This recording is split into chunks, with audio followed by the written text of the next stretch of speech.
I've just noticed when I purse my lips, I look like a monkey. Watch this. Yeah, you do. Yeah. It's very monkey looking. Go like this. I would, but it hurts to hit that much muscle with your bare fingers. Yeah. Oh, yeah. You don't want that. You don't need to be breaking your hand. Finger, yeah. Exactly. Gogo right. has a book where we do what the animals do, and the gorilla is her favorite page. Oh, like, yeah. She'll literally, they'll be like, turn your head back and forth like a penguin, and she's like trying to get to the next pages. Like she does the head moving quick, and then the seal clap, and she just wants to do the gorilla.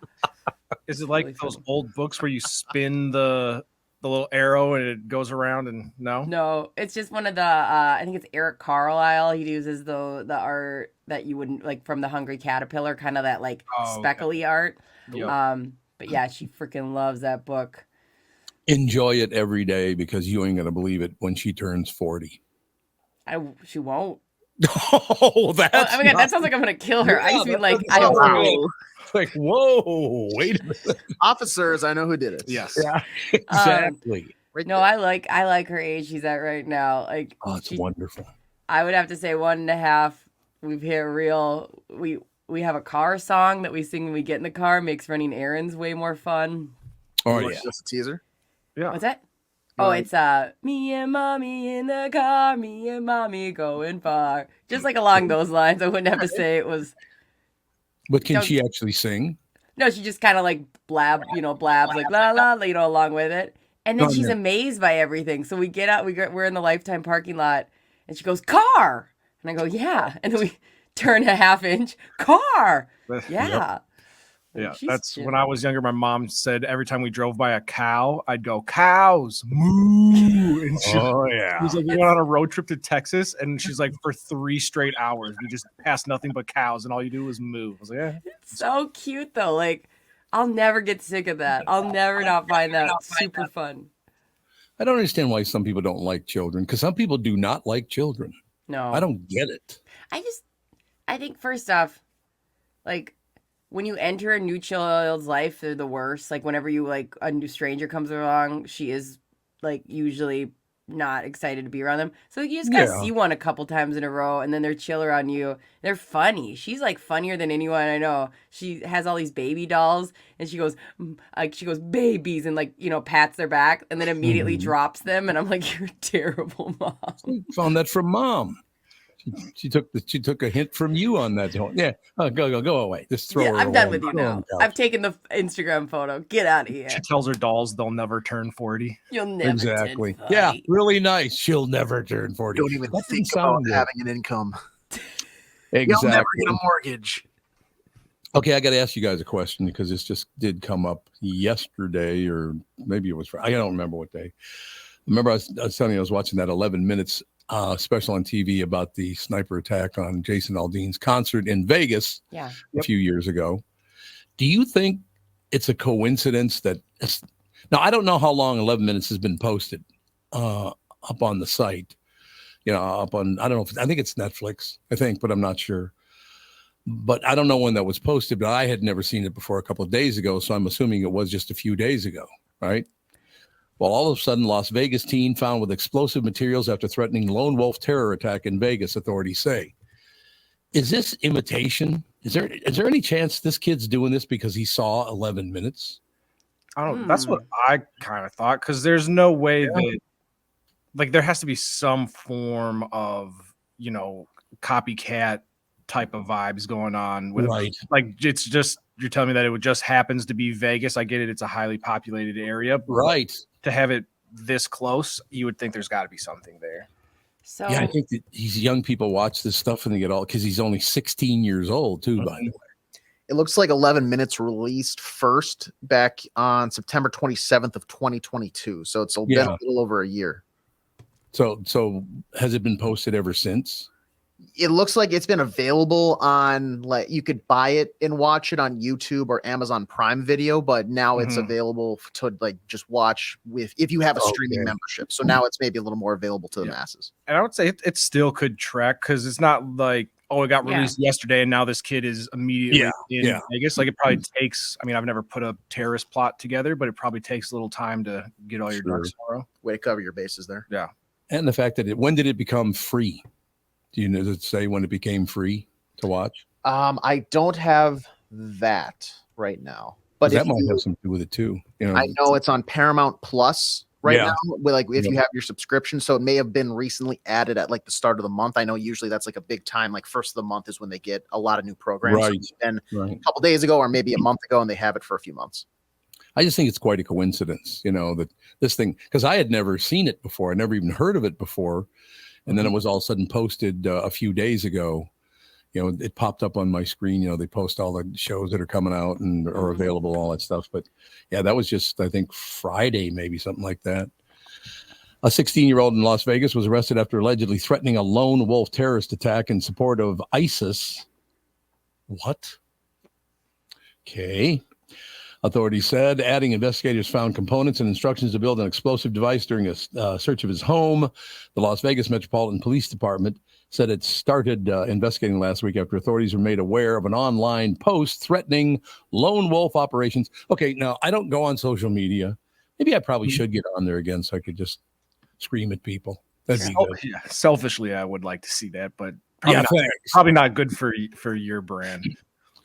Might not be good. No. And for Is everybody a tough guy on there still? No. Oh, they're not? You're going to find your fair share of tough guys, yes. Yeah. You'd get annoyed within about 3 seconds of live. 3 seconds. That's pretty good. Oh, yeah, 3 seconds. That's not bad. But I mean, yeah, this is the whole deal. This kid, he posted online lone wolf operations in Las Vegas against the enemies of Allah. He posted that. Why would you put that on social media? Oh, so he just advertised, hey, I'm doing this, or what? Yeah, apparently. Yeah. Nobody did anything about it. I don't really understand that. The person who made the post, and this is another one of those situations that I do not understand. And I've made it very, very clear. Obviously, there's some a hell of a lot bigger than me in the world. I'm not the most important thing on earth. There's got to be, I don't know if it's God or a superpower or what the hell it is, but it's something bigger. Wouldn't you agree? Yeah. Yeah. Something. Right. So how is Allah different from God, different from, you know, you go down the list of people, right? Why is it that your God is better than mine? I've never understood that. Explain that to me. I don't know. I just don't know. There's just like so much hate and self-hate. Like this is the person who is, ISIS isn't even letting really them in the group. Like this article said lone wolf like 10 times. And they're like, I'm doing this on behalf of ISIS. And ISIS is like, we don't even know you. But like, I'm not defending ISIS. I'm more like I'm acting like they're so detestable that even ISIS is like, we good. Yeah, I don't really understand. And no one's ever been able to explain to me why it is, because I grew up Catholic and a lot of people don't like Catholics either. And there was kind of an attitude in Catholicism. I didn't pay much attention to it. Like, oh, this is the best brand out there. It's like, I suppose, do they all do that though? Or whatever you are, is that the best?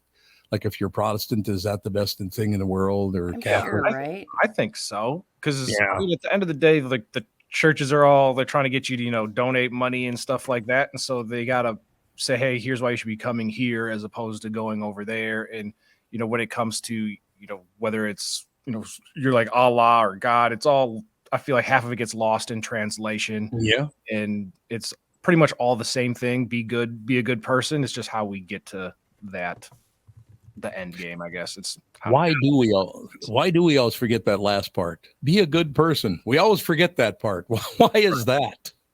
Right. I just, why you want to harm other people, whether it's, I don't know, like I said, I just took a 3.5 mile walk this morning. So I ran into, my daughter is texting me. Why would she be texting me at 8:10 in the morning?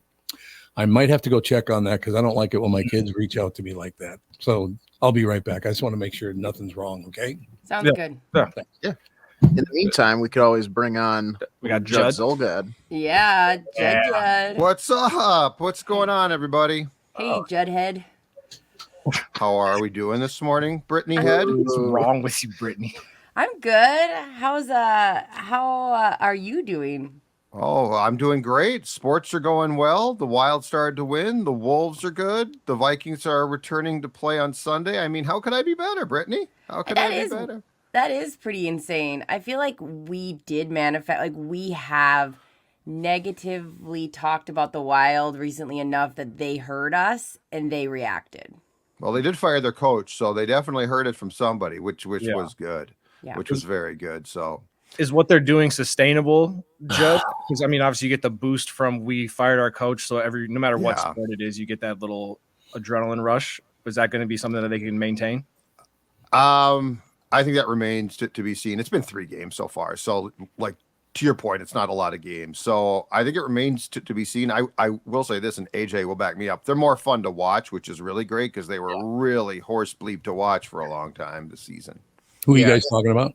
The Wild. They have ever since firing their coach, bringing in John Hines. Granted, they've also had some pretty, what's the word I want to say, like a rough stretch of teams to play in terms of like the teams that they've faced have just been not great recently. So this has been a good time for them to kind of rebound back and have this little transition period to get ready for actual opponents here moving forward. So that's good news. Hey, but by the way, off sports topic, did you guys see that house that blew up? Have you talked about that this morning on Twitter? Not yet. No, not yet. Okay. That was unbelievable. It looked like a movie. Yeah. It's literally about the 5th house that's exploded this year across the United States. It was in the United States. Yeah. Yeah, what's going on? Well, this guy blew his house up. Oh, he blew his own house up. Yeah, this guy was it's coming out. He was paranoid. There were things but it looked like a really nice house, but it sounds like he was shooting flares out of the house. They were about to serve a warrant. He had turned the gas on and he blew it up, it sounds like. Jesus. But by accident, you think it was an accident? No, it looks like it was totally on purpose because it's like a really impressive explosion. Couldn't they find a bit or piece of him? That's a good question. I think he might have survived.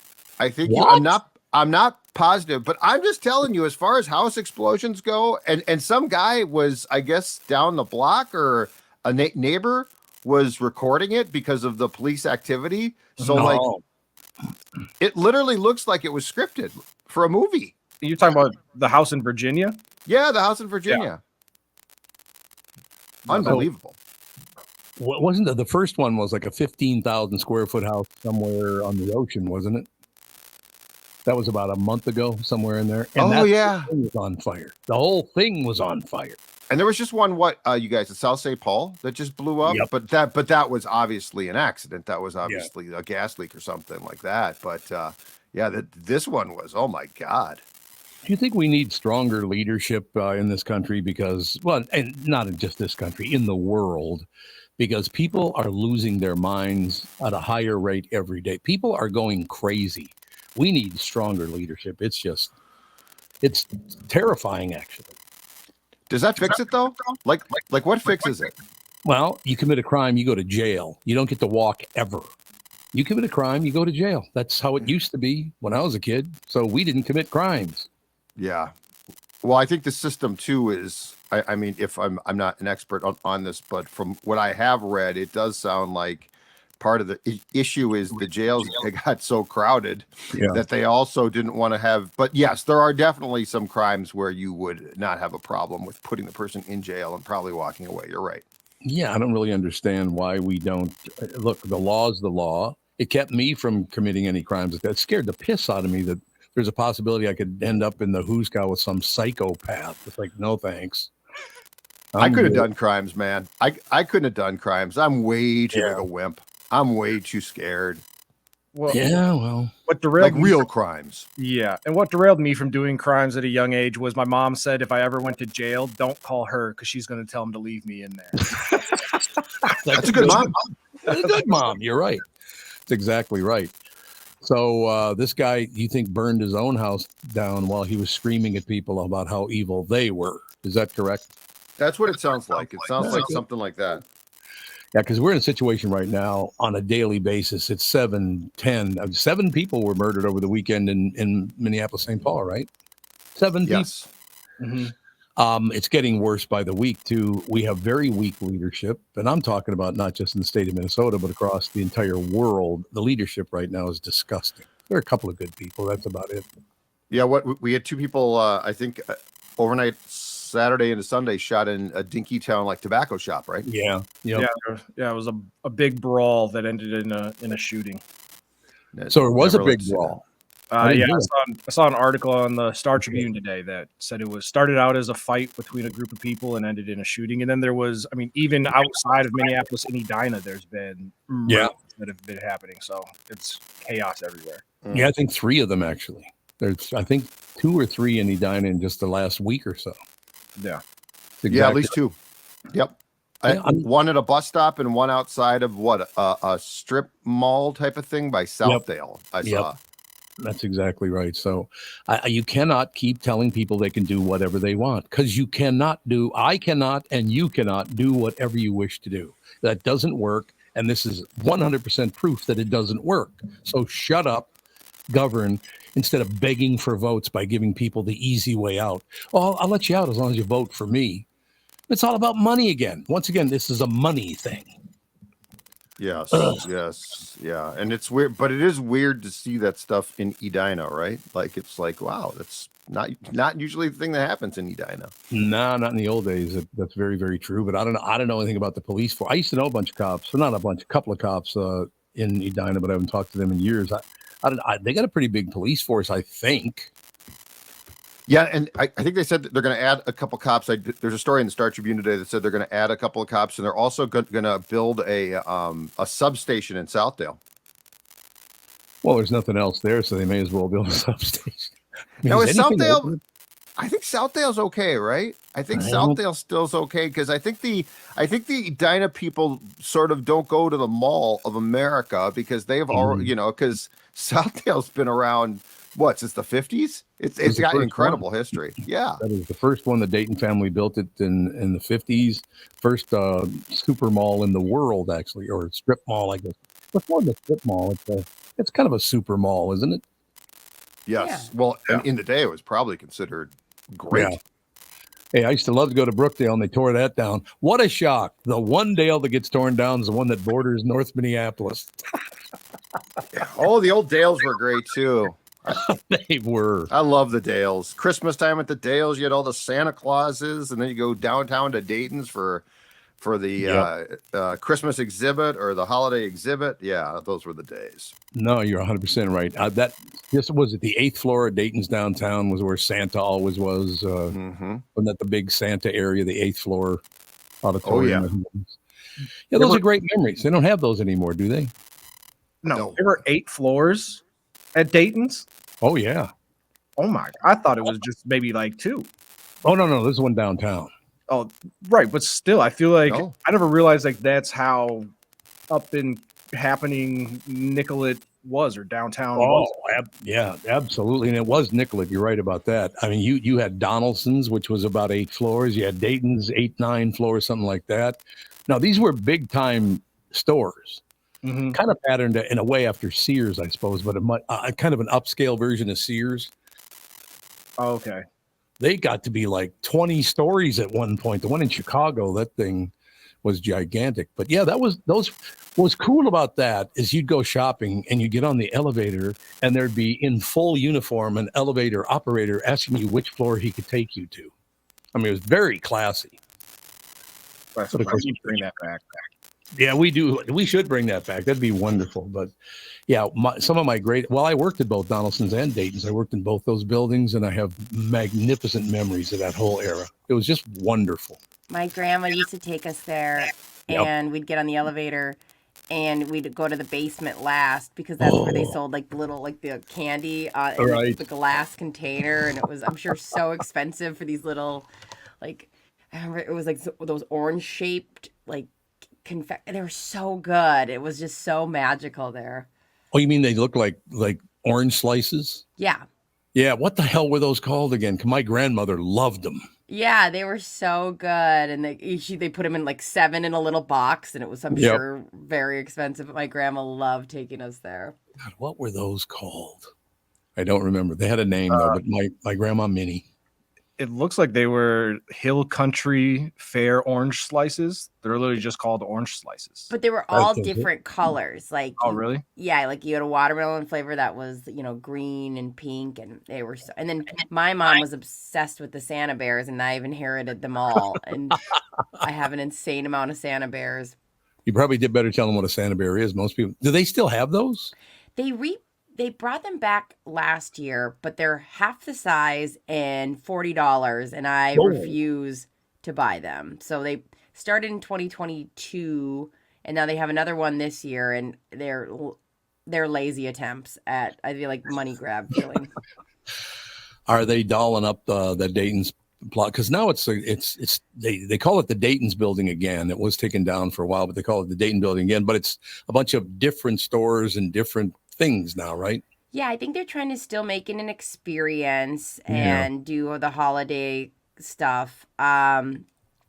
This Sunday, I went to Union Depot because they have a big winter thing there, and it was over in St. Paul. Yeah, it was pretty fun. I would highly recommend it. It's all outside though, so like keep that in mind. But it was pretty magical. It's a lot of shops, and then you get like a little glass cup of mulled wine people got, and like there's a lot of cute things going on there. I highly recommend it. Well, that phone call I got from my daughter, and again, I respond to those immediately. I'm not going to sit around waiting. So like I can get up and go check and make. Mm-hmm. Well, actually, it wasn't Alex calling me. It was her daughter, Fawny, my granddaughter, who had to show me the beautiful snow on their deck. Oh, that's worth stepping away for. It is, yeah, it is. You're absolutely right. She's very excited that there's a little coating of snow on the day. It looks like Christmas, Bob. I said, yeah, it does, honey. I have to get back to work. But thanks for calling. Cute. Oh, I'm telling you, what you got going with Go-Go right now as that goes to the next generation. You aren't going to believe what that feels like. It is magnificent.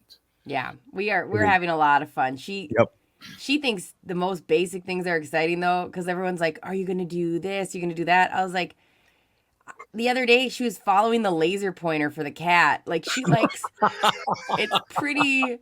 You know what I mean? Like we put up like a tree, but she's like, she's just like staring at it. We haven't even put up most of the ornaments. Like she's just amazed by things, and it makes you just kind of stop and appreciate things. And no doubt. It's pretty lovely.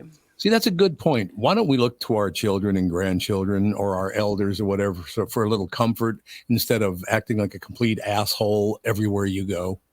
Why don't we stop doing that? What do you say? I think the key is what I'm noticing. My husband's better at this than I am because I like to be efficient, is I just have to buffer in more time. Like, leave 10 minutes earlier so we can look at every car in the parking lot and say car to it. Like, you know what I mean? Because then it's fun. It's not like I'm like, come on, no, we're going. Strapping her, you know what I mean? So I just have to do that. And I'm not somebody who can be late anywhere. I feel really anxious about that.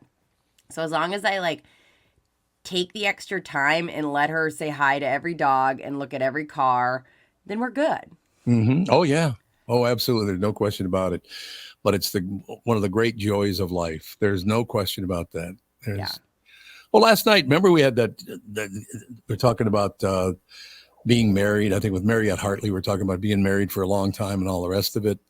And then after the show yesterday, after the family podcast, I walked out and I made a comment to Catherine, and she looks at me and goes, yeah, F you. So that's how well we get along. Said, well, thanks, dear. I was just telling everybody how close we are for 43 years, and now you tell me to go F myself. So thank you. Thank you very much. But that's part of it, by the way. That's part of our relationship. Are you going to do something big for your 40th wedding anniversary? I would think so, yeah. Yeah, go hard. Oh, we might actually go to like the border of South Dakota or something like that. Ooh. Hey. Actually, I do love the border of South Dakota. Never mind. I tried to make that sound like less than, but it's not lesser than because I love South Dakota. South Dakota is wonderful. Selfishly, I want you to have a party, but... Oh, you want to have a party? Well, we could. I could tell that. Yep. Yeah, Brittany's like fishing for an invite to so she can wear that black dress that's hanging up behind her. Oh, this one? Babysitter in play for, that was just so transparent. Thank you. Where would it be? I would think Golden Valley, right? Yeah, that's probably true. You could do it in Golden Valley. That'd be a good idea. Brittany, do you just want to plan the party? I'm on it. I haven't had a good party in a while. You know that deal when they show in the Flintstones when they buy something, they show the cash register go ding, ding, ding, ding, ding, ding, ding, ding, ding, more and more. I'm going to hear that thing dinging for about the next 9 months, aren't I? Yeah, probably. Yeah. You thought that guy's $59 million wedding from yesterday was expensive. Wait till you see it. Did you hear about that, Judd? $59 million wedding. No, where? Devin, where was it? Shoot, where he rented out. I forget what the city was, like something with a V, right, Tom? What was it? Like Versailles, I think. Versailles? In France? Yes, I think it was the Palace of Versailles. They had their wedding there. Yep. I'm pretty sure that's where it was. 59 million. And was it before the wedding or after the wedding he was shooting at people? It was before the wedding. Andy said the guy was like on the run for 2 years or something like that, and then just stopped his life as a fugitive to throw a lavish wedding. That makes sense.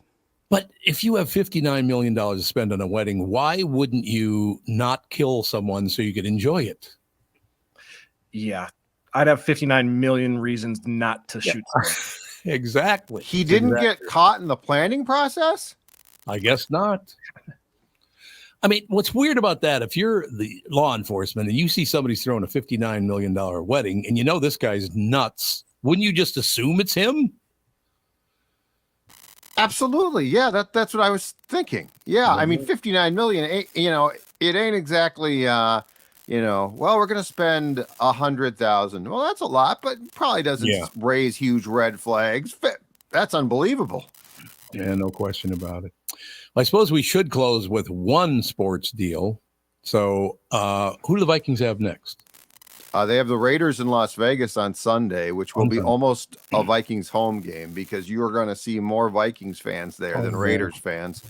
The last I saw, I think airfares had exceeded like $1,000 round trip too from Minneapolis to Vegas, because as soon as this game was scheduled, the airline said we can gouge the public and there's nothing they can do. Yeah, because they'll go. Yeah, I suppose that's exactly the whole deal. So Vegas, any good? I've not paid much attention to them. They're very average. They fired their coach 1-2 games. They've lost their last 2. They're definitely, the Vikings have back-to-back games here against the Raiders in Vegas and the Bengals in Cincinnati. Yeah, who won last night against Jacksonville, but those are both winnable games. So we'll see. The Vikings have not made anything easy on themselves. I will give them that. And I got to close it with the fact that I got about 7 billion emails yesterday after that story about Buxton appeared, and every one of them contained the words bubble wrap. Well, that's what, I said that immediately. I said, you know what? I'm going to believe these stories when I actually see them play out. Yeah, you're absolutely right. I hope. I mean, it's a magnificent player, but he plays so hard he gets hurt all the time. And I think one of the reasons he gets hurt all the time because he plays so hard. Yep, and he's got a bad knee. And I don't know, they keep thinking they fixed it, so hopefully they did this time, but I'm not believing anything I see about quotes like, well, he's walking around pretty well. Well, that's great. So am I. I'm 54. Don't put me in center field. I like that take. That's a good take to close on. Thank you, sir. Thank you. See you guys tomorrow. All right, bye. We'll take a break. Be right back in a couple of minutes. Chris Egert will join us right after this. I'm so happy to welcome back our longtime friend, Sabre Plumbing, Heating, and Air Conditioning, to the show. I've known Steve, the owner, for many years, and I completely trust Sabre to keep my house comfortable. Why? Sabre does everything the right way, and they always put the customer first. I love the team at Sabre. I'm not kidding. Because their service experts are experienced NATE certified technicians. They're not salespeople. Their pricing is completely upfront, and they fix only what needs to be fixed, nothing more. Sabre is dedicated to giving customers what they need, when they need it, and at the fair price, too. Keeping your family safe and comfortable without breaking the bank. Give Sabre Heating and Air Conditioning a try. I know they'll take care of you just like they've taken care of me and my family. Whether you need a new Bryant furnace or air conditioner replaced or just simply need a service call to get you going again, go to saberheating.com. That's SABRE heating.com. Sabre and Bryant, whatever it takes. Recently, Jim Hall of Valley Buick GMC was contacted by a company that does on-site sales. Jim was confused. Wait, they don't know anything about us, our staff, our reputation, most importantly, our customers. Hey, pal, no problem. We do them all over the country. You know, get the manager off the roof sale, inflatable gorilla sale, and our favorite, the 13-hour sale with a giant clock that goes to 13. Urgency, baby. We bring our crew because, well, your people are, let's just say, a little laid back. And the pricing? Nothing special, sport. But Jim thought we price competitively every day. Our prices are special. We definitely don't need these guys. But sale does convey some urgency, so we made a bold decision for his fine dealerships. Announcing the Valley Buick GMC 365-day sale. And we can even extend it a couple years or so. I got the air dancer guy, scratch-offs, plastic keys, bubble machine 5. Valley Buick GMC in Apple Valley or Hastings or valleycardealers.com. Hurry. Ladies and gentlemen, you have all helped support MyPillow and their employees in these tough economic times. Mike Lindell knows this and continues to give back to listeners with great deals on his most popular products. Right now, you can save 50% on Queen and King pillows. They're the original My Slippers, of course. And the MyPillow 6-pack bath towel sets. Catherine and I did it. They're back in stock. The proprietary technology makes them extremely absorbent, yet still provides that soft feel you look for in a towel. Set comes with 2 bath towels, 2 hand towels, and 2 washcloths. Regular price is $79.98. For a limited time, you can get this 6-pack towel set for only $39.99 with promo code TOM. That's a 50% savings. So go to MyPillow.com, use promo code TOM to save 50% on the MyPillow 6-pack towel sets. That is just $39.99 for a set. This deal will not last long. Enter promo code TOM for this special and many more. Don't tell me what to do, sister. You heard me. Ladies and gentlemen, Channel 5's Chris Egert. Oh, by the way, I got some. No, never mind. We'll do the intro first, and then we'll get to that other stuff. Channel 5's Chris Egert is brought to you by Mr. Money Talk Josh Arnold. Call Josh today for your free 48-minute evaluation, 952-925-5608. I just wanted to mention very quickly, got a call last night from Paul Mercurio, who, by the way, has a Broadway show now. Did you guys know? You guys know Paul Mercurio, right? Yeah. Yeah, I mean, Tevin, I think you were the first one that brought him in along all those years. You brought him to the show for the first time from Rick Bronson, right? Yeah, I believe so. I'm not sure if that's the first time he was on the show, but I know we definitely made a couple of stops down to see you. He's a big shot now. He's doing his play. He's going to bring his play to, I guess it's on Broadway and the whole deal. He's bringing it to Orlando. He's traveling all over the United States with his play now, Big Shot. Wow. But he wants to come in and do both shows on what would that be? The 15th of December. That's a Friday, isn't it? Let's see here. I believe so. It was a Friday, if I remember correctly. Maybe. Yes, that's a Friday. Excellent. So yeah, he'll be. I just wanted to give you a heads up because he wants to come in and do the last half hour of the first show, and then be on the whole hour for the family. And Paul, you ever spend any time with Paul like off the air? Yeah, quite a bit of time. He's an interesting guy to follow around. He's got a take on everything. Yeah, he's a very not almost like squirrely kind of energy to him, where he's just all over the place. And you're like, Paul, how do we start talking about XYZ topic? I didn't even see this random person going to. So it makes sense how he's so funny because he has a take on everything, and he's just very observant and notices every little detail. He and Rick Bronson gave me a call and said, "Hey, you want to go golfing?" I said, "Yeah, sounds good." Well, where do you want to take us? Oh, so you called me to take you golfing? Is that what you're actually saying here?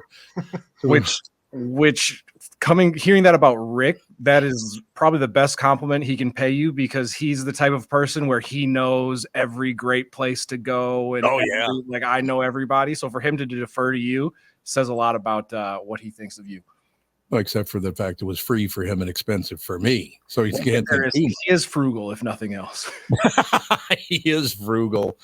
But the reason I bring that up is Paul would not that I am any spectacular golfer myself, but Paul is a lot worse than I am. Let me put it that way.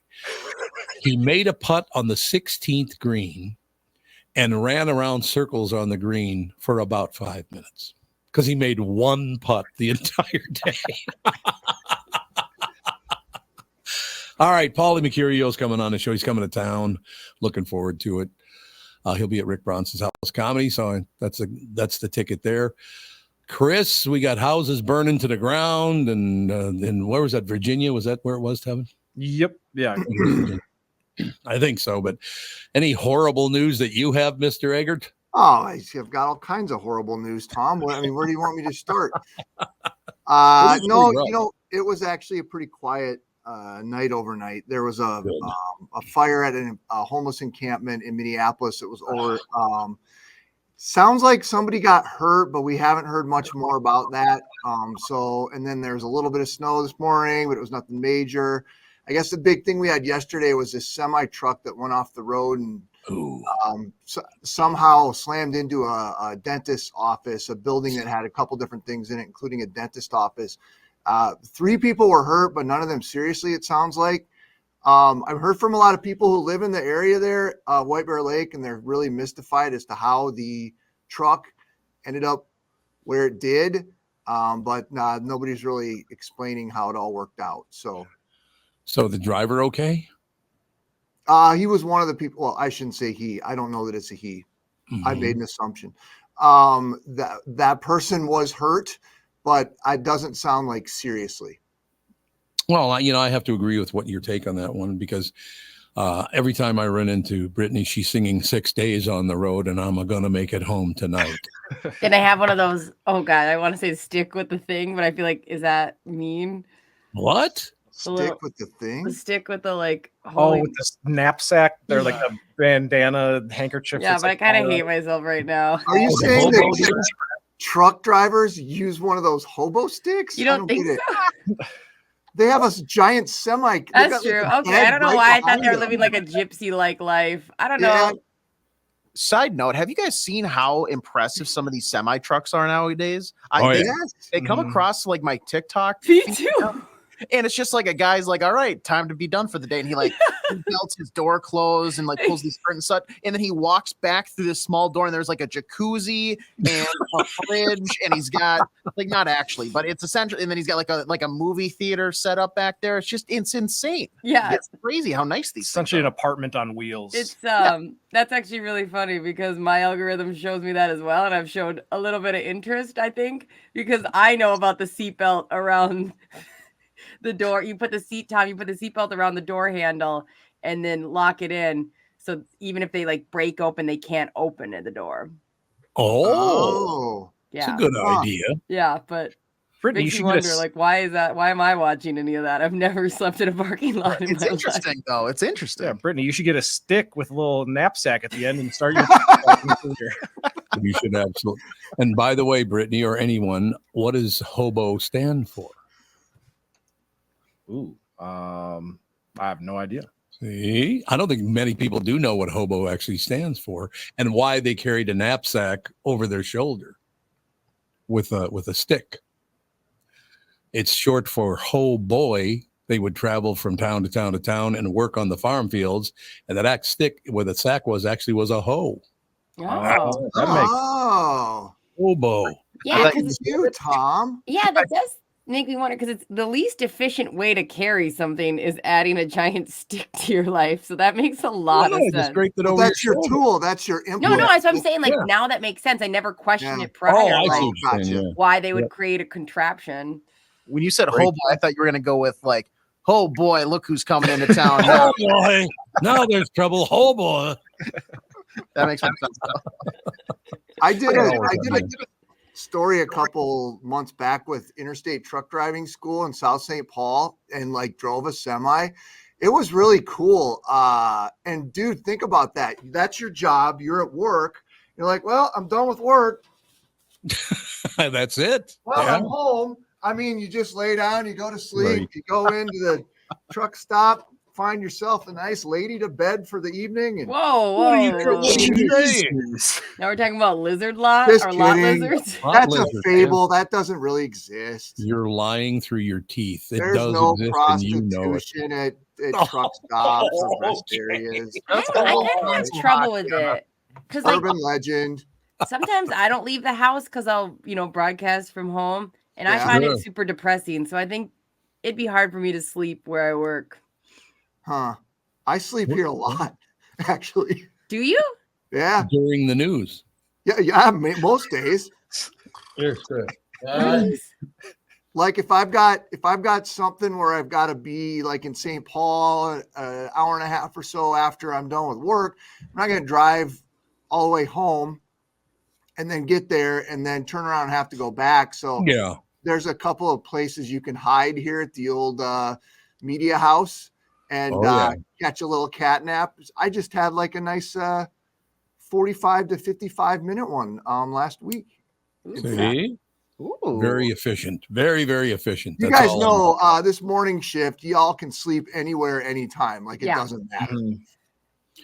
Yeah, I only did that for 37 years. Get up at 4 o'clock in the morning. That was a thrill. That's what I mean. I mean, you take those naps where you can get them.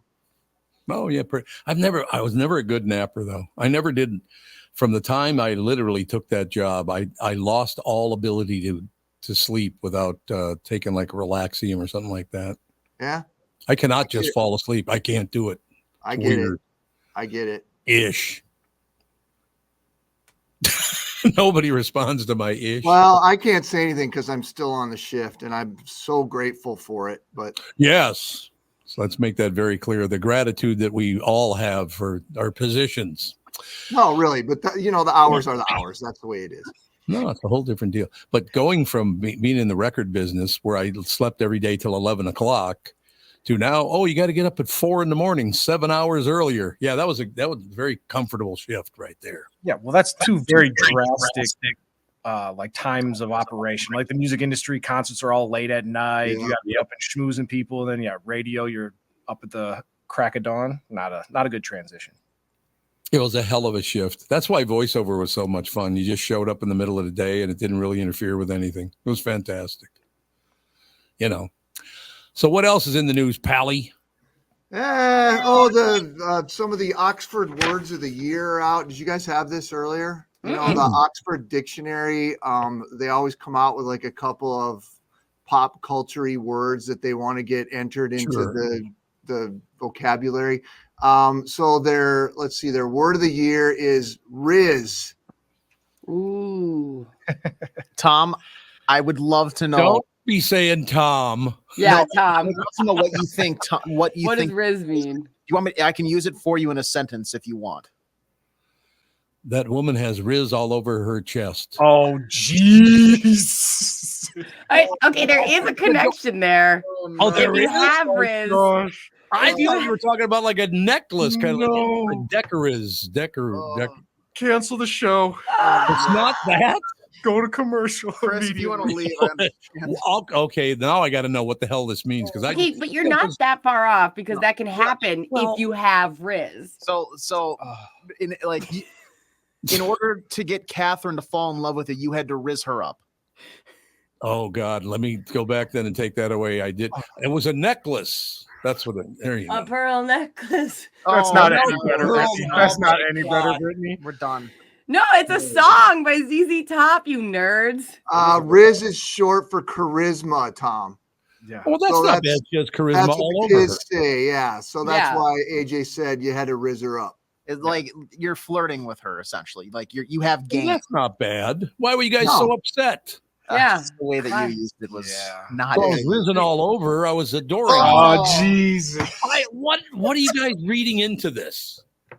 I was adoring this woman. You need to keep your Riz to yourself, Tom. Okay. Just you guys are filthy. Well, on that note, I think I'm going to go back and do my other job right now. Chris has that news anchor Riz. Yeah, he's got the news anchor Riz that he's got to do. Oh my So it's charismatic. That's what it is. Yeah. Charismatic. I will say that the four of you show a lot of Riz. There's no doubt about it. A lot of charisma. I'm young, dumb, and full of Riz. Jesus. See, now you made it much worse. You guys just I'm actually pretty low on Riz. I've been pretty low on Riz for about the last 20 years. It happens. Hey, it happens. I didn't, but I still understand the reaction because it's charismatic. That woman's got Riz all over her. Yeah. She's very charismatic. Totally. On her chest specifically. AJ's gonna vomit. doubling down. Like we're doubling Chris down. left. Chris just left. Yeah. Okay, so we got to go. All right, you guys. Well, that was a lot of fun. I'll see you tomorrow. Bye. Okay. And tomorrow we're going to do the word that starts with a G. No, So no, thank you. I don't. Run. Go. Yeah, run quickly. Honest to God, you guys, what an overreaction. That That's was all I have. amazing. So if you have Riz, you have charisma. Yeah. Is that correct? Yeah. So why don't we just say charisma? Why do we shorten it to Riz? Why do kids do anything? Yep. That's like why. What is it? What's the recent one? Like style. If like it's been shortened to sty. Like Tevin, that shirt's sty. So much. You know what that is? That's like suburban white boys trying to be inner city. That's All what it that is. They're trying way too hard. It's all it is trying to create something to exclude people, and it's not not a negative. It's just like a common thing that happens with kids is wanting to have their own thing and take it. If Riz is your biggest, awesome. No, the biggest one I have is STFU. That's my favorite one. Shut the front up. Shut the front up. Yes, that's what it means. Is shut the front up. Yep. That's exactly right. I can't wait till next word. Next word, the word of the year is yop, and we have to explain that one. Yeah. Oh, I got to read this. Knows. I'm going to show my charisma right now by reading this. Channel 5's Chris Egert is brought to you by Mr. Money Talk, Josh Arnold. Call Josh today for your free 48-minute evaluation. Numbers 952-925-5608. Chris Egert. Yeah, see, that's the one thing I really adore. But you know what? I got to be honest with you, because I have a lot of, and I never knew this was going to happen. It just kind of did happen. But I've made friends with a lot of TV news anchors, whether it was Paul Majors and, Frank Vassalero was a great friend of the family, and Don Shelby, obviously. Jeff Passel was a chief news anchor.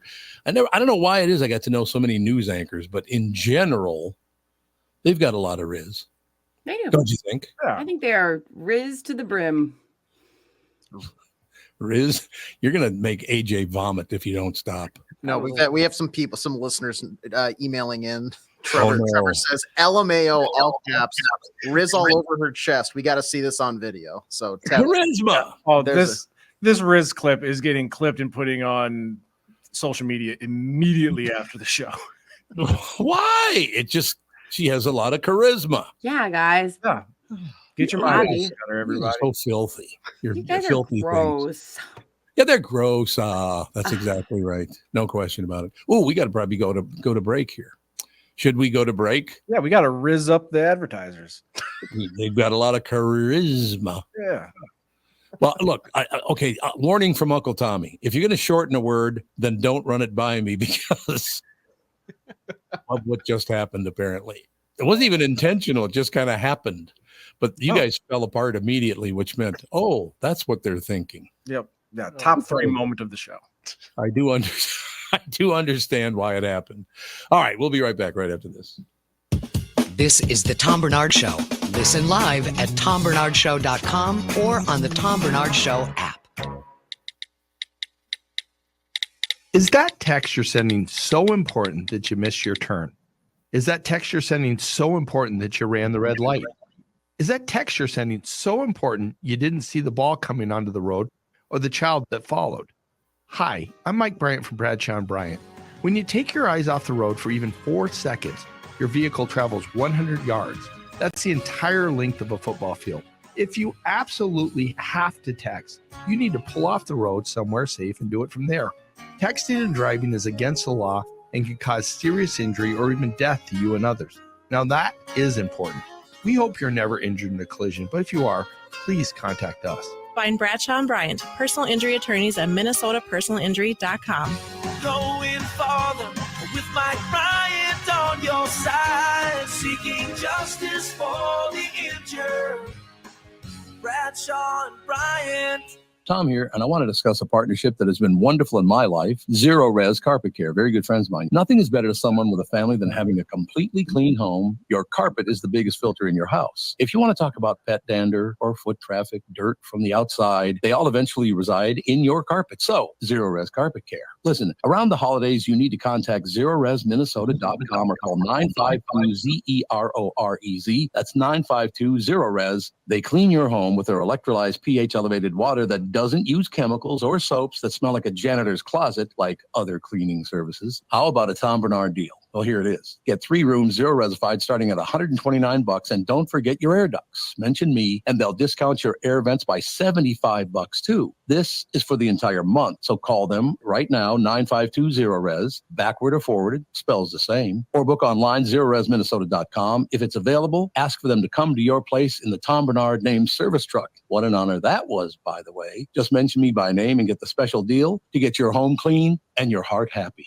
0-res carpet. You need to know a guy for your auto repairs, legal issues, banking, and more.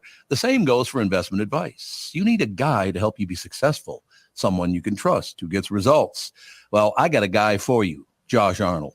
Josh gives you straight talk, not sugar-coated advice about your financial situation. Josh has seen it all when it comes to economic and market conditions, and Josh can make sure that your retirement objectives match your investments. Do yourself a favor and call Josh now for a no-obligation 48-minute evaluation. You've got nothing to lose, and you'll get a different point of view for your investments. Call Josh at 952-925-5608. That is 952-925-5608.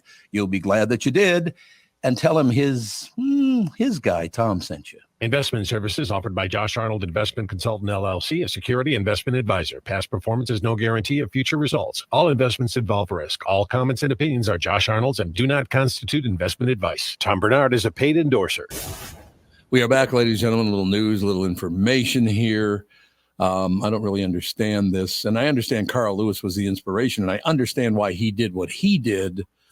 You shouldn't give 100% at work. A solid 85 is plenty, but you're really not following Carl Lewis's idea, because he would give 85% for most of the race while the others were just kicking ass and all the rest of it. He could keep up with them at 85%, but then at the end he would go to 100% because he had that, some fuel left in the tank when these other guys were slowing down. Yeah. So that makes sense, but that's not what they're talking about. You should always just give 85% at work and never give 100%.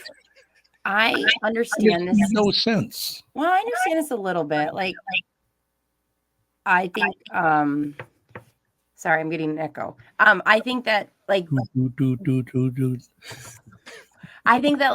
you have to have a little bit for home. You have to leave a little bit for home. Like once I talked with a therapist that I would always feel drained by the time I would do any events or anything.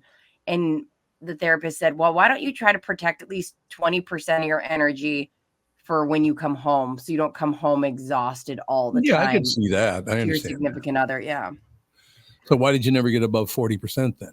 Oh, just because my 40% is like your 100%. That's much better. I see 2.5 times better. No, I see your thinking now. Yeah. Are you giving 100% at work, or are you listening to your boss and giving 110%? Go ahead and pump the brakes.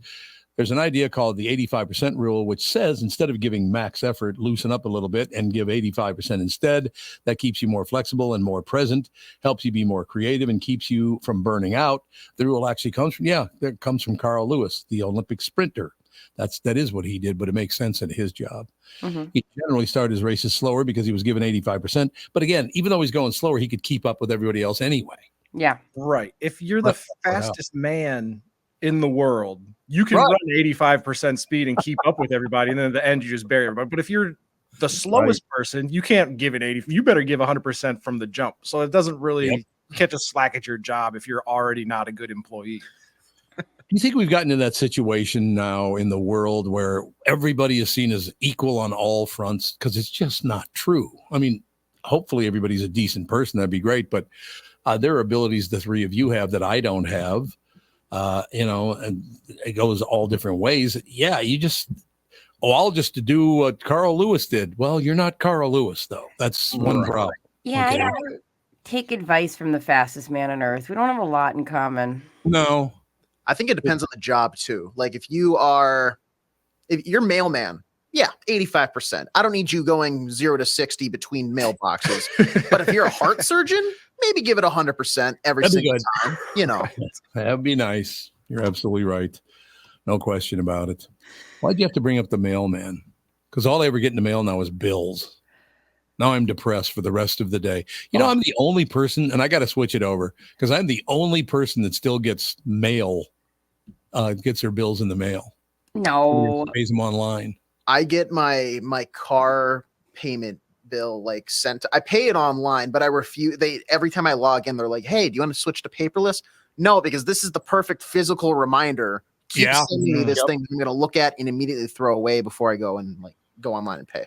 No, that's exactly right. I have to ask you guys a question. Have you paid your car insurance lately? Yeah. You have. Did you notice a bit of a jump in the price? No. Really? You didn't notice that? Did it go up a lot? Oh, it went up a lot. Damn, everything's going up a lot. And that's why they do it, because most people do not notice it even went up because they don't pay attention to that kind of thing. And I've heard too, you're supposed to change your car insurance like every 6 months, regardless, because they'll continue to get a better rate. Because one car insurance company will give you a lower rate for switching over. So if you constantly switch, you'll save money. Yeah, no question about it. I just and the reason that it's gone up so much is not because you or me, it's because of the other people that drive without a license. The people get in car accidents that have no insurance. And do they get sent to jail for not having insurance? No, they do not. So you and I are paying for their mistakes. Why do we do that? Right?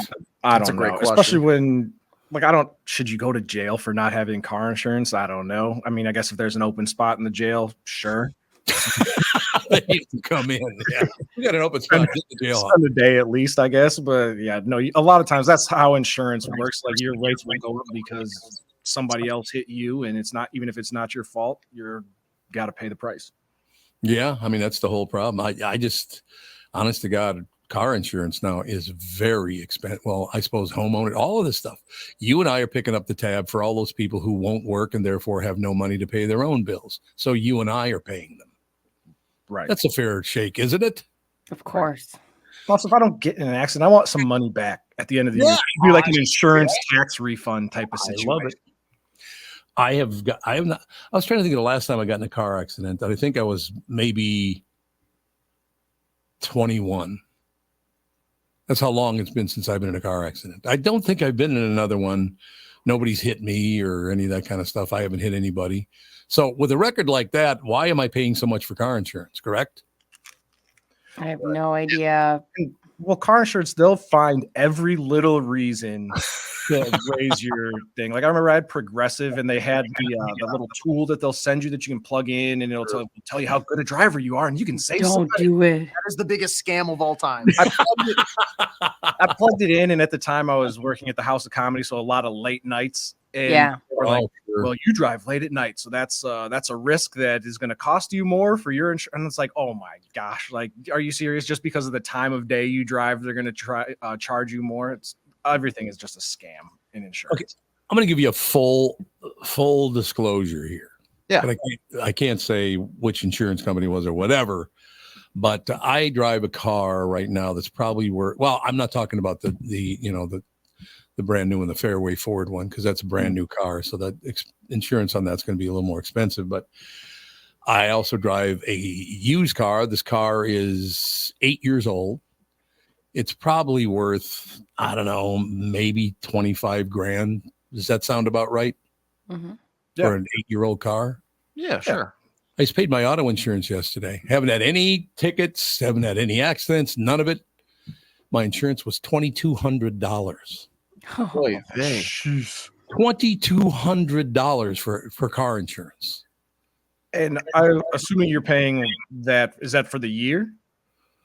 I hope. I hope it's for the year. Because if it's for the year, then I'm assuming that's a discounted rate because you're paying one lump sum rather than by the month, where they would add a couple dollars to it. So you're probably, I suppose that's probably considered a discount for you. But why do I have to insure it for 10% of its value every year? That's a pretty high rate, isn't it? It's so that way when you get into a little fender bender that would cost you $1,000, now you're covered. So they still made $1,200. I had the same thing when I went and go do the tabs for the car, and you have to register your vehicle every year. For the longest time, my first car was a 97 Pontiac Grant, like roll down windows, no CDs, cassette. Then it was an 05 Impala. So the tab fees were like $20 to $35 every time for however long. Right. I upgrade my car. I go in for the first time, and they're like, "Yep, that'll be $243." Yeah. I'm like, for what? Why is this? Well, it's a nicer car, so it's all a scam. Like why? It still has 4 wheels that touch the road. It's not causing any more harm to the environment. I am not driving a stock car out there on I-94. Like, let me just drive. Yeah. $40 sounds fine. I can do it. Buying a new car is the most expensive thing that you don't realize the aftermath. Yeah. It's a hard realization. I got back from deployment and I bought a Nissan Juke. It's not all that fancy. It's like, I just like the shape of it. I thought it was like the perfect size. When he got that tab, I was like a punch in the stomach. When I found out how much insurance, punch in the stomach. Yeah. For a Nissan Juke, it's like pretty much a go-kart. All right. Yeah, well, it's one of those situations where they go, "Oh, you can afford a new car, so we're just going to charge you more just because you can afford it." I bet you're right about that. By me. I don't know, man. We are paying for everybody else not paying. That's what it really is all about. They're not paying, so we got to pay double. How is that fair? Yeah. I mean, it's not, and I would say that even if everybody did pay for their tabs, we would still have the bracketed tiered system where they go, "Oh, Tom, you drive a Lamborghini, $1,000 for your tab just because your car is more expensive, so we got to get our cut too." Remember, that's why Jesse Ventura ran for governor, because his tabs were so expensive for his Corvette. That's true, by the way. That's amazing. That inspired him to run for governor. I'll vote for a guy like that. You're not going to vote for him? No, I said I would vote. Like if a guy was like that upfront about it, like, "Hey guys, my tabs are super expensive, and so I'm just trying to, lower those and get government plates." No, I can get behind that cause. And I do believe that everybody's plates went down to just a straightforward $100. Everybody's tabs were $100, right? So that's probably a lot lower than they would be, I would assume, correct? Yeah, I think so. That's how it should be, just a flat fee. Yeah. That was back in the day. I should probably reach out to Jesse, get him on the show. What do you want with me, Barnard? What the hell is going on now? What do you mean you want me to come on and talk? Forget it. I'm not coming on to talk to you because you pissed me off. Being around him that was something else, I will tell you, back in the day. Jesse and I were very good friends at one point, but he's an interesting guy. There's no question about it. I thought he was a pretty good governor, didn't you? I mean, we were all so young. Yeah, that's true. Yeah, you guys were pretty young then, so you didn't care. Yeah. I thought he was a pretty solid. God, I'm being nice to Jesse Ventura. What the hell's wrong with me? I was going to say, do we need to check your temperature? I have a fever. No, but his family, he's got a wonderful family. His wife and kids are great people. And Jesse's a nice guy. Jesse and I just don't agree on a whole lot. He finally got his medical marijuana or his not medical marijuana, but the open wheel marijuana deal now. Because you can buy, they said what's going to be about another year before you can buy whatever you want at retailers. Is that correct? I think so. And because we're looking for now our third governor of the marijuana cannabis committee or whatever. Like they fired the first lady and the second lady quit just recently. Yeah, she got offered a different job for the city of Minneapolis. So whoever's overseeing like the marijuana business. It's funny. Do you remember before this passed, people were very concerned about like people like everywhere smelling like weed and all that stuff. Yeah. And then now it's like, it's so funny because it's very expensive anyways, even to buy it at a store. Mm-hmm. So I feel like nothing has changed at all. Like maybe people like me will randomly buy an edible once a year for like, and then put it in their like a drawer for 6 years. But like that doesn't feel like anything's changed since it's passed. I think the expectation was like a Peanuts pig pen, like smoke cloud constantly hanging around the city. Always you were going to smell it. I don't smell it any more or less. I feel like I don't either. They all thought that, or everybody thought that because of the kind of the hippie movement back in the day where they thought, oh, this is just going to, we're going to go to the lake and everybody's going to be laid out on the beach, just high and smoking. Like it's going to be like Woodstock type of thing. And because that's what they know. But yeah, it's not one, the tax on it. I You're know. still going to go to your local guy, buddy down the street, because I'm not paying 40% or whatever the hell the tax is. So yeah, it's everybody just calm down. The only change I've noticed is like literally only one morning walking into this building, there was a guy out front. I thought he was smoking a cigarette. I walked by and I was like, that is a funny smelling cigarette. Right. And that's the only time that ever I've been like, oh, okay, that's somebody putting that to use, like putting that new thing to use. Or there's now the THC drinks and stuff that are like a lot of bars. Oh yeah, I forget about those. Those are good. I like those actually. Oh yeah, they're very relaxing because they're like 3 milligrams, aren't they? Something like that. Yeah, I think it's like 3, 5, and 10 milligrams. Or I think that's true. Yeah. And I know you can buy 5 milligram gummies. You can't buy that. It's going to be about another year before all that stuff is available on retail. It's going to, because they said it would take about 1.5 years to get the whole thing put in place. But it's kind of funny because maybe we go to different places, but I smell marijuana all the time. You do? All the time. Really? When we're taking Jude for walks, that's when you smell it. Because we always try to go to a park or do this or that. So that's where you're going to smell it anyway, I suppose. Yeah. Right. I mean, THC is. I do remember the first time I did down in Florida. I went and signed up for their medical marijuana program, and I don't know how it happened, but somebody wasn't paying attention, and I went and bought 6 bottles of 5 milligram tablets of THC. And when I got home, I took one, and I literally looked at the television.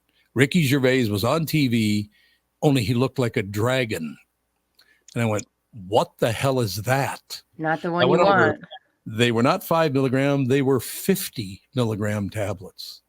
I got so high, I thought I could fly. I'm telling you, I had to literally crawl to bed. I could not move my legs. I will never forget that. It's like, Jesus. I'm just picturing you in like that one movie scene in The Wolf of Wall Street where he's like crawling to his car. Yeah, that was it. That was pretty good.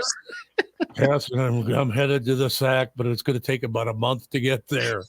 You're just looking at it like it's Mount Everest. It's 4 steps. Way too big. Yeah, I'll never forget that. But yeah, I think it's about a year out, or maybe it's a year from April. So it's like 16 more months, something like that, until all of the stuff is available retail, because most of it is still not available retail. I think the plants are available now, aren't they? If you want to buy the plants or something. Yeah, you can grow, I think, up to 4 plants in your house. Oh, okay. But didn't they also say you could have like 5 pounds of marijuana on you? Yeah. That was the limit? It was a lot. Which, for weed, that's a ton. Like, why would you ever, unless I'm a kingpin, I don't have 5 marijuana. I don't know. I think marijuana's done a pretty good job for people because it does calm you down. I'm a lot calmer since I do about 10. Well, there are gummies that you can get for sleep. They're 10 milligram gummies. They work like a charm. They're wonderful. You guys ever had those? I've never had them. Most people in my family take them. They do. Yeah. And sleep really hard. And then when the baby cries, I get really annoyed because of how hard they're sleeping. You're taking it well. You're really taking it well, I think. I think I'm very mature. One thing that was really great is I have even discovered not only the 10 milligram chewies, but they're licorice flavored. Ooh. I must be the only guy on earth left that likes licorice. Like black licorice. That's black disgusting. licorice. Yes. Yeah. Why don't people like black? I love it. I absolutely love it. Yeah, I don't know. It's a specific I don't know what kind of masochist you have to be to enjoy that. I'm also just not a licorice guy to begin with, so all of that to me just turns me off. No thanks. You can have it. I'm assuming the reason I like black licorice is because I grew up with a lot of Italians going to Catholic school because they're big into the licorice in Italy, man. Yeah. And no doubt about it. So maybe that might be where it came. I don't know, but they used to have the Good and Plenties. They were like a candy coated licorice, correct? Yeah. I always like those. They still have those? Andy, they still have it. Andy likes black licorice as well. So maybe there's something to it in your guys' family. Well, let me put it this way. I know that Andy likes licorice too because I got home and there was a crate of black licorice for my birthday. And I mean, there was the ones on TV, they run a lot of ads about about licorice on TV. Mm-hmm. The company I'm talking about, that's where he got them. I literally got like 10 different cartons of licorice. It was wonderful. Some of it's coated, some of it's not, some is just like regular licorice. But I think it must be the fact that I grew up with licorice in my family. That's why I like it. Yeah, it must be like an early on thing. Like if you get it, because I just remember there's some things in my life I remember thinking were disgusting as a kid, and now I like. But black licorice has always held true to me as actually poison. I have to ask AJ a question. Yeah, fire away. I just looked down on my screen. I've gotten about 9,000 responses to the word Riz. Honestly, I just looked down and was like, whoa. Yeah, we've still been getting some listeners kind of chiming in who maybe started the show late or something like that. And yeah, the Riz has the Riz comments have been kind of blowing us up here in the email box. Blowing us up. Oh Jesus, Brittany, get it? Blowing us up. Oh my gosh! I heard Brittany and I heard the pause. Yeah, I heard the pause. Get Seaman and Blow back on the show, Tevin. Yeah, book him again. I'll get Amy. Amy Seaman's supposed to be on this week, isn't she? Is she really? That'll be great. She's got the 12 Moms of Christmas finale thing coming up. She's terrific. She's great. I'll see if she wants to come on this week. That's your buddy, isn't it? Yeah.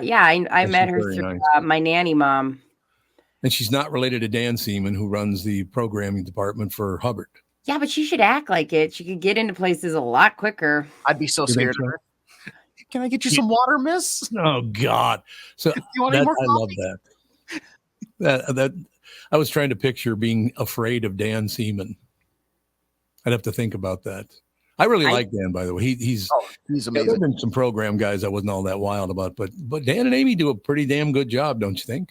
Yeah, I used to be terrified of Dan. I used to absolutely shake in my boots, terrified, because he seems like a boss, and I'd always see him at musical things. He loves musicals, and so do I. So then my big go-to, because like I'm not around offices very often. I don't really know like how to like schmooze with bosses. So every time I'd see him, I'd be like, whatever was playing, I would immediately mention that, like, hey, did you see Diary of a Wimpy Kid musical at the children's theater? Like, I'd always have like a thing to say. I thought the Cheese Touch song really brought the house down. There you go. Yeah, I don't see him. So are a lot of people intimidated by him? I would think so. He's Dan Seaman. Yeah. He's great. And I mean, I'm not trying to say he like it creates a scary vibe. He's just like a boss. Really? Yeah. He and I are kind of just like shoulder to shoulder, like, how you doing? Whatever. Yeah, makes sense. On the end. No, but yeah, Amy and Dan have been great to me. There's no question about it. It's a bitch to get a hold of them once in a while on the phone because Dan's in charge of the whole United States. Yeah. You guys knew that, right? Yeah, that's why it's also terrifying. Oh, really? Like, yeah, he's in charge of the program for the I feel so bad every time I have to ask him or Amy a question because I'm like, I know your time is so valuable, and what I'm going to ask you is the dumbest thing that you're going to deal with today, but it's really important to me. So can you spare 2 minutes? Like AJ's like does that, like walks in with his bowed back. Please, sir. You guys stop sucking up to the boss. My God. That's the problem is we suck at sucking up. Like I do that thing too, like by Dan's office where I'm like, I know I have to talk to him about something. Like I have to. He's the only one. But I'm always like, hey, no, this will take a half second. Oh, you're on the phone? No, I'll go kill myself. Well, yeah, I maybe I'm just too dim to understand that I work for other people because I've never cared for, like, whenever the general manager is coming into the queue, like, who gives a rat's ass? What do I care? Right, which is the correct response. I've worked jobs where the employees are trash, and then the second the manager, the owner walks in the door, all of a sudden everybody's like freaking out. I'm like, everybody's just a normal person. He doesn't stop kissing ass. Don't be scared of your boss. The one thing I have going for me is I'm consistently trash. No, true.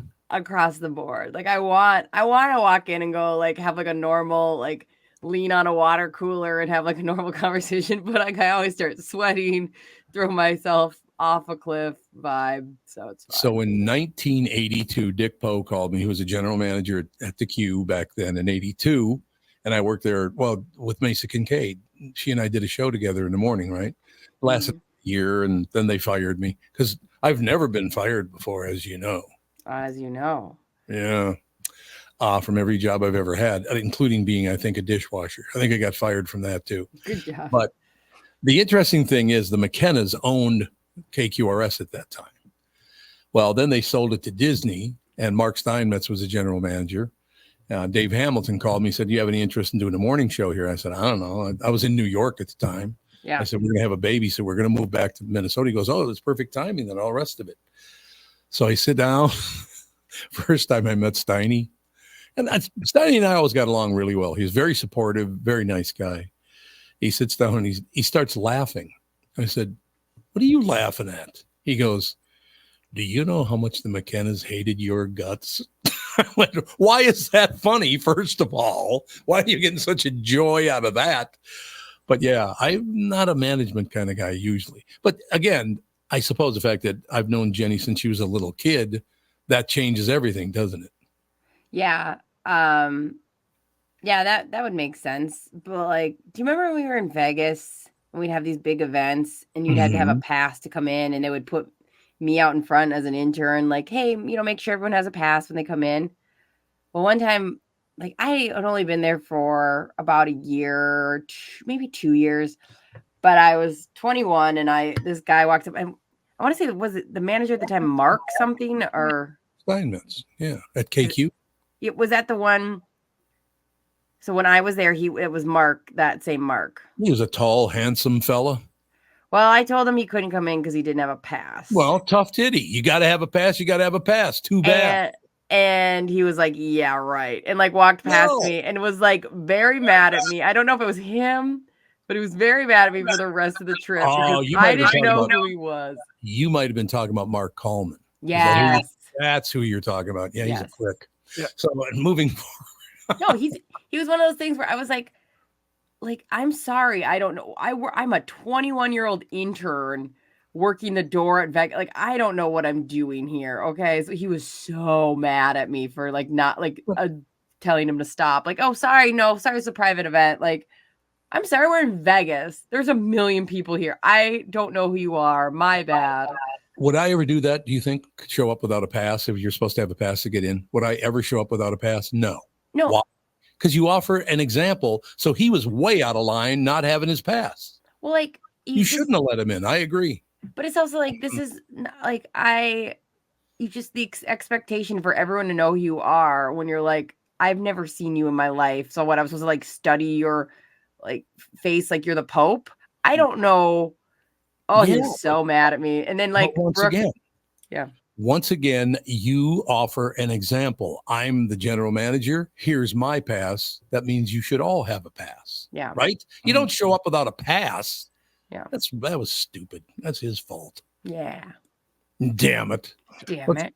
Let's go push him down. Look at me now, Mark. I'm in a closet in Eden Prairie. Look who's winning now. Look how far I've come, as a matter of fact. No, that does piss me off about some management people. Well, I'm management. I don't have to do that. You need to offer a good example to your workers, you dumbass. How do they not understand that? I was mortified. Not I was everybody. Yeah.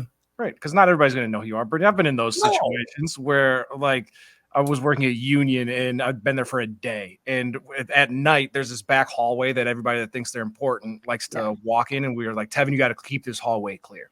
So I'm kicking people out all night. And then all of a sudden, there's this older guy in the hallway on his phone. Like, hey, sir, excuse me. Like, we're just trying to keep this hallway clear. And he was like, didn't kind of like brush me off a little bit. He's like, I'm on the phone. I'm finishing up.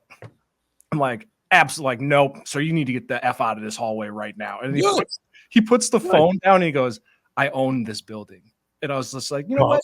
Have a good rest of your night, sir. I'm just gonna walk out and hopefully don't fire me because a good day, sir. Like, once again, that's bad management, though. I don't care if you own the building or not. If you have to have a pass to be in this hallway, then where's your pass?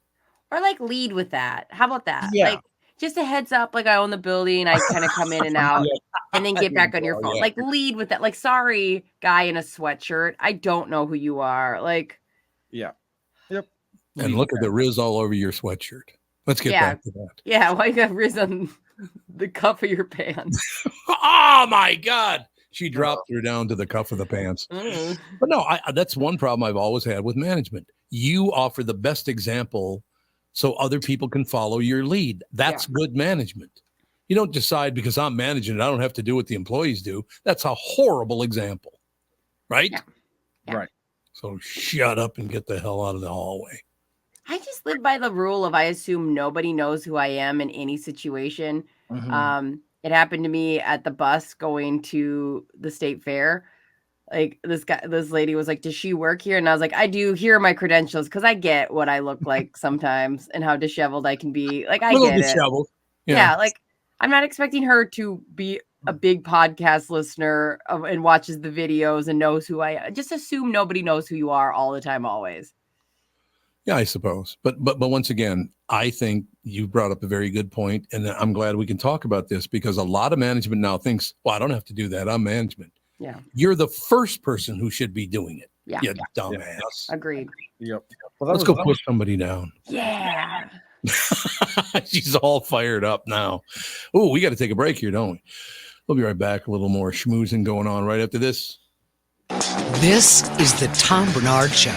Tom here, and I want to discuss a partnership that has been wonderful in my life, Zero Res Carpet Care. Very good friends of mine. Nothing is better to someone with a family than having a completely clean home. Your carpet is the biggest filter in your house. If you want to talk about pet dander or foot traffic, dirt from the outside, they all eventually reside in your carpet. So, Zero Res Carpet Care. Listen, around the holidays, you need to contact ZeroResMinnesota.com or call 952-ZEROREZ. That's 952-ZERO-RES. They clean your home with their electrolyzed pH-elevated water that doesn't use chemicals or soaps that smell like a janitor's closet like other cleaning services. How about a Tom Barnard deal? Well, here it is. Get 3 rooms, zero resified, starting at $129, and don't forget your air ducts. Mention me, and they'll discount your air vents by $75 too. This is for the entire month, so call them right now, 952-0-RES, backward or forwarded, spells the same, or book online, ZeroResMinnesota.com. If it's available, ask for them to come to your place in the Tom Barnard named service truck. What an honor that was, by the way. Just mention me by name and get the special deal to get your home clean and your heart happy.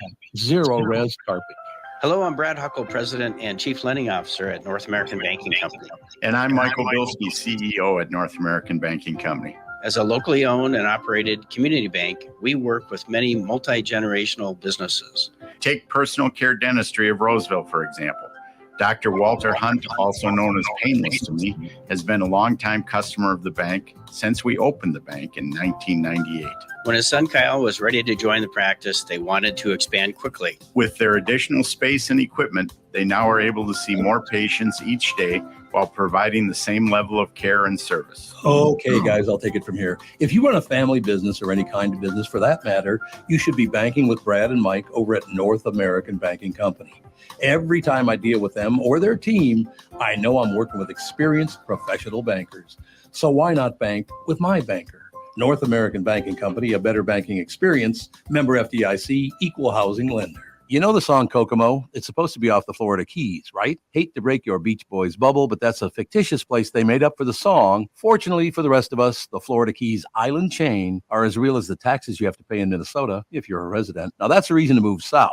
In addition to Florida and all of Monroe County being beautiful, the Keys from Key Largo to Key West are even more beautiful. This is Tom Barnard, part-time Florida resident myself. And if you want a second house or a new retirement home or want to become a Floridian, may I suggest you contact Matt Carlson from One Key West Realty. Matt grew up in Litchfield. He's a super real estate agent when it comes to finding your tropical island space in the Keys. He lives there and here, and Matt knows what's best in Key West to buy for your second home in Florida. Matt teamed up with fellow Minnesotan from Sartell and Alexandria, Kristen Eklund, who's one of the top mortgage brokers in the country from Coast to Coast Mortgage. She'll get you the financing you need to buy a home in Florida or in Minnesota. Matt's part of the Lake Sotheby's International Realty Group here in Minnesota, and Kristen, his mortgage colleague, lives and works in the Keys, so they both know the Florida Keys' new and existing homes for sale and are Minnesotan through and through. Contact them by heading to onekeywest.com. We are back, ladies and gentlemen. I need you guys' help with something because of the lead story in the Star Tribune this morning. Here's the headline. Walls ever seek $1 billion in federal funds for Blatnick Bridge upgrade. What the hell is... I've never even heard of the Blatnick Bridge. Yeah, where is You guys it? ever heard of it? No. Blatnick Bridge. Yeah, the Blatnick Bridge. Is that like the name, or is it like it's like decrepit bridge? Like Blatnick is like a or an adjective I just don't know about. Looks like it's a bridge going from Minnesota to Wisconsin.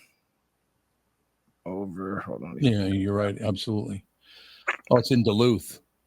Maybe that's why I never heard. But I would have heard. I know which bridge they're talking about. I've never heard it called the Blatnick Bridge, though. As far as I know, Minnesota and Wisconsin's Department of Transportation asked for more than $1 billion in federal funding through a bridge now costs $1 billion to build. I mean, it's a big bridge. It is. That still seems pretty expensive. Like, we ain't got any cheaper discounted bridges. I don't think we go the discount route on bridges. Sorry. No, probably not. They want $1 billion in federal funding through the U.S. DOT, Department of Transportation, Bridge Investment Program to rebuild the Blatnick Bridge. Governors from both states, of course, announced on Monday. Transportation officials have recommended a complete rebuild of the more than 60-year-old connector between Duluth and Superior, Wisconsin. But $1 billion? And is that just from Minnesota, or is that like, are both states coming up with $1 billion, or is it $1 billion combined? It's federal. It's federal money. The federal government has come up with it. So I don't. What does it ever say anywhere why they call it who is Blatnick? Does anybody know who Blatnick is? Blatnik.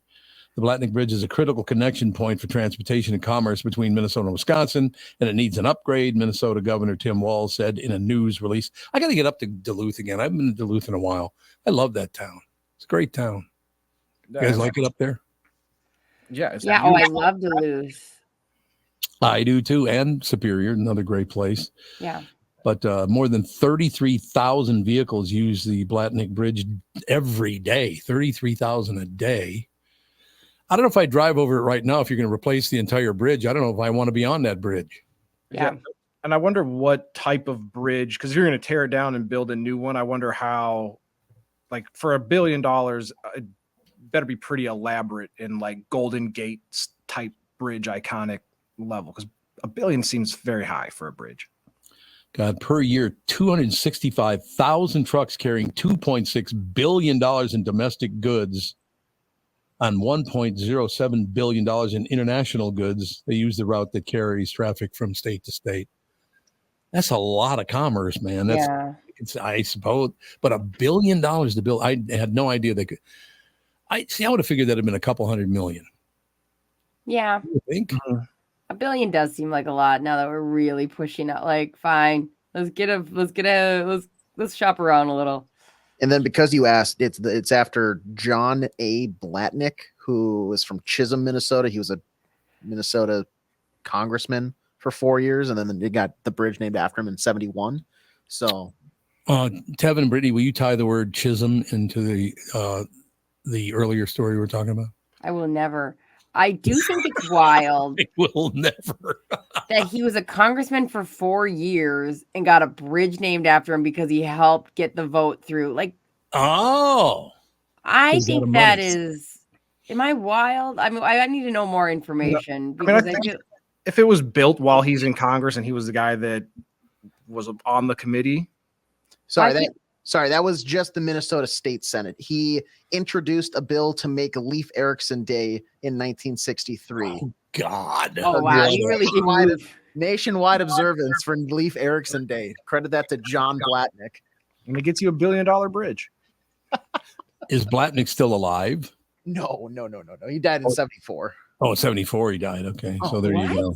He died in 1974? No, sorry. He died in 1991. He was in office until 1974. I was like, he died like 4 years after the bridge was named after him. he was in the U.S. House of Representatives until 1974, but then he died in 1991, born in 1911. I mean, it's just like I've done a lot, but like mine isn't bridge specific, but like we're going to get that train station. Yeah, we can get the light rail station for Brittany. The Artisan Light Rail Station.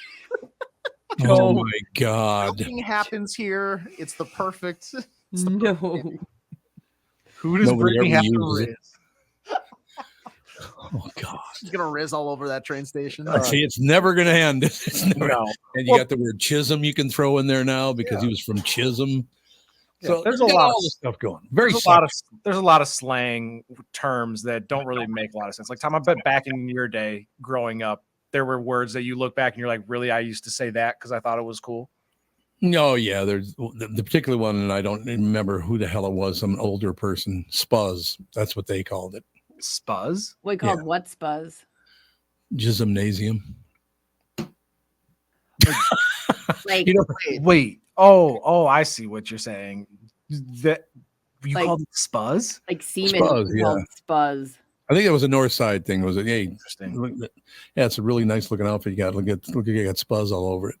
That was a deal. I was expecting you to go with like groovy or far out, like those type of words. I did that when I was a teenager. Spuzz. All right, hand to God, I did say things like groovy when I was in my early teens. I did. Yeah, that's groovy, man. How about in the record business? I bet you there's some things you said that were mortifying. Yeah, it's like sit down and shut the F up, things like that. Yeah. No, I like said that a I'm lot. sure you had to be like, this band is really groovy. You know what I mean? Like, you have to walk into Oh, a place. no. Really? You know me Next better than track I'm is not. so stepping nectar, up there. everybody sit back and listen.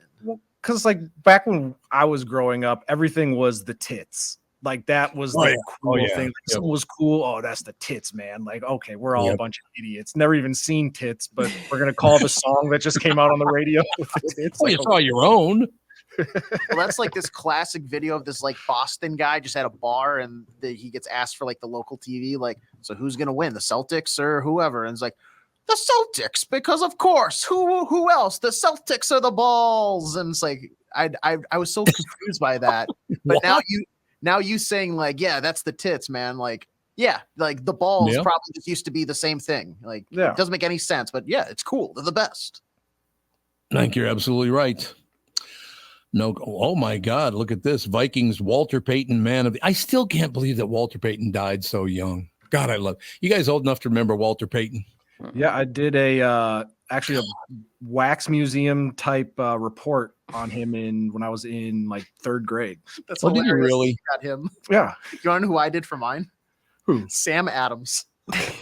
Samuel Adams? Yeah, so I had to get like a wig and like, you know, at the end I was like, yeah, and then now there's a beer after me. And my teacher is not a fan of that. Yeah, I would imagine that's probably true. Not a fan. Yeah, I could see not a fan. No question about it. But yeah, Walter Payton's Vikings Walter Payton Man of the Year nominee. Oh, it's just the nominee. He's not Man of the Year yet. He's their nominee. Who do you think it is? CJ Ham is my guess. Yeah, that's actually a really good guess. Or who else has? It used to always be Kyle Rudolph when he was on the team. But yeah, I would say CJ Ham probably. You know, let's see. Well, now the Star Tribune put the thing up, covered up the story. I hate it when you do that.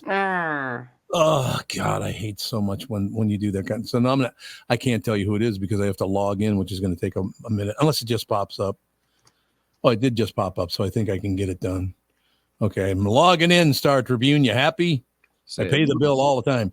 Oh, Harrison Phillips, that's who it was. Our defensive tackle. Yep. Got a great smile, actually. He's looking at you like, I'm friendly, even though I could crush you. Yeah, that's pretty good. Yeah, that's how a lot of those guys are. They're the meanest person possible on the field, and off the field, they're just a big teddy bear. Really? Yeah. Oh, yeah. Well, that's nice to hear.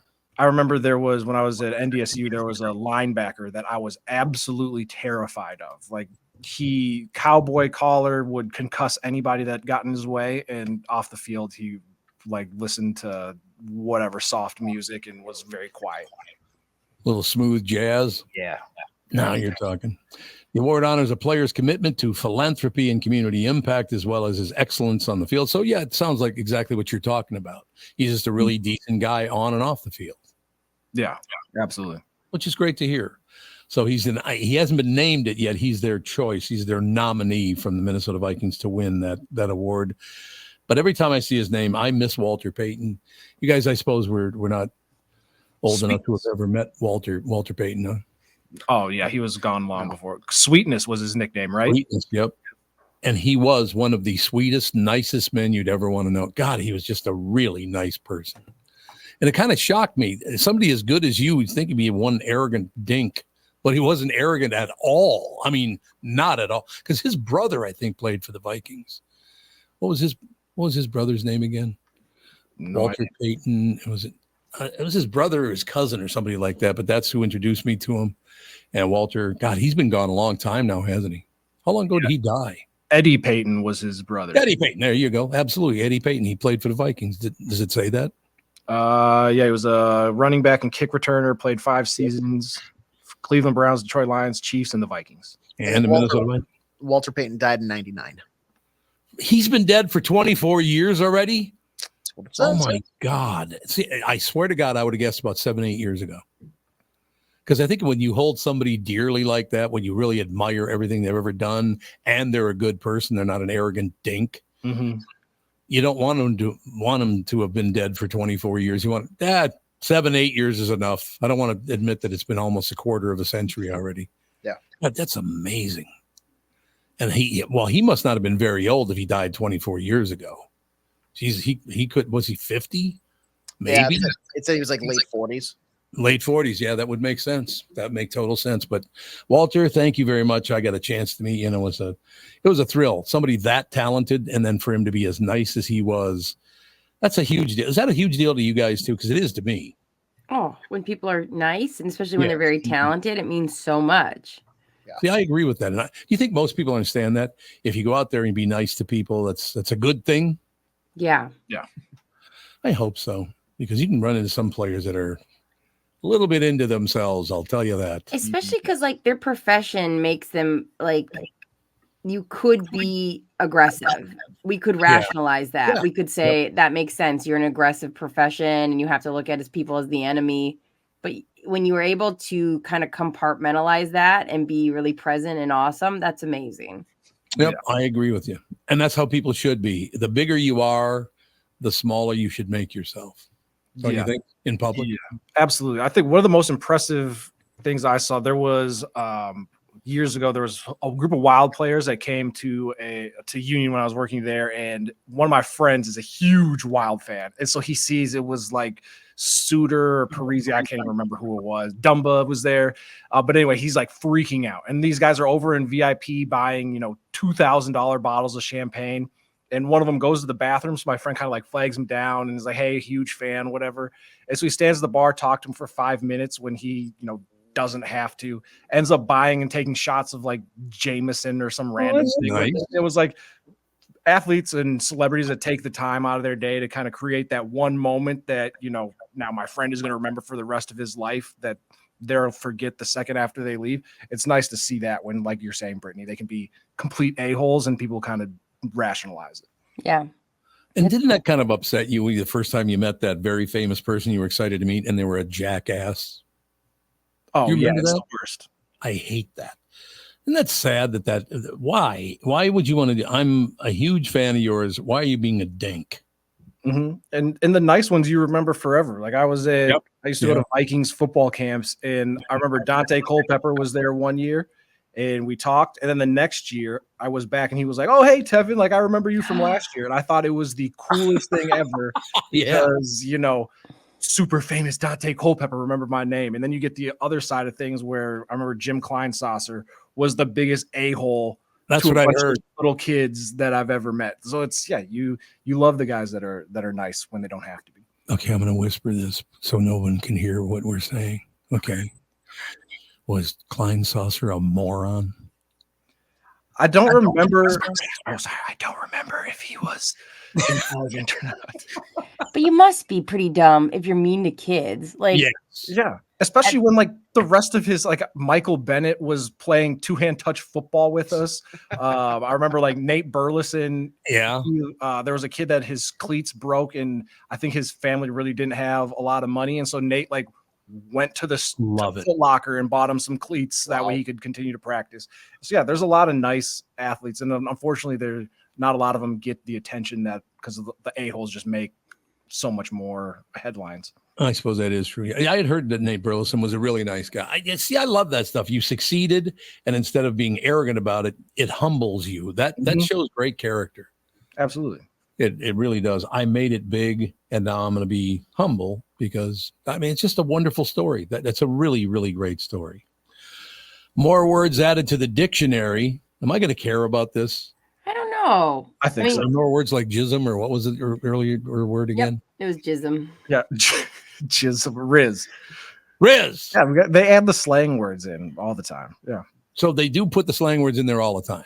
Yeah.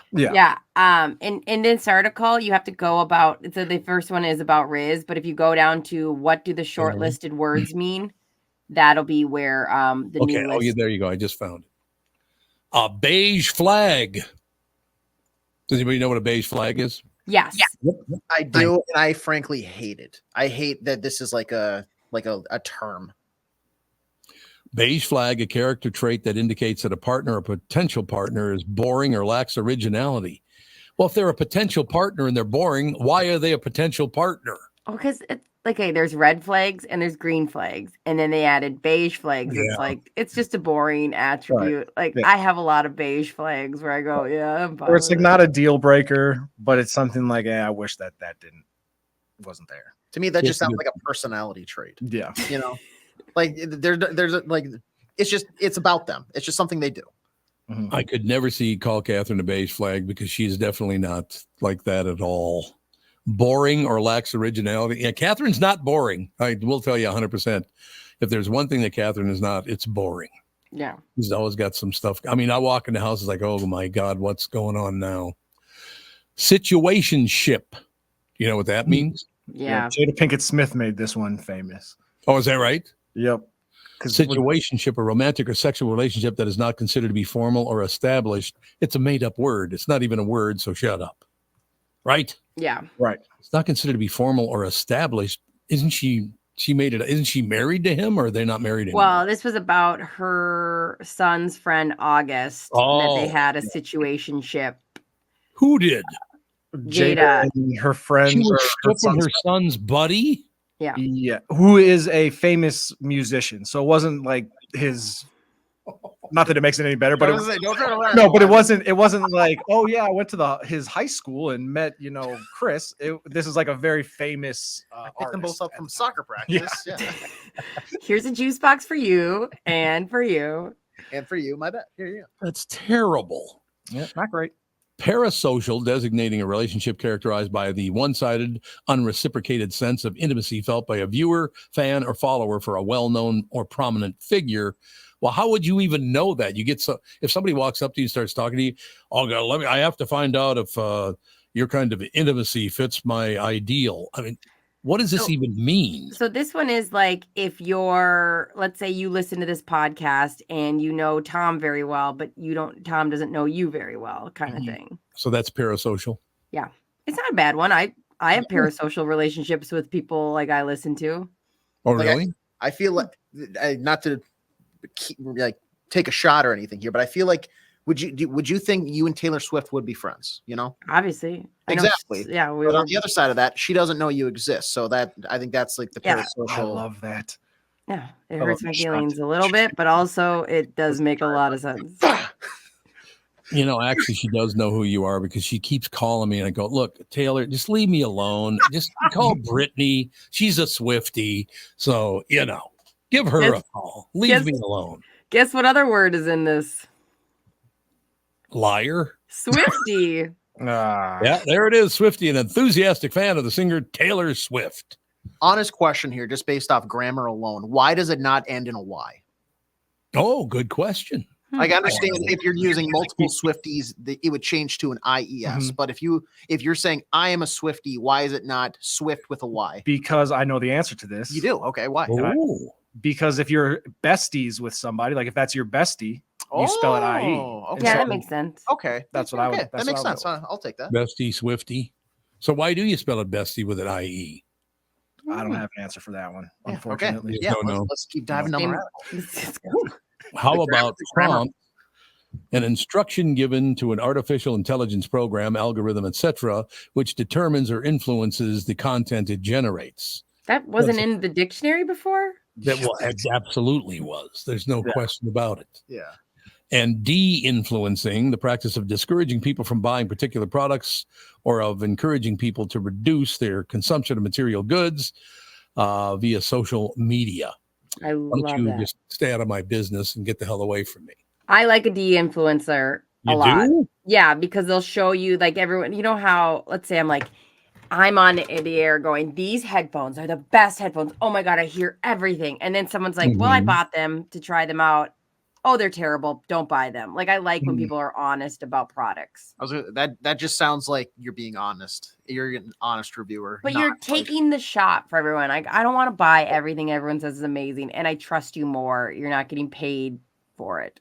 You're right. Because I have watched some reviewers where it's like everything that they unbox, everything that they're talking about, it's like, this is a must-buy item. You have to get this. You're gonna use it every day. It's nice when you have somebody that, like, you get that sense of, okay, they actually really do think this is a good thing. Or on the other side, they're being honest about, like, hey, maybe this works, but it's not worth the money. Like, you know, this much cheaper option does the same exact thing. So that's what's going on right now. They're de-influencing you. I need some de-influencing sometimes just to, like, bring me back. Not everything is amazing all the time, always. Well, I can understand that. We do need to take a break. We'll be right back in a couple minutes. More news right after this. This is the Tom Barnard Show. Listen live on the Tom Barnard Show app or at tombernardshow.com. Guys, if you want to reignite your intimacy once and for all, listen. Just give Twin Cities Premier Health a call for a discreet and confidential in-office evaluation by their highly trained staff of medical professionals. Acoustic wave therapy sessions are 25 to 30-minute treatments with no pain, no downtime afterward. And right now, Twin Cities Premier Health is offering a free treatment and a free consultation when you book today. Receive this $800 value when you use code word TOM at TwinCitiesPremierHealth.com. You may know that age-related erectile dysfunction is most commonly caused by a buildup of plaque in the arteries that supply blood to the erectile tissue. Acoustic wave therapy can rescue your relationship and has been clinically proven to break up plaque. Definitely take advantage of this limited time special offer. Receive a free treatment and a free consultation when you book today. This is a savings of $800 when you use code word TOM at TwinCitiesPremierHealth.com. Be sure to use promo code TOM so we get credit for sending you. I wouldn't recommend a service like this unless I knew they could help you. TwinCitiesPremierHealth.com. Recently, Jim Paul of Valley Buick GMC was contacted by a company that does on-site sales. Jim was confused. Wait, they don't know anything about us, our staff, our reputation, most importantly, our customers. Hey, pal, no problem. We do them all over the country. You know, get the manager off the roof sale, inflatable gorilla sale, and our favorite, the 13-hour sale with a giant clock that goes to 13. Urgency, baby. We bring our crew because, well, your people are, let's just say, a little laid back. And the pricing? Nothing special, sport. But Jim thought, we price competitively every day. Our prices are special. We definitely don't need these guys. But sale does convey some urgency, so we made a bold decision for his fine dealerships. Announcing the Valley Buick GMC 365-day sale. And we can even extend it a couple years or so. I got the air dancer guy, scratch-offs, plastic keys, bubble machine. Valley Buick GMC in Apple Valley or Hastings or valleycardealers.com. Hurry. Before you head back to one of the big box stores for your hunting and shooting needs this season, do yourself a favor and visit My Choice, K&L Surplus and Ammo in Lino Lakes. Not only does K&L have one of the widest selections of firearms and ammo in the Twin Cities, they also do business the right way. They want to make sure that you have the right firearm and the right ammo for your needs. Jim, the owner, has over 25 years of experience in the business and will help you find what you need at a fair price. Speaking of prices, a lot of stores are using inflation and supply shortages as an excuse to raise prices on ammunition. Not K&L. Jim's doing everything to hold the line on pricing so you can spend more time on the range. Find out for yourself why K&L Surplus and Ammo has been the choice of gun owners for over 25 years. Go in and chat with Jim in person at the store on Lake Drive in Lino Lakes or online at klgunstore.com. klgunstore.com. The Tom Barnard Show is proud to have partners like North American Banking Company, Bradshaw and Bryant, and attorney and advertiser Dave Bielke. I've been advertising on Tom Barnard shows for years. I like Tom, not just because he's a good guy, because the ads I run on his show bring me new clients that are hurt at work and need legal help. Tommy B works for me. If you'd like to find out more about growing your business with the Tom Barnard Show, go to tombarnardshow.com, keyword partner. We are back, ladies and gentlemen. Andy now joins us, of course. AJ, I never get to say goodbye to AJ anymore because you go to break and then during the break he leaves. Yep. But, AJ, there's a long-standing, hey, have a good day deal. So just understand that. I'm thinking it. I didn't get to tell you, but that's the way it is. I have a question for you guys. You guys know a lot about Spotify? Yeah. Very little. You know Love very Spotify. little? Yeah. You do? Yeah. Is that where Rogan is? Is he on Spotify? Yeah. Well, Spotify just hosts a bunch of different stuff. So, his podcast is anywhere you want to listen to podcasts. Oh, so who's the one that hired him for gave him $100 million? That was Spotify. That was Spotify. I thought so. Yeah, because what it was, because I think he was on YouTube, and then they wanted to do an exclusively he's only on Spotify, and so they gave him whatever it was, $100 million, but that I think is long. Yeah, was that a timed exclusivity or something? Yeah, because that's why it was such a big deal, because he was only going to be on Spotify, but now that's no more. Oh, so that expired already? I believe so, because I see him everywhere now. He's everywhere. Does he have the highest rated podcast in the country? I would assume. I believe so. I think he's big. Adam Carolla used to be, but now I believe he's second. I think. Yeah, Mark Maron had a very popular podcast. But yeah, Joe Rogan, I think, is universally known as the number one. There you have it. The reason I asked that question, Spotify has laid off another 1,500 people. So what's that? Do you guys know about this? Maybe it's because they pay people $100 million to be on their platform for 6 months. Yeah. They did this with Harry and Meghan too. So they'd had their podcast as well. Okay, so basically, I'm really glad I asked that question because you guys know a lot about this stuff.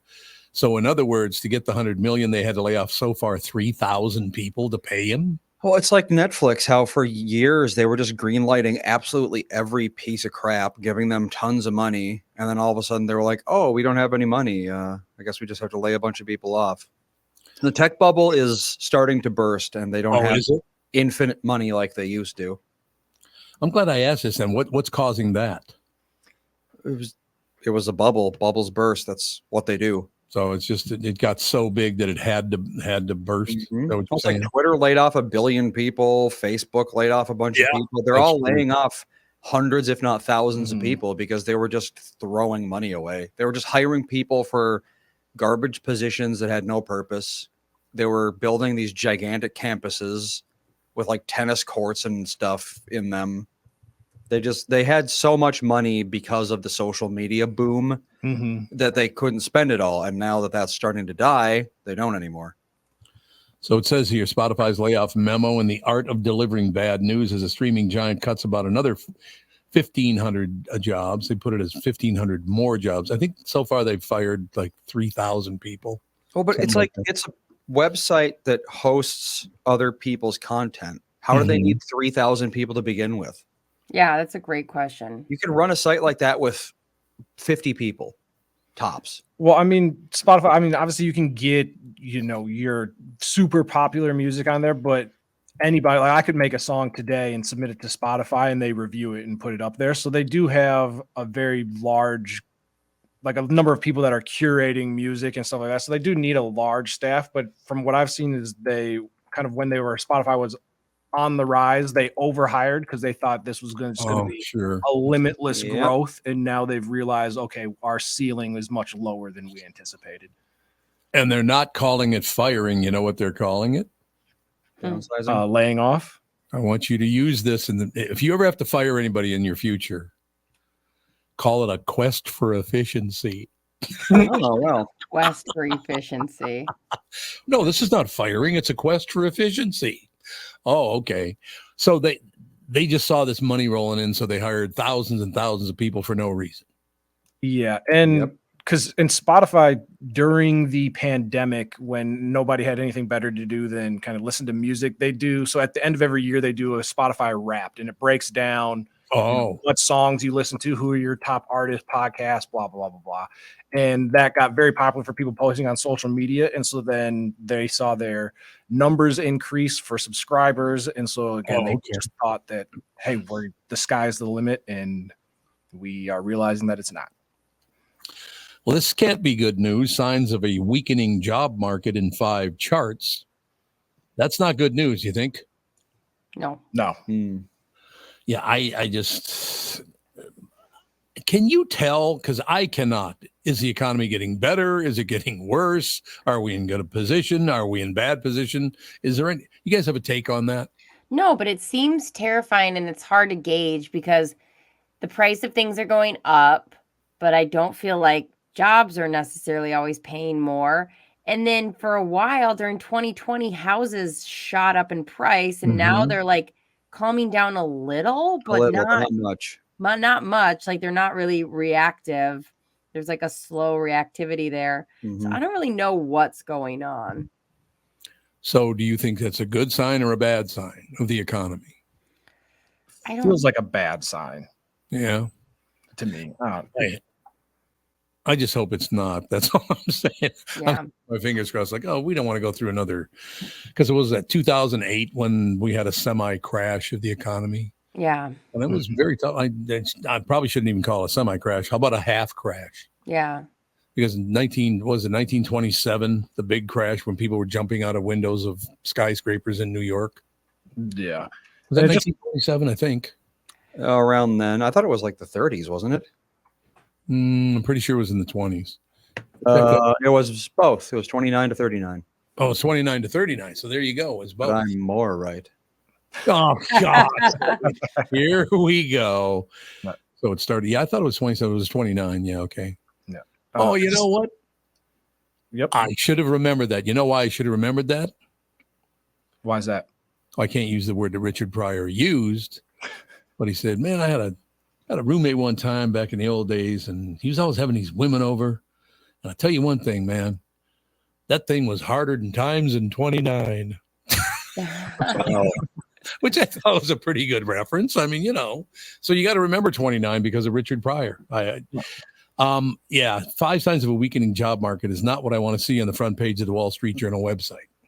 No, and it feels like with everything that's going on, like eventually something has got to give. And usually when something's got to give, it's not like, something gave and got better. It gets worse. So I don't know. It feels like we're not on the right track. Does it feel to you guys like we're not on the right track? I don't know. Like, again, I want to be optimistic and be like, things are going to right themselves and they'll be whatever. So that's the part of me that's like, but it's hard. I mean, we just talked about insurance going up. I think there's like other bills right now that we're, me and Justin are deciding. We've got that what is it called? That creep, kind of where creep. Our target creep, or no, scope creep, where like all of a sudden you're realizing you're spending a lot of money on little things. Oh, yeah. And you're like, okay, so there's definitely a time where we're going, all right, what do we need? What do we not need? Because yeah. Well, but that's good, isn't it? Yeah. I don't know if it seems like a scary time right now for jobs. Like that's really true. And then it also seems like everybody's talking about like groceries are so expensive. Insurance is so I hate to be negative, but like it seems a little bit eerie right now for the economy. Well, there you go. Here's how the first day of Metro Transit's crackdown on fare dodgers went. They're actually doing that. They said they were going to do it. But they said they were going to do it a long time ago, and they never did it. But now they are actually cracking down on making people pay to ride on the train. They're going to do it for like a week. The ACLU will sue them, and then they'll stop. So how could the ACLU get involved with this, Andrew? All you have to do is call them racist. They'll back down. Even if it has nothing to do with race. I mean, if someone like, I don't know, what's in front of you in line, just call them racist. In Minnesota, they'll back down. Why is that? That's how Minnesotans are. Why are people so afraid of that? It never made any sense to me. Because it works. Just because everybody else is, just because you're not, everybody else is, so that it has a huge effect. Well, yeah, and because you can call somebody a racist and now get on, post their picture online and do whatever and have no facts, and they'll end up getting fired from their job, or whatever. Because it used to be back in the good old days, you could just make a joke and be like, "Oh, that's racist, Tom," and we all laugh it off because everybody knows it's not. But now you can't. Why does it have to be? It's not. That's racist, Tom. Why does it have to be Tom? I don't know. You're just the first. Fine, Brittany. That's racist, Brittany. And me and Brittany laugh about how she's being a racist, and we all. By the way, he did air quotes. Anyone who's listening, by the way, you do know that nobody saw that, right? But yeah, you know what I mean. So I don't know. Today, So here's my question for you. Do they realize by doing that they're taking away a lot of the heat behind the word racist? That if you only used it for racist situations, it would have much more impact? Well, they're using it because they are in their heart bad people who want to hurt others. And that's just currently the easiest way to hurt someone. Right. They don't care about the word itself. Once the word racism goes away, I mean, even if racism gets completely reversed, we go back to the 1800s, they'll join the side of the pro-slavery because they want to hurt people. And everybody throws around racist like it's just whatever, like willy-nilly. I remember I was at the House of Comedy and one section of the theater was closed. So there was a black lady sitting down. I go, "Hey, ma'am, this area is closed. We don't have any servers for back here. We just need you to move up to this seat." And she goes, "Is it because I'm black?" I'm like, what are you like? It just shut up and move. Either sit here or leave. Just say yes. That's yes, right. It is because you're black. Like, what do you caught me. Everybody's psychotic. Like, just calm down. I was trying to think about how far that had to be 20 years ago when they came after me on that whole deal. This was about 20 years ago, wasn't it, Brittany? At least. Yeah, Maybe trying to. 25 Yeah, years? yeah. I mean, it depends which time. Well, yeah. Which one are you talking about? Yeah, well, they keep going on. Well, as a matter of fact, it's funny you say that because I just heard it last July, just 5 months ago, I was watching Channel 5, and I don't know the anchor's name, but he was doing a story on me, and he leaned into the camera and went, "Some say he's racist." Bum, bum, bum, bum. That was 25 years ago, and it was bullshit then, but they're still using that. But you have to understand something. That word now has very little meaning because they throw it around so much. A lot of it doesn't people mean don't anything care anymore. Yeah. What's that? A lot of people don't even care anymore. No, they don't care about that word because you've overused it to the point it has no meaning at all anymore. So for some dope over at Channel 5 to say that about me, it meant nothing. It's like, whatever. Yeah, you used to have to wear like a KKK suit to get called racist, and then now it's like if you are a comedian on stage and you make a joke that is just about a black person being funny, now you get called racist. Like I also think it's really unfair for people to use vernacular and things we've learned now and put that same thing on things that were made 30 years ago. Like 30 years ago, yeah, there were things that I've said in radio where I go, I would never say that now because I have learned more or just don't want to offend people or learn that is offensive. So I just think it's like a very weird thing that people will go, well, this was said on the KQ morning show. And it's like, you don't know what life was like back then if you're not immersed in it. I think like every 5 years, there's some 20-year-old that comes out of the woodwork and is like, I'm going to get Tom Barnard. And it's like, I mean, there were things, like people, we use different terms. It wasn't I'm not sitting like defending, but I think everybody should be a little embarrassed of themselves 20 years ago or you're not growing. Absolutely. That's all I feel about that. Oh, absolutely. No, I agree. I think it's a good point. Like I said, I don't understand why people, and like you guys said already, why you want to go so far out of your way to harm somebody, to try to ruin someone's life over that. Yeah.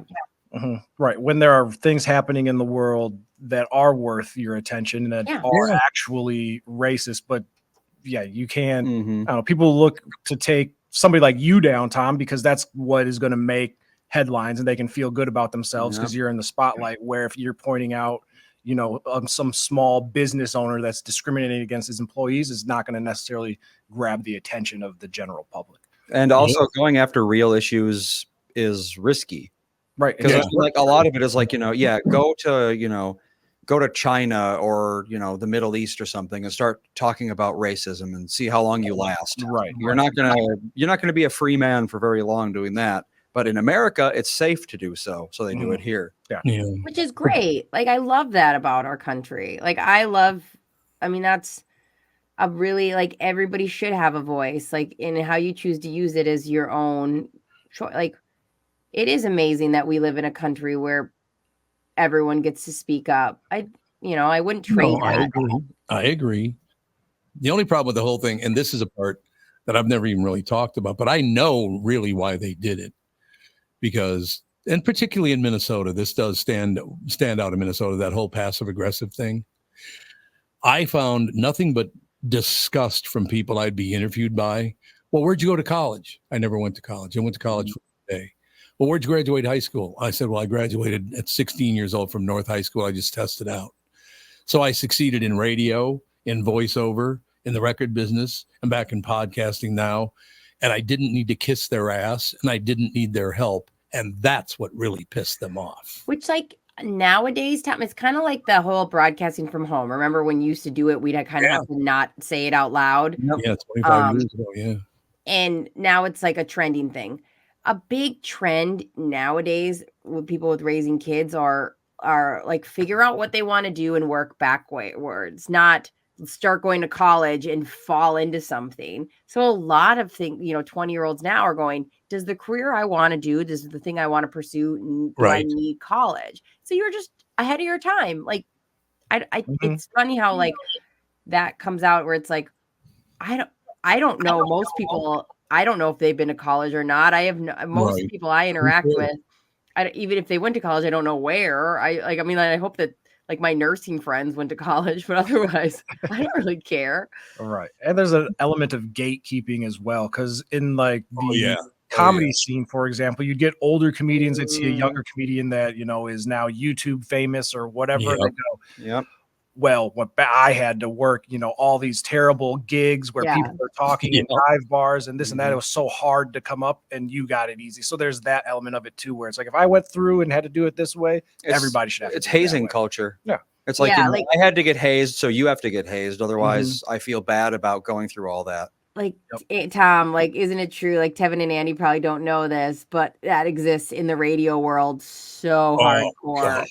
Like, you have to go to a small market and do years there before otherwise. And then on top of it, if you've never done a morning show, okay. You've never woken up at 4 a.m. Oh, get out of here. Haven't been in the field for, that exists so hardcore in radio. Well, it's rife in the medical industry too, especially it's like, I had to work 120 hours at this hospital and, sew people's faces back on. It's like, if you didn't have to do that, you're not a real doctor. Right. But yet I had to walk uphill both ways to get to work. Every industry has that attitude from people, to be honest. Like even like tradespeople, they have the same. I'm sure. Thing. It's like, I've done all this dirty work. It was very hard, but now you have all these fancy new tools to do it for you. Therefore, it's bad. Pick an industry. They all feel that way. The old people are upset that the newer people have it easier, even though you'd think, hey, life is easier now. That's a good thing. Yeah, and I'll close with this. The fact that they were also pissed off at me for succeeding without kissing ass or sucking up to somebody, I can't do it. Even if I tried to suck up to somebody and kiss their ass, it wouldn't come out. No, you could not do that either, Andy. I could if I had to. I just mean like you guys are really privileged that you go like I don't have to suck to people. And it's like, well, you guys have not been in a situation where like maybe that would be the difference between you feeding, your kids or not. Like in North Minneapolis, it was that way. But like to suck up to somebody to keep a job kind of thing. Like Andy, you've never experienced that. Like at the end of the day, like I don't want to suck up to people, but like if I had to, I would. Like I get I've never seen you suck up to anybody. You're because making I haven't had to. Well, there you go. Well, there's a difference too between being nice for nice's being nice sake to somebody and like obvious flattery. Yeah. It's like even if I don't like my boss, I'm still going to be nice to them. Yeah. But I'm not going to be like, hey, looking good today, Mr. Smith. No, you're not. Oh, That's have not you your lost personality. weight? It's not Oh. mine either. But like, I'm just saying, a lot of us are lucky that like, because some people work with monsters, and you have to like Oh, play yeah. the game. I remember being a teenager and like letting old men flirt with me so I could keep my like Papa John's job, and like. You know what I mean? Like, you don't want, nobody wants to do that. Like, No, it's not, no. but, you know. Do you think it'll stop someday with some people demand that you suck up to them just to get a job? Never. Never going to end, is it? You gotta kiss the ring. Like the closest I ever get to sucking up to somebody is those. Like I'll be like, I'll do it because it's the job requirement, but I think it's dumb. Yeah. And just so you like, Like, you know what? Where was the worst was in the National Guard, because Oh, yeah. these guys would have just whatever job in their normal life, and then they'd put on the uniform for the weekend, and then like, especially when I worked on the radio, there would be guys that would be like, "Oh, you think you're this?" And I'm like, "What? Like, what?" And they Isn't would that just want to amazing? have dominance so Yep. bad, and it was like, Yep. I'm exhausted. Like, I know that you're an accountant in your everyday job, Johnson. So take a seat. Like, damn Johnson.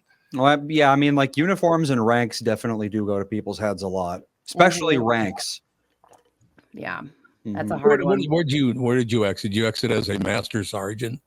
No, oh my God, I exited as a sergeant, and that was a very big deal did for you me. really? Yeah, You it were a was- sergeant? Yeah, E5, big and that was a job. huge deal because, especially as a Mhm. medic, a lot of people went into medics with a bunch of college credits, and I didn't have any because they were in nursing school or even Oh, had their sure. nursing degree. So trying to get what? How were you a medic with no medical Because they train you. degrees? So you go to Combat medic, you don't Texas. have to be able to like treat people's It's trauma based, and pneumonia also and stuff. Yeah, we get our paramedic license, and we go to Texas for 4.5 months. It's actually preferred sometimes that you don't have much going in, because they want to teach you the way they want to teach you. Right. It's kind of like how they don't want you to have much firing a weapon experience, because they want to teach you don't have your bad habits. So you have to, I mean, it's a lot of schooling when you're like, it's constant when you're in Texas for combat medic training. Well, not to mention having a lot of knowledge. Like if you're a GP and you become a combat medic, you're probably going to start overthinking a lot of things. Yeah. And that makes you slow. And when you're dealing with like, blowing off limbs and stuff, you can't be slow. You just got to do it. You can't second guess your training. Yeah. I mean, it's definitely like, it's the ABCs, like airway, breathing, circulation. Like that's what it is. Like I could teach anybody to be combat life saving. Like that's for sure. Right. I have a question for you, because I always got the impression, I never served in the Army, Navy, Marine Corps, any of that stuff. But I got the impression that MASH did a really good job of revealing how it really was. The TV show MASH. Yeah, it's The so movie. hard to say, because like that was such a different That war was than a I long was time in. ago, Like yeah. Yep. I was in a truck 99% of the time Mm-hmm. during my deployment to Kuwait and Iraq. Like I was in a truck a lot. Well, because medics don't engage in combat unless they absolutely have to. But that's not even true. Like, because we had a lot of people out all the time. So actually I was driving a truck a lot of the time, which is like not what you would think a medic. You're usually, when we first started, we had a full, squad, and I would sit in the back and just wait for anything to happen. That's all I did, was sit around and wait. Like I brought my Nintendo DS, played Zelda in the back, and just waited all the time. And then eventually, like, they had to have medics drive because like people had to leave for different reasons or get hurt or this or that. So a lot of like everybody becomes a truck driver in the last Kuwait and Iraq. I suppose that is true. But I like I said, I didn't serve, so I don't know. But I love the fact when these guys are doing surgery, people losing limbs and all the rest of it, they dealt with it. And I thought in a very prudent way, by relaxing and actually kind of joking around while doing a magnificent job of saving this person's life. Well, I hear there's a lot of that for sure in the military. Yeah, that's what I hear. Humor. Yep. Oh yeah, Yeah, like yeah. and I've worked in a lot of medical clinics in Iraq and Kuwait, and those doctors, I mean, the things they say and the things that we joked about, I mean, I would be looked at like a monster, but like that's about anything in the military and in high pressure situations. Like we would talk about like, oh my God, what if somebody put an IED in that goat? That'd be crazy. Like that's just a very simple example. But yeah, like, you know what I mean? Because I think there's so much pressure and so much severity all around you that you have to make light of it. You just do. And I mean, anybody who's been around those people is like, yeah, we are morbid and this and that, but like you kind of have to be. Yeah. You have to dissociate a little. Yeah. Because otherwise, just like constantly thinking about the situation you're in, you're going to get paralyzed with fear. Yeah.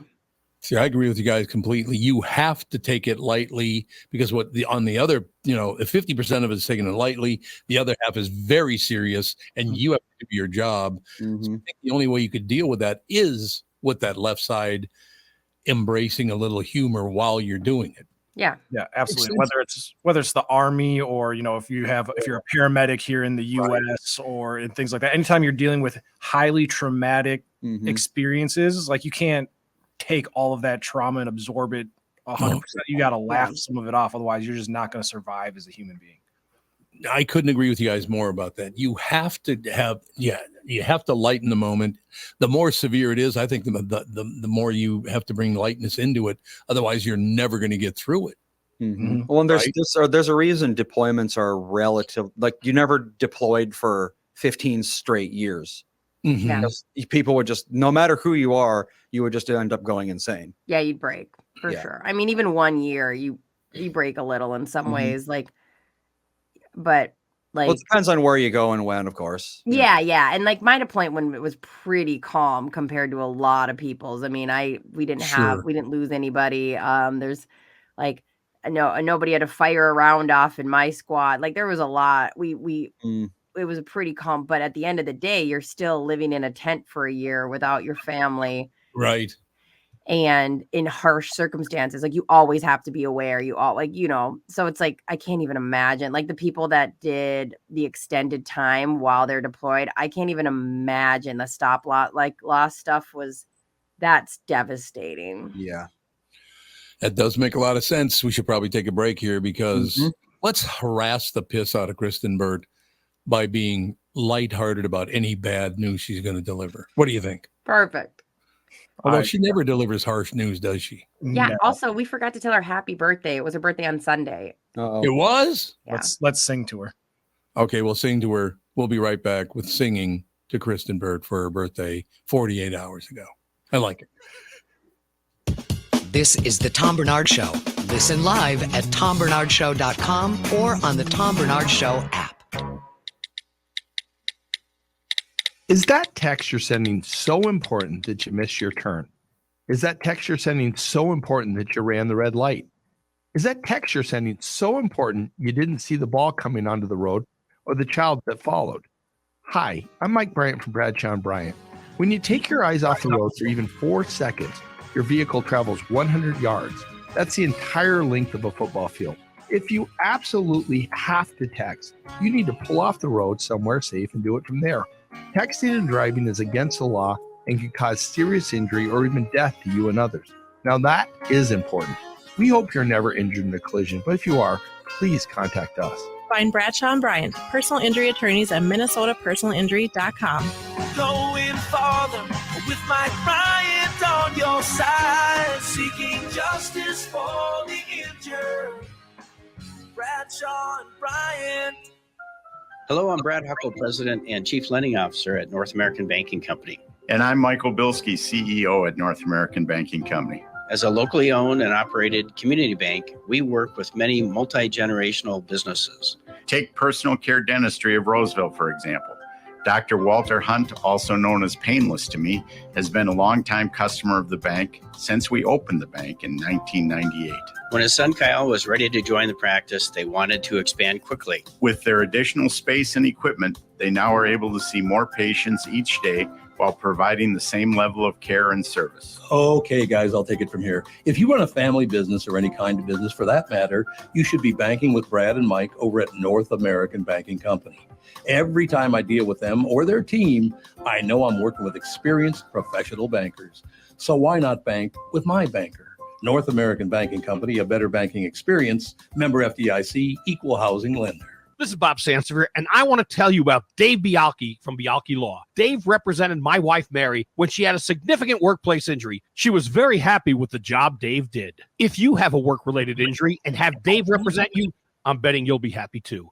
Dave is a down-to-earth guy. He grew up in northern Minnesota, rides a Harley, and worked various jobs doing concrete, electrical, plumbing, roofing, and carpentry work. Dave works for people with work-related injuries. If you work construction, or anywhere for that matter, and you're hurt or even just hurting, you should talk to Dave. Let's face it, our bodies wear out. If your body is worn out from work, if your knees or back or shoulders hurt from things you do at work, do what Mary did. Call Dave and talk to him about it at Bialke Law to set up a free initial consultation.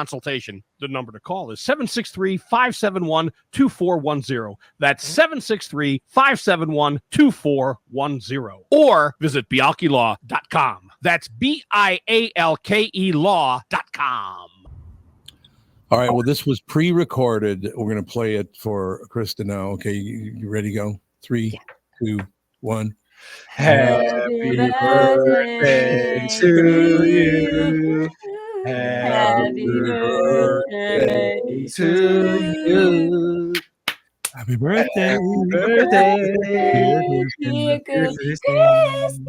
Happy birthday to you. Okay, now we have to jump 3 people in 3 different locations with 3 different levels of delay. We did it in rhyme. So here's what we're going to do. We're going to push ahead 48 hours now. And okay, we're back to live now. Your birthday is Sunday. Thank you so much. I like to call this my birthday month. So I celebrate all month long, all the way through the 31st. Well, there you go. So it's good we recorded that on Sunday then. Thank goodness. I mean, thank goodness that you did and delivered it on the 5th. Yes, exactly. No question. But honest to God, it's the 5th today. Christmas Day is 20 days away. I know. That's coming up fast, man. When you got little kids, it comes up real fast, doesn't it? Mm-hmm. Before you know it, you will have your year anniversary. Because what was it? February, late February, mid-February? Oh, the new show, yeah. For the show, yeah. Yeah. Oh yeah, the show started. True. But we absolutely right. I thought you were talking about celebrating getting fired after 37 years. Thanks, Kristen. No. Well, that too, I suppose. We only talk about positive things. Well, there ain't nothing positive about that. So let's move on to a different subject. Gallows humor on this show. Gallows humor. So, Kristyn Burtt, what is going on in the entertainment world? All right. The 2 hottest people in Hollywood right now are both reality stars. What? Yes. Okay. I'll start with one person that we've talked about a lot earlier this year, and that is Ronald Gladden. If you guys remember him from Jury Duty, I said he was going to be a superstar, and he had signed with a high-profile Hollywood agency. Amazon has signed him to a 2-year production deal. So not only can he produce, but he will also star in a bunch of projects for Amazon and Amazon Prime and Freevee. Really? And this Amazing. is from what show? Jury Duty. Jury Duty. Okay. Yeah. So remember, he answered the casting call from a Craigslist ad. He was a solar panel contractor, and now he's one of the hottest commodities in Hollywood. And which guy was he? He was the one that didn't know that he was in a reality show. He was the only one who wasn't in on the game. But because he improved well, played along well with not realizing that he was in a reality show, it's made him one of the hottest properties in Hollywood, which I think is unbelievable. What are they going to have him do? Because it wasn't like he was just being a nice guy, essentially. Right. I was talking about this with my husband. So Bill and I were tossing around ideas. We're like, what would you have Ronald Gladden do so that he doesn't fall flat on his face? And this is what I said. I said, he needs something soft. So for me, if I were managing him, I would say, let's find a project like that you can host and be funny and be personable, whether it's like, right. Like whether it's like a pet show that you're hosting, like Pet Clips, or something like just soft to land on, something that will be buzzy but fun and that he can be a host of. And then go to the next project. And maybe you start stepping into scripted, but it's an ensemble piece where he just has like a small role and he surrounds himself with strong actors. Because I'm like, that's the way you do it. Just sort of like tiptoe into Hollywood instead of just going head first into a pool with no water. So I have a question for everyone. and I'm not trying to be, a pain in the ass here, even though I will be, but I never saw the entertainment in Jury Duty. I thought it was okay at best. Yeah, I think my problem is after I saw 2 episodes, I said, yeah, I think I got enough of this. Like, I didn't have any interest in finishing it. I was like, yep, I get it. He doesn't know. And like, it was this was the where they don't know that they're in a fake trial or whatever. Yep. He was the only one who didn't know. Yes. Yep. And so and it was fun, but I was like, I don't think I can do this for more than 2 episodes. I'm good. Like, I mean, I like James. But I know Mars a lot of people loved it. Yeah, I really enjoyed the show, but I didn't come away with it going, we need to give this guy his own show and get him on TV more often. I was exactly. I honestly thought he would wind up on Dancing with the Stars, to be honest. I thought we needed to get him therapy. But honestly, I think the $100,000 at the end probably like softened the blow at all. But I'm also wondering, like, the moment he signed with, I think it's UTA he's with, the moment you sign with a high-powered agency, they were never going to let him go on Dancing with the Stars. So the fact that he has an Amazon deal, and a lot of people may not realize this, but when you are with like CAA, WME, UTA, these big Hollywood agencies, they package you. So what they'll do is they'll find a writer who is represented by the same agency. They'll put you together with, they'll put Ronald together with him and maybe another producer who's also with UTA, so that they keep all of the commissions in-house. And that way they set kind of everyone up for success. That's the idea behind it. Now, obviously not every project is a success, but it might help him in the end. So we'll see how this happens. I do wonder though about that show. Is it legal to send someone a fake jury summons? I mean, there's got to be like some law against that, right? Yeah, or impersonating a cop. Impersonating a judge, yeah, technically everyone's a real judge. Oh, it's a real judge, but it was a fake trial. So is fake trial. Was the cop real? No, I don't believe so. I feel like the only person who was like legitimately in their job was the judge, who happened to be like the stepfather of the creator. I wonder if they like got I don't know what you'd call it, like easement or whatever for like, we're gonna hoax the system, but we're doing it for TV, so it's okay. Most of the time, you go creative licensing. They go, we're creatives, so it's okay. They excuse it. Yeah. And the other thing I'm thinking about is that they sort of, the Craigslist ad was a documentary about jury duty. Now, I don't know how they sort of like recruited him, because I'm like, you get the summons in the mail and you just go down to the courthouse. He was in San Diego and he wound up in a Los Angeles courtroom. So I'm not sure how that all played out, because that seems a little fishy to begin with. Are they different counties, I'm assuming? They are different counties. In fact, they're 2 counties over. So what if he would have said at the end, nope, I don't want any of this released? He could that is his right. Technically, he can say no, none of it. And so if you filmed a whole show, it's going to be worth more than $100,000 to pay that guy to get him to say yes. Like, there was a part of him that could have said no. And take the 500 or you're not getting anything. Yeah. He could have. Although I'm sure he signed some type of release. I would love to know if he didn't read the fine print in the original release that he signed to do the fake documentary about jury duty. Does that make sense? Yeah. Yeah, but could you imagine if he had backlash, like was coming out in press going, I'm not okay with this? Like, that would have ruined everything. We all would have had empathy for him. Yep. I have to imagine, though, that Amazon's lawyers triple check this to make sure there were no loopholes, so that didn't happen on the back end. I bet you they had him take assessment tests to see what kind of personality he is, if this would be the kind of guy that would be okay with this. Like, what do you feel about hoax shows? Yeah. No, but like, seriously, because they can do all these assessments to know what kind of personality type you are. Because they normally do that for reality shows, like if you're going The Bachelor or something like that. Yeah. Survivor, any of those. So it is curious, but I will tell you that it wound up to be a win for him in the end, because besides the, production deal that he's getting, the show was nominated for Emmys, and he's going to wind up. If that's what, like, and I can see how you'd see that's like, that's his goal. But for me, having a nice stake in reality all the time is like my favorite thing. Like, I like to know that. So like, it's a positive if he's going for a Hollywood career, but at the same time, Tom, how pissed would you be if you found out people have been secretly filming, and then you had to live weeks after being paranoid. I would not care for that at all, to tell you the truth. And I still don't know if they really pulled it off or they're lying about pulling it off. You never know. I also want to say, what was he doing trolling on Craigslist under? Yeah. I'm assuming that this was listed under, there's like TV, radio, film jobs. There's like a section there. So to me, he was looking for something. He was looking for some type of like, oh, this would be interesting to participate in a documentary. If you're not seeking maybe a little bit of fame or a little bit of the camera time to begin with. So there is that.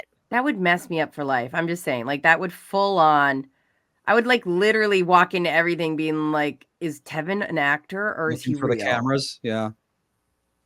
But now he has like James Marsden in his contacts. So I just don't feel like, I don't feel like he was traumatized in any way. And that worked they, out for him. Yeah.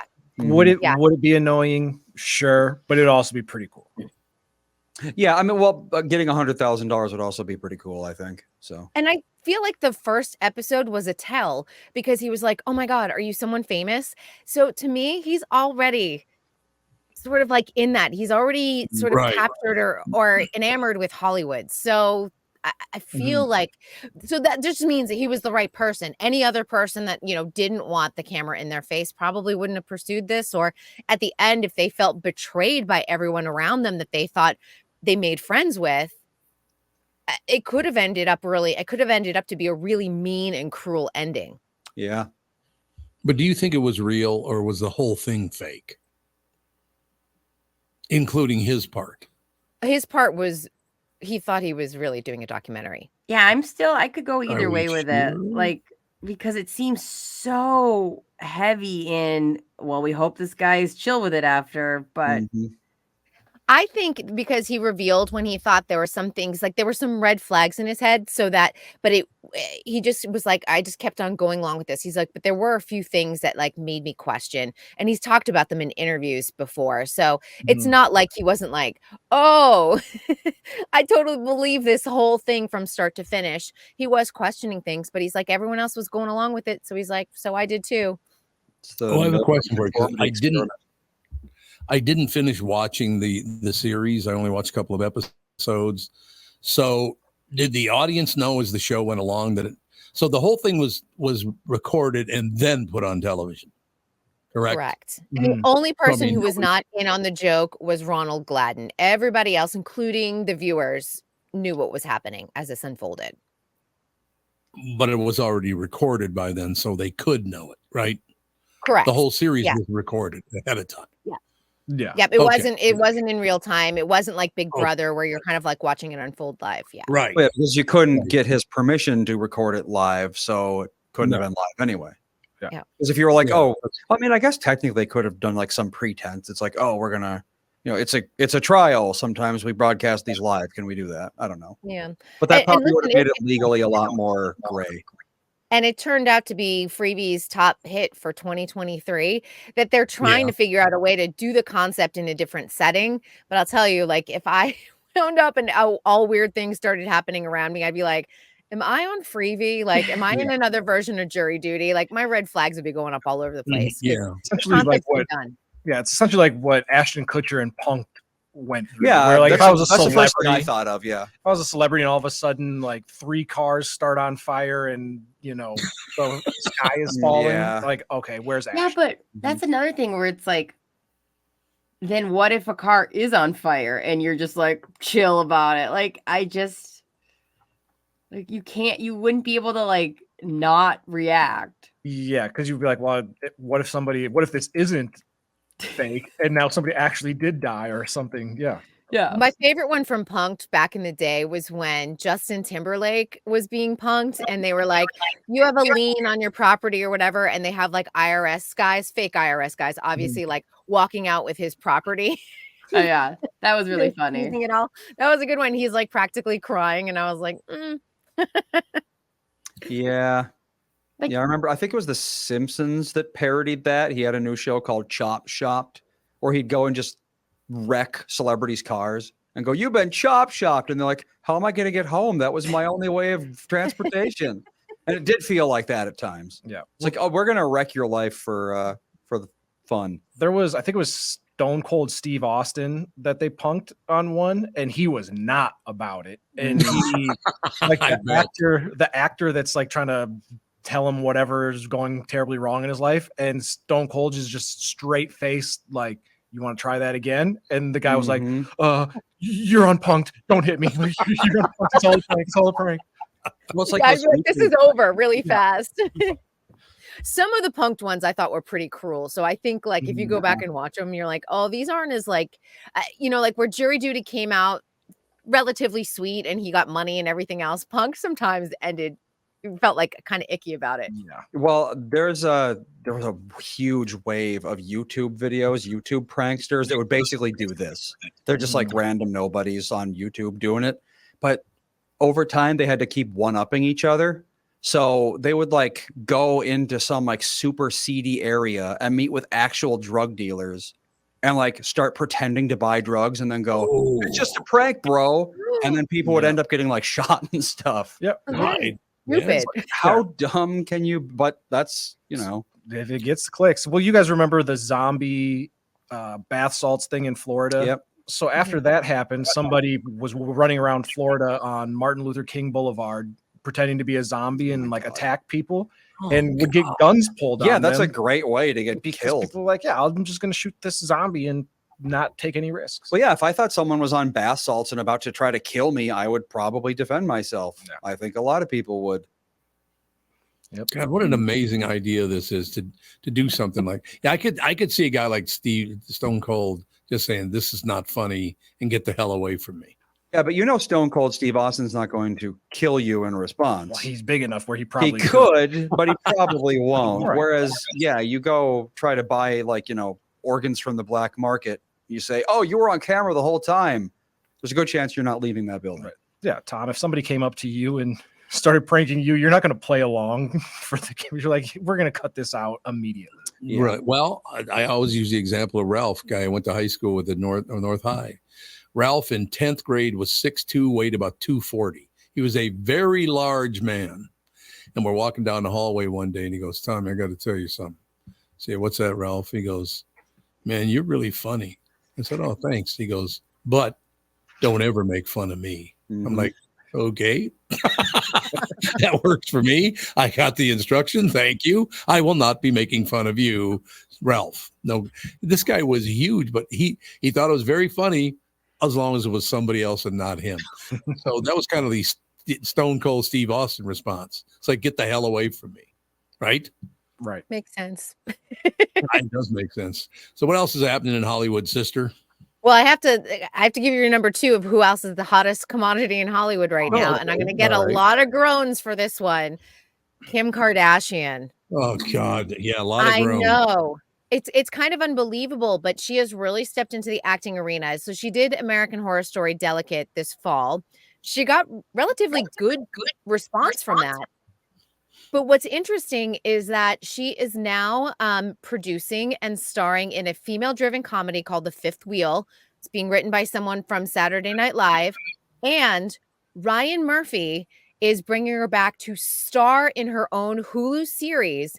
It's going to be a legal drama about a celebrity divorce lawyer that's very meta because it's basically based on Kim Kardashian's divorce lawyer, Laura Wasser, who handled her divorce from Kanye West. So they've made a huge commitment to this, and people are saying like this is going to be Kim Kardashian's acting era. And Ryan Murphy is hoping to do what he did for Lady Gaga, taking her all the way to the Oscars. I'm like, we are going to see Kim Kardashian all over the place. I have a question for you. How is it okay with people that her own mother whored her out? I don't think they know or care. How could they not know? Because her mother's the one that started the whole thing. Well, they had to do something. They had to do something with that sex tape. It was out there. Yeah. Why did they have to do so? I can't see Toots doing that to one of my sisters. I just can't see that. Once it's already out in circulation, you either make a production deal and get some money for it, or people are just going to be downloading it for free. What do you do? Sad. Yeah, it is sad. Like, I'm with you, Tom. It definitely is sad, but unfortunately, like you're saying, Kristyn, it is one of those things where you either just be the victim or you somehow turn it into, you know, the story of your uprising. And I like this, that Kim Kardashian's doing like scripted stuff now. Hopefully that means it's not as much of just the reality show rerun stuff over and over again. So I like this. I'm not offended. I never saw that show. Was that show any good? Keeping Up with the Kardashians, was that any good? I don't think you'd like it. Horrible. Yeah. Oh, Alex looks at me like, God, no. No, it's not even worth it. It's now the Kardashians on Hulu. But just to let you know, like what a hot property Kim Kardashian is, 5 studios bid on her movie, The Fifth Wheel. Netflix wound up winning that battle, but everybody wanted a piece of it because they knew it was going to generate huge publicity for them. Mm-hmm. I suppose that's true. Is she going to have her was that her brother-in-law, Scott Disick? Is that her brother-in-law? He's barely on the reality show, I think now. He's kind of like a secondary or third character at this point. Well, after that Christmas show 2 years ago, and I only saw the highlight, he literally sat there and looked at the camera for the Kardashian Christmas whatever. I didn't watch it. People sent it to me, but he literally goes like this. Kim, why don't you go first? After all, you are the celebrity here.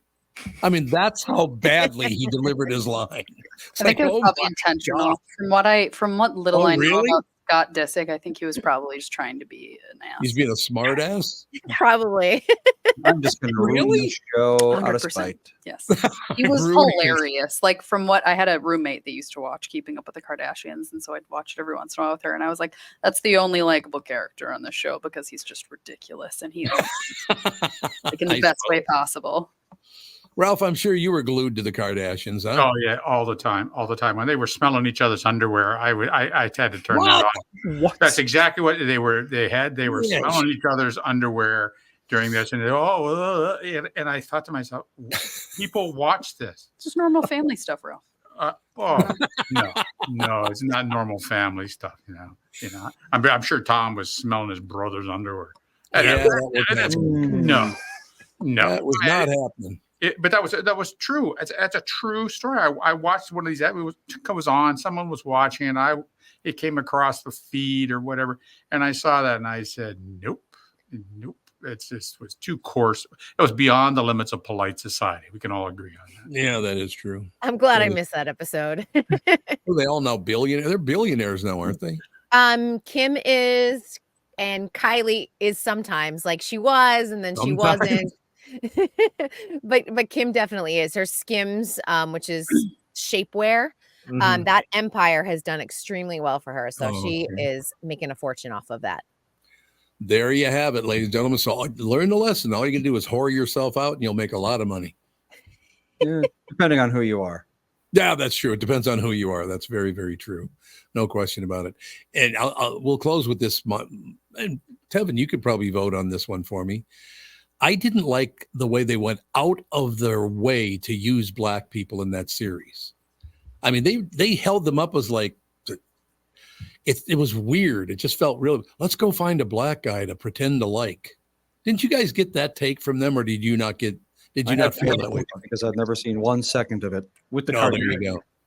I mean, I think they all do date black guys, and then the relationships usually aren't that long. I mean, Chloe, maybe Chloe. She dated Lamar Odom, and he was married Lamar Odom, and he was this huge crackhead. So that I don't really fall for that. And then she's been with Tristan Thompson, who's cheated on her multiple times, and she's got kids with him.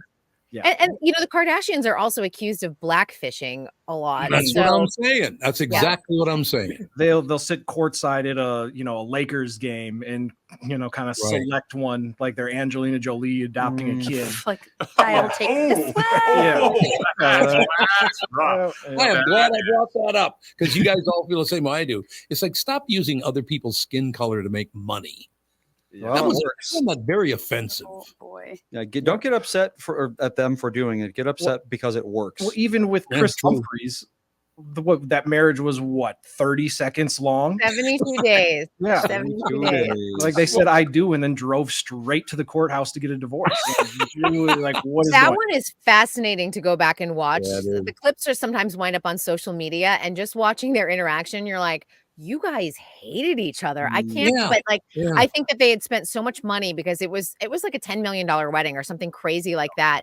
And, you know, the train had left the station, they had secured the deal for all the television rights. And I just think that they went through it to cash in on the check. You know, interesting thing. When I grew up, if you saw two guys holding hands or two women kissing or a mixed race couple, it was where I grew up, it was horrifying. I can't believe this is going on.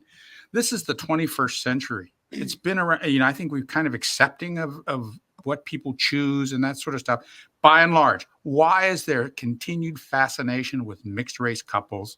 I agree. That sort of thing. It makes no sense. What's the thing is, I don't think there is a fascination, but the people in charge believe that it still matters because the people in charge are all 900 years old. Oh, no, that's another point. I mean, I've dated girls where they go, "Oh, I would love to have a little mixed child." That's like weird. It's the fetish in them. It's the fetish. Really strange. Well, it's like imagine, imagine, you know, it's like, you know, me or Alex meeting someone, a white person saying, "Oh, I can't wait to have a white child with you." Yeah, it's the same thing. Yes, is it not? I'm so happy our children will be blonde and white. Yeah, well, preferring it is also equally alarming. Like, why do you? Yeah, exactly. Preferring a specific race for your child is a weird thing to do. That's weird. And I'll give you the exact reason why it bothers me so much. When I was 9 years old, living at 914 14th Avenue North, there was a couple that lived on our block, and every time they got in a battle, a verbal battle, they did it in the street. They would start in their house and they'd argue with each other, and they'd come on the street and argue about this and the other thing. And the woman was white and the man was black. I've been around racially mixed couples since I was a little kid. It's not the same experience that most people have had, right? Correct? Yeah. Correct. Well, maybe now they do, but back in those days, that was 1959. So think about that. I mean, that was very, very, very unusual for a black person and a white person to be married back in those days. But that's something I experienced. My world is totally different than most people's. I wish they would understand that. I've experienced things that they would never have experienced, right? Right. Because it was kind of fun watching them bitch at each other out in the street and call each other prejudiced and racist. That was, I mean, I'm 9 years old and going, God, this is pretty powerful, I'd say. So I just wish people understand we don't all live the same lives. It would have a totally different meaning to me than it would to most people, because that just never happened in the 1950s, right? Yeah. Yeah, I thought it was very cool. And I appreciate the fact that that is the way I grew up, because I got a scope and a vision on things that very few people got. And I'm really grateful for that, actually. You were able to see people live together peacefully to a certain extent. Absolutely. Yeah. Absolutely. So, Kristyn, you got to go. So any closing comments? I just have to ask, have you watched season 2 of Fisk now that it has reached streaming? Oh God, yes. We're episode 3. We watched it last night. I love that show. My God, it's a great show. I'm keeping on top of season 3 for you. The cast has been teasing that it's happening, but it hasn't been officially announced. So I will keep my eye on that for you. They haven't shot it yet, but they're talking about doing it. They're talking about doing it, but that has not been, it's not official from the network, but hopefully it'll happen. She is phenomenal. She is as good as it gets, don't you think? Yeah, it's a great show. And I was so excited to see when it dropped on December 1st. I'm like, Tom's going to be so happy. For people who haven't seen the show, it's a young Australian woman. She's about maybe 35, something like that. Kristyn, would you think something? Yeah, somewhere around there. Yeah. I don't know if it's the same outfit, but it looks like she wears the same outfit every day. So do you get the impression that's the same outfit, or she has many different versions of that outfit? I don't know. Maybe she's like Tim Cook was. You know, all of those like tech people that wear like the same outfit every single day. Hopefully it's clean. Kitty Flanagan, by the way, is 54 years old. That's more. Kitty Flanagan, the main character in Fisk. She's fit. Well, yeah, but her character, I think, is supposed to be around 35, isn't she? I think. Maybe I don't know if you could make that work. 54 playing 34. Well, she's pretty young looking. 40s, possibly. Maybe that. I think it's like in the old high school shows where you had people in their late 20s playing 16-year-olds. Yeah. It's pretty egregious back then. That's a common trope in some of the British shows, comedies, whatever you want to call them, particularly the detective series. There's one filmed in Mallorca, and the lead character always wears the same clothes. Yep. Yeah. And then there was another one filmed in the Caribbean, and the lead character there always wore the same clothes. So that's a common trope in their production. If you haven't seen, just start with season 1, episode 1. Do not jump in now, because you'll have to understand what the hell's going on if you jump in the middle of it. Wouldn't you say that, Kristyn? Yeah. Oh, yeah. You always want to start with a series so you get the foundation of the characters anyway. Yep. All right. So that everything? That's it. I'll see y'all tomorrow. Looking forward to it, sister. Thanks a lot. You bet. Bye-bye. All right. We'll take a break, be right back, and wrap things up right after this. This is the Tom Barnard Show.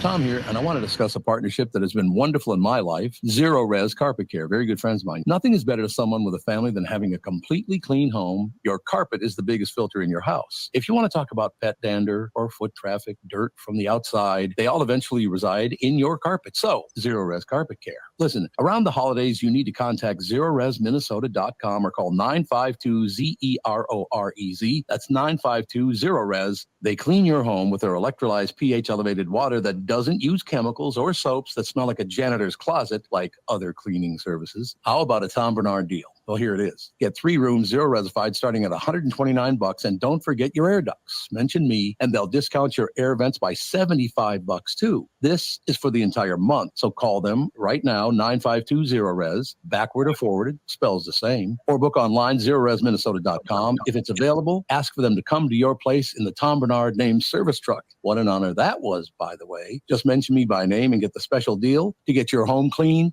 and your heart happy.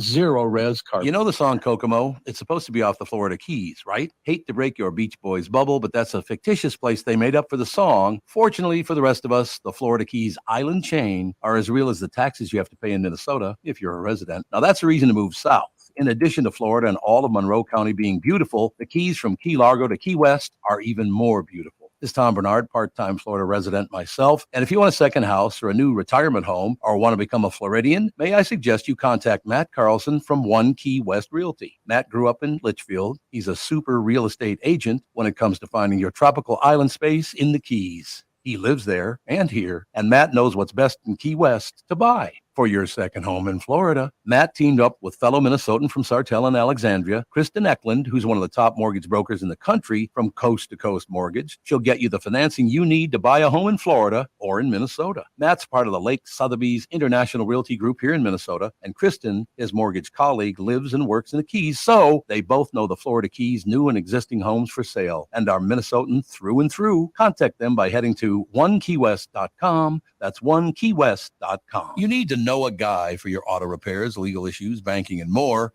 The same goes for investment advice. You need a guy to help you be successful, someone you can trust who gets results. Well, I got a guy for you, Josh Arnold. Josh gives you straight talk, not sugar-coated advice about your financial situation. Josh has seen it all when it comes to economic and market conditions, and Josh can make sure that your retirement objectives match your investments. Do yourself a favor and call Josh now for a no-obligation 48-minute evaluation. You've got nothing to lose, and you'll get a different point of view for your investments. Call Josh at 952-925-5608. That is 952-925-5608. You'll be glad that you did, and tell him his guy, Tom, sent you. Investment services offered by Josh Arnold Investment Consultant, LLC, a security investment advisor. Past performance is no guarantee of future results. All investments involve risk. All comments and opinions are Josh Arnold's and do not constitute investment advice. Tom Barnard is a paid endorser. We are back to wrap things up, ladies and gentlemen. Ralph's in studio, Alex in studio. You know, we got... None of them are paying attention. There they are. Sorry. Yeah, maybe they should learn to pay attention. We were looking up Lamar Odom because I was like, what? He's a crackhead? I didn't know that. And then I looked him up and I was like, he was found in a brothel, unconscious. Yeah. He had kidney failure, multiple heart attacks, 12 strokes. Yeah. Yeah, that's a lot of crack to get 12 strokes. Yeah. I mean, whoa. Is he still alive? Yeah, Yes. he's still alive. Somehow still alive. This was 2015. So and Chloe pretty much nursed him back to health. Like she was super involved with his caretaking. Oh, here comes trouble. Here she That's what we comes. call her. There she is. Nothing but trouble. Catherine Brandt. No question about it. Right. Yeah. So but he's not around. I mean, do you still see him on TV anywhere or anything? No, he keeps a pretty low profile now. I was telling Alex, there was Tom, you know who Stephen A. Smith is, right? Yeah, sure. He was breaking TV down. newsman. Yeah, he was breaking down the Lakers season back in like 2015, and there's this brilliant audio clip where he's like, giving the reasons why the Lakers were losing, and he goes, and they have Lamar Odom, who was on crack. Oh, he's kind of cold. Well, if he is, I guess. So how long was he a crack addict? It sounds like a very long time. Well, because I mean, when he was with the Lakers, it was always rumored that they had to track him down. He was never like with the team because he was off, trying to get drugs and using brothels and whatever else. How the hell is he still alive? Because big people don't usually live that long anyway. And he's a very large man. She's 6'10". Yeah. Yeah, 6'10". Because those guys don't usually live long, full lives anyway. And then you're cracking it up on top of it. Cracking it up. I'm going to my first basketball game in 11 years tomorrow. Very excited. Apparently, the Timberwolves had like some of the tickets, like the kind of more expensive tickets, were all half off for tomorrow's game. And so Dan's like, "Want to go?" And I was like, "I haven't been to a basketball since we started dating, so sure." It's a good time. I love basketball games. Like I think Who they're they fun. playing? Like, there's a lot going on. I have absolutely no idea. Do they play the Spurs tomorrow? Sure. I think. Sure. Absolutely. Right. Now joining us. What are they? Clearly a follow up. I mean, I remember, I went to a basketball game with him when we first started dating. That's like when I met all his friends. And I was like, this is fun. No, they're playing the Spurs, who have Victor Wembanyama, who is this 18-year-old, like 7'1" guy. He's 18. Yeah, he's about to be projected to be the next superstar generational talent. Oh my, So, 7'2", did you say? I forget what his Andy. Do you know what his actual? What's his name? Victor Wembanyama. Hold on. Come on, Wembanyama. So he doesn't even have to jump, right? No, oh no, not at all. So he's 7'4". 7'4". Whoa! 7'4". He's a frog. That's too tall. And he's a frog. And he plays like a guard. So he plays like he's small. What? It's incredible. I'm excited to see this. Yeah. Well, and Dan's like, the Timberwolves are really good, and like we have some players that are like really fun to watch and incredible athletes. I'm like, sweet, I'm excited. 7'4" and 210 pounds. Let's get his Oh, BMI that's rather Okay. skinny. What? It's in 19. He's borderline underweight. Yeah, he hasn't broadened out yet. No, Well, not yet. yeah, he's 19. He hasn't filled out. So Yeah, he's like a lanky Great Dane. Oh my gosh, I'm excited to watch this. This is exciting. So I got a question. So you go to Sears to buy a pair of jeans and you're 7'4". What the hell do you do? Everything you own is custom made. for yourself. Absolutely, 100%. Dan has a Gotta friend be. that is 6'8", and he can barely find clothes. So I can't even imagine 7'4". Even Gap doesn't have that inseam. I would way. imagine. Mm-mm. even like for him trying to drive a car or anything like that. Oh, Through God. a doorway, like Most doorways you would have to duck under, I think. yes, doorway. except for this one. This one, maybe he could get through this for That's a some good reason. one. Who was a 7'7" guy way back in the day? Matumbo? Was he 7'7"? There was I know Sean weird. Bradley was super tall. Matumbo was pretty tall. 7'7". There's a Romanian named, oh God, how the hell do you pronounce this? George Murasan, maybe? Sure. He was 7'7", and he played in the NBA. I know there was a Arguably the guy. tallest player to have ever played in the NBA. There you go. And that was the guy I was telling you a couple of weeks ago about. Had to take the front seats out of his car so he could sit in the back seat so he could drive the car. Yeah, his nickname was Gita, apparently, or Gitsa. I don't know how to read Romanian, but he very clearly had acromegaly, so there is that. Well, that's the thing. Whereas this new guy, whose name I already forgot, doesn't have acromegaly. He's just insanely tall. Oh, look at how cute he is. Yeah, he's really cute. Yeah. Aww, such a sweet little face. I know. He's got Yes, the French accent. Oh my gosh, he looks like a little teenage baby. I know. It looks like if you took a 12-year-old and stretched him like Laffy Taffy. God. It's like he just got this beard last week. This I is know. so cute. He looks. Look at him. What?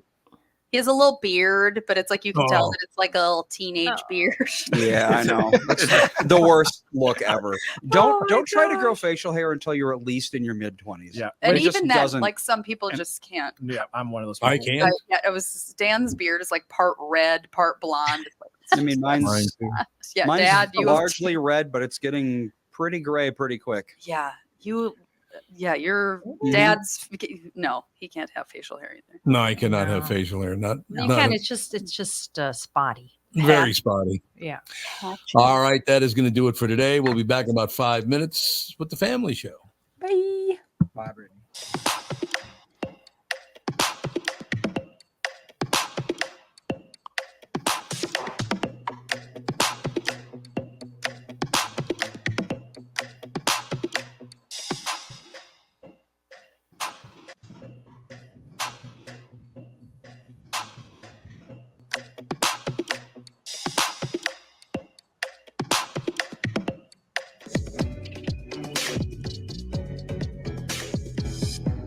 I'm so happy to welcome back our longtime friend, Sabre Plumbing, Heating, and Air Conditioning, to the show. I've known Steve, the owner, for many years, and I completely trust Sabre to keep my house comfortable.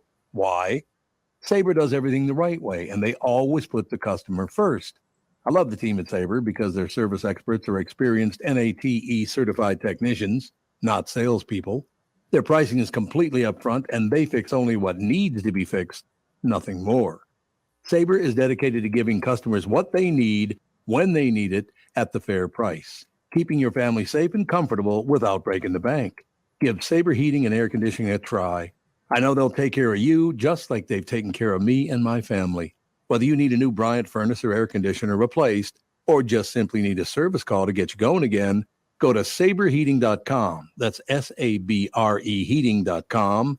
Sabre and Bryant. Whatever it takes. Guys, if you want to reignite your intimacy once and for all, listen, just give Twin Cities Premier Health a call for a discreet and confidential in-office evaluation by their highly trained staff of medical professionals. Acoustic wave therapy sessions are 25 to 30-minute treatments with no pain, no downtime afterward. And right now, Twin Cities Premier Health is offering a free treatment and a free consultation when you book today. Receive this $800 value when you use code word TOM at TwinCitiesPremierHealth.com. You may know that age-related erectile dysfunction is most commonly caused by a buildup of plaque in the arteries that supply blood to the erectile tissue.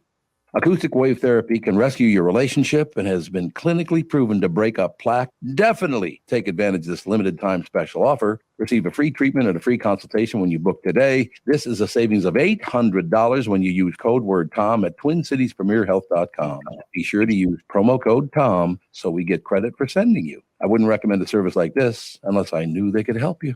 TwinCitiesPremierHealth.com. Recently, Jim Paul of Valley Buick GMC was contacted by a company that does on-site sales. Jim was confused. Wait, they don't know anything about us, our staff, our reputation, most importantly, our customers. Hey, pal, no problem. We do them all over the country. You know, get the manager off the roof sale, inflatable gorilla sale, and our favorite, the 13-hour sale with a giant clock that goes to 13. Urgency, baby. We bring our crew because, well, your people are, let's just say, a little laid back. And the pricing? Nothing special, sport. But Jim thought, we price competitively every day. Our prices are special. We definitely don't need these guys. But sale does convey some urgency, so we made a bold decision for his fine dealerships. Announcing the Valley Buick GMC 365-day sale. And we can even extend it a couple years or so. I got the air dancer guy, scratch-offs, plastic keys, bubble machine. Valley Buick GMC in Apple Valley or Hastings or valleycardealers.com.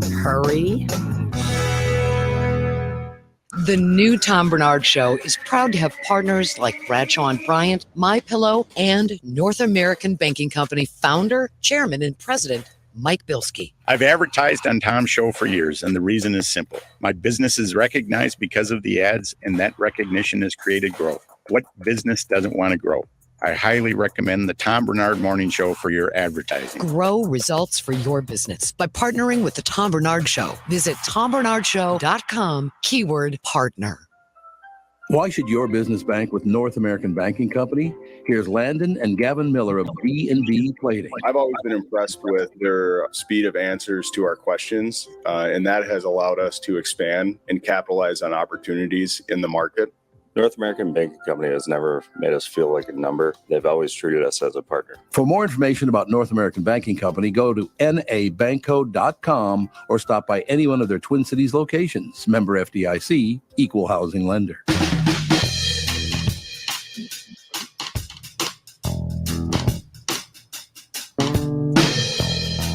We're rocking out. Andy, what's up?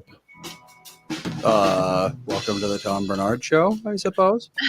Something just popped up on my screen. AMD installer. A new driver has been downloaded, is ready to be installed. Should I install that? Yeah, AMD is fine, yeah. Although I wouldn't install it right now because it might mess up StreamYard. Whoops, I just did they it. already did so, it. Well, I guess we'll see what happens. Us. I guess we'll see what happens. You don't need me anyway. So if we disappear. We got Tim on the line. So who needs you? I'm looking at Tim right now. What's going Who on? needs you, baby? Who needs you? No one. No one, baby. Oh. Gotta So go how's it going? Okay, You did then. a round of introductions. I'm Timmy. Timmy. Oh, yeah, that's true. Somebody has to. Remember my name. Somebody has to kick it off. Hey, I heard you talking about beards and Tom's inability to grow a beard. Yes. You know, and Andy, you say yours is turning from red to white. Is that what's Yep. going on? That's Sure is. exactly my situation. And my two sons, it's funny, theirs are red right now. But that's how mine started. And eventually you got the salt in there along with the not the pepper, the I don't know, what is it? Crushed red chili flakes. Oh, There you go. Yeah, salt and pepperoni. Well, Mom, didn't Uncle Jeff used to have it was like blonde hair and then there was like a hard line and it was just red facial hair? Yeah, Jeff had a lot of hair things. Jeff had a lot of hair things. Got a lot of He problems. was very hairy back. He had a hairy back. Oh, gross. I'm glad I don't have Yeah. Yeah, he was pretty interesting with the whole hair thing. Yeah, but for me, I have these two like very obvious patches of white. If I grow it out even a little bit, you can tell. Yeah. They're like just See how the you sides of my mouth and down. It looks like I took a can of spray paint and sprayed them. Oh, Andy, I'm sorry, but I'm not ready to have a son with a gray beard. You can't. No. Hey, I'm not ready. Michael is younger than me and his beard's starting to gray. I'm Yeah. not ready. I Dad don't went care. gray at like what, 25? Yeah. So Just a little just for men. Put a little just for men on there and it'll Just paint it on. looks like a charm. get some shoe polish and Formula 16. Remember Grecian formula? Oh, sure. Grecian formula. I'm pretty sure my dad had that. So, Timmy, what's new in Hollywood, Pally? I don't know. You know, I find this interesting because he made a comeback. A first appearance in public last night after months and months and months was Jamie Foxx. And they're still not disclosing what illness he had. Oh. The word was it was a stroke. And he said, though, he acknowledged the fact that he couldn't walk at first, whatever the hell got him. That'll give him. He's made his. Yeah, it had to have been. But I don't know. Why wouldn't you acknowledge that sort of thing? It's not like people are going to say, well, Jamie Foxx had a stroke. We're not going to have him in our movie. You know, Jamie Foxx, he can get pretty much whatever role he wants at this point. So I don't know. I find it strange. Look, I'm glad that he's back. I've been hit and miss with this stuff over the years. And then I interviewed him for a movie, Daybreak, I think it was called. Day Shift. He was a vampire hunter, and he was really a terrific interview. And this also came after him wearing the sheriff's hat on stage to kick that guy's ass who attacked Chappelle. Remember all of that? Oh, yeah, sure.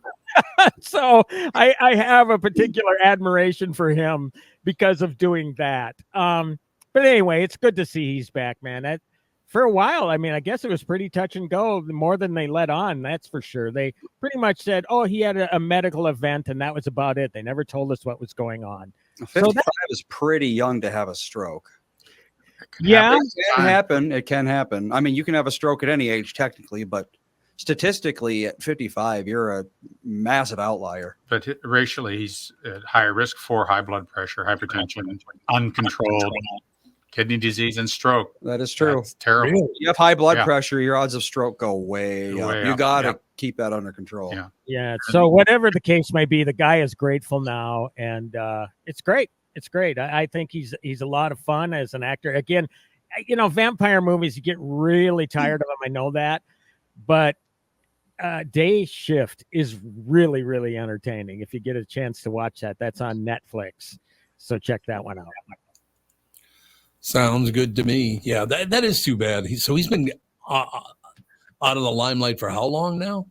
Oh, it seems like about a year. I would say several months. Several months, right at this point. Wow. God, that's too bad.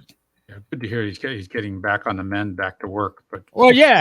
He finally posted a video saying, because just how rumors and tabloids and social media, all that kind of stuff. It's like they almost want to see people dead sometimes, right? Just so it's negative.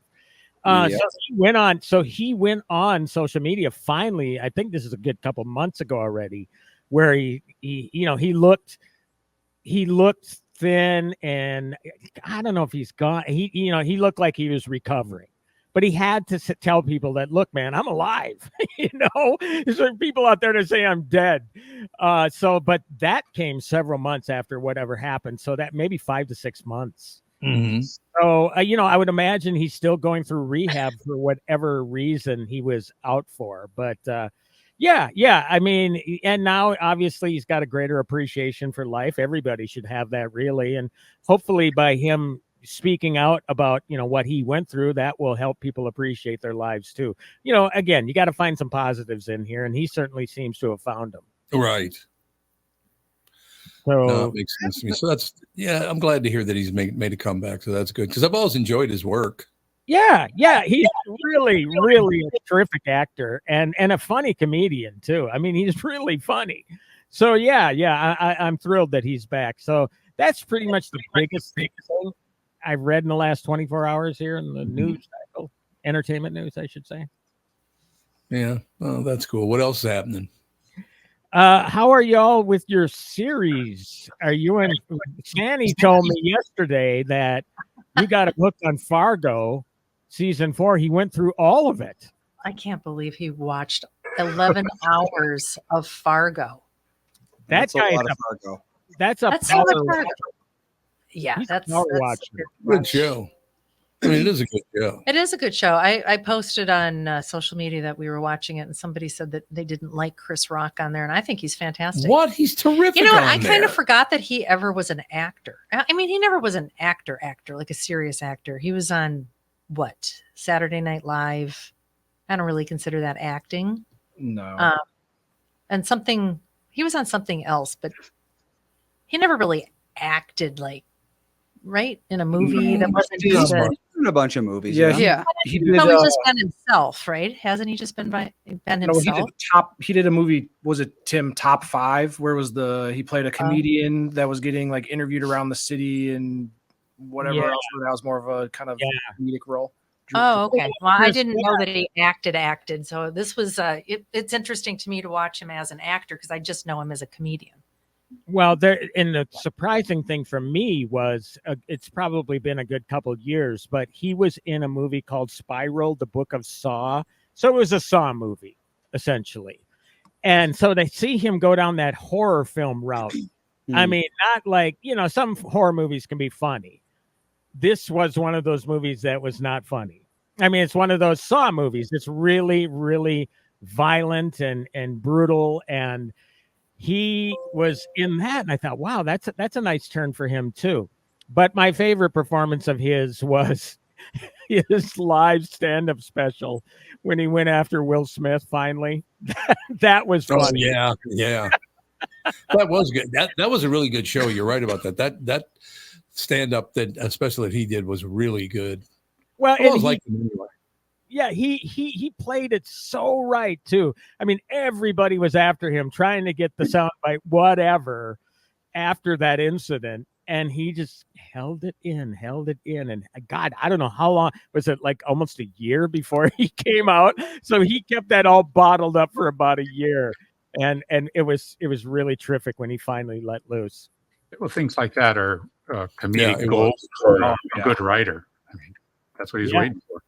Yeah. So Yeah, he what the hell else did I see him that he's coming up in something else? But yeah, I really think he's terrific. And Fargo season 4, I think it's got to be at least a year old because season 5 is out. And I don't know if we talked about it. We talked about it on the morning show on Friday, but I am watching actually season 5 right now, which is as close to the original film Fargo than any of the other seasons so far. Yeah, it's a northern Minnesota, North Dakota sort of story. John Hamm is in it. Juno Temple plays the mom that, you betcha. I think they lay that on too thick, but I think we could go through this recording today afterwards and probably find that in there ourselves, even though we don't want to admit it, Oh, well, we definitely know people, Natalie Green, that have those. Yeah, we sure do. God love her. Shots fired. Yeah, she's yikes. And I've mentioned it. Like, okay. I've mentioned it to Tim before, and it's true. When I took a job up in Grand Forks, North Dakota, I could not understand what they were saying, and they were speaking English. Like, I have no idea. I'm like, what the hell are you saying? It's a Swedish chef. The Swedish chef, exactly. Is that one of those things where you have to put on captions to find out what they're saying, kind of like watching a British show? Yeah, some British shows are literally unintelligible. Oh, you're right. You're right about that. It is interesting how much an accent can matter when it comes to understanding your own language.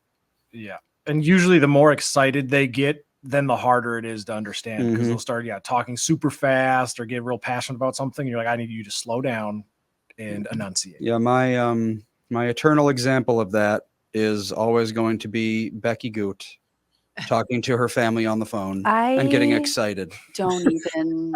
It's so weird. Yeah, it's like they suddenly start speaking a different language. Yeah, like she would be talking to me. She'd be like, hang on just 1 second. My dad's calling me. And she got on the phone. She'd be like, how you doing?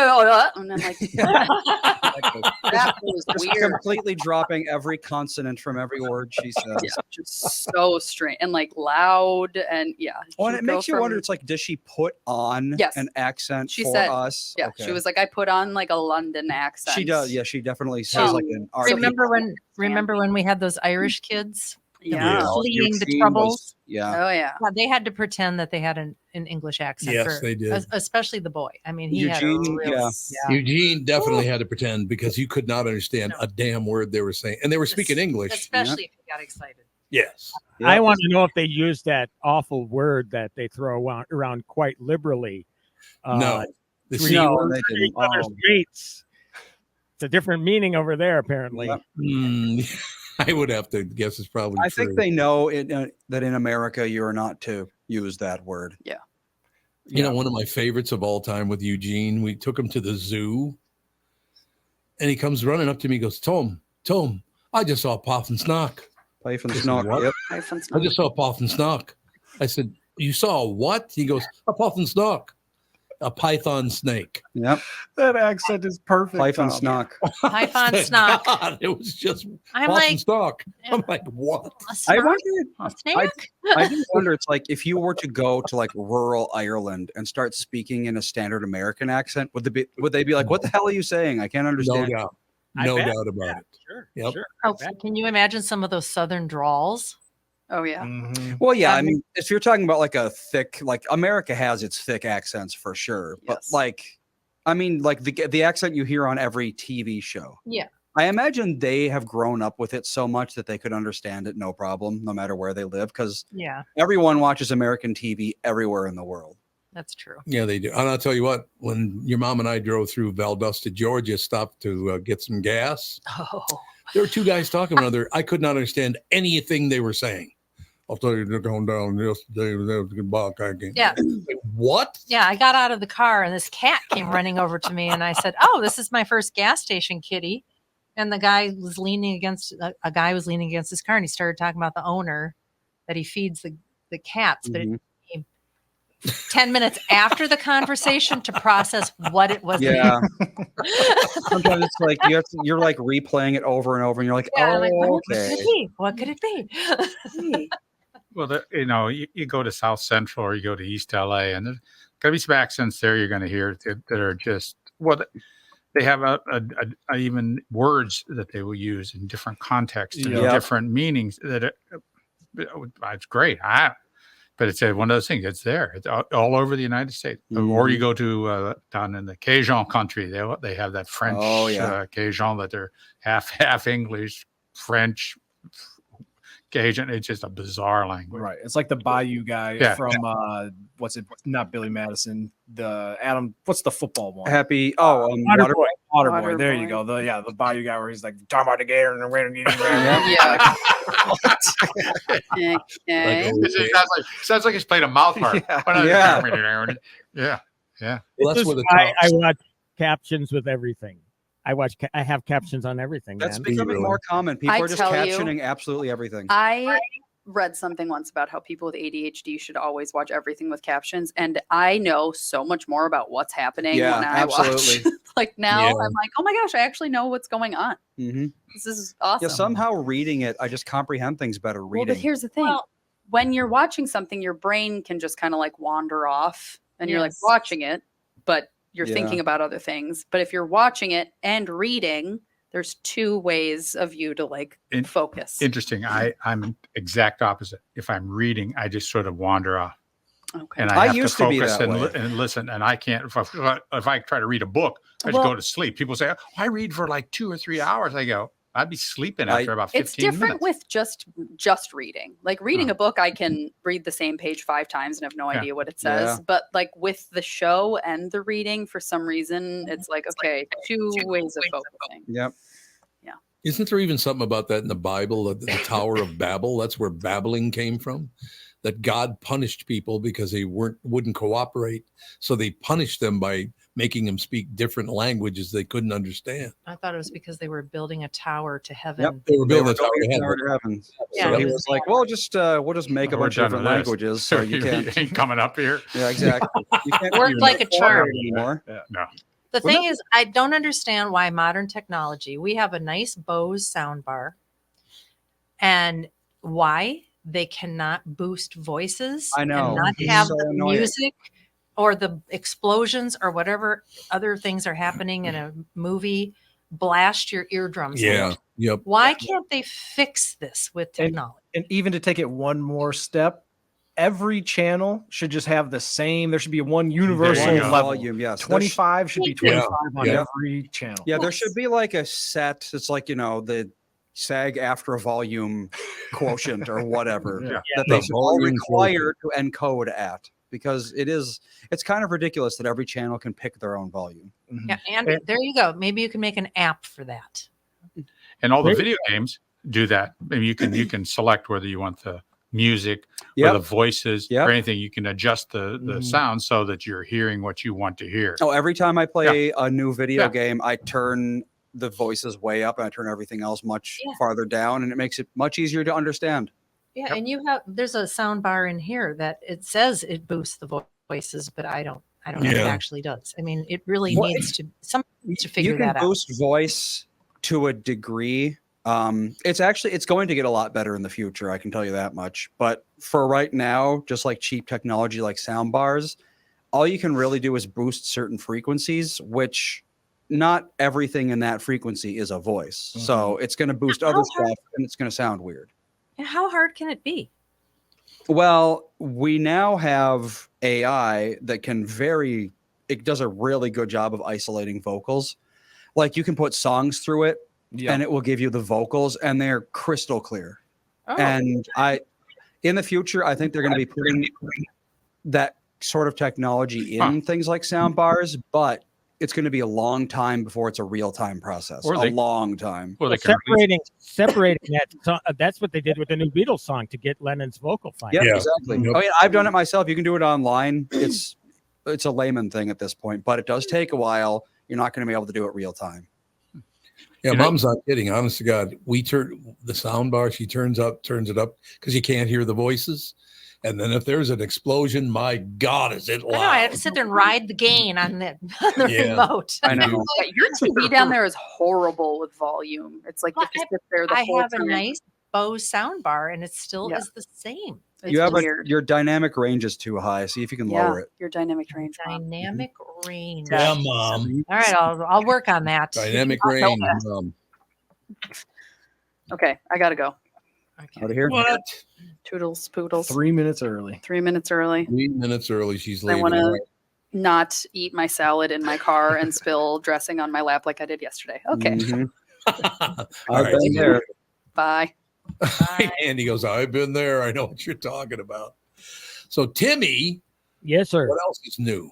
Any good new TV shows that are coming out? Because Well- I'm telling you, season 4 of Fargo is phenomenal. Well, I would watch season 5 after that. I mean, I think Yeah, you could watch absolutely. it. It's a great show. Yes. I started watching a new one last night called Obliterated. Yes. Kevin's an expert. I loved it. And I've only seen 2 of the episodes so far. It's really great. I mean, it's a great show.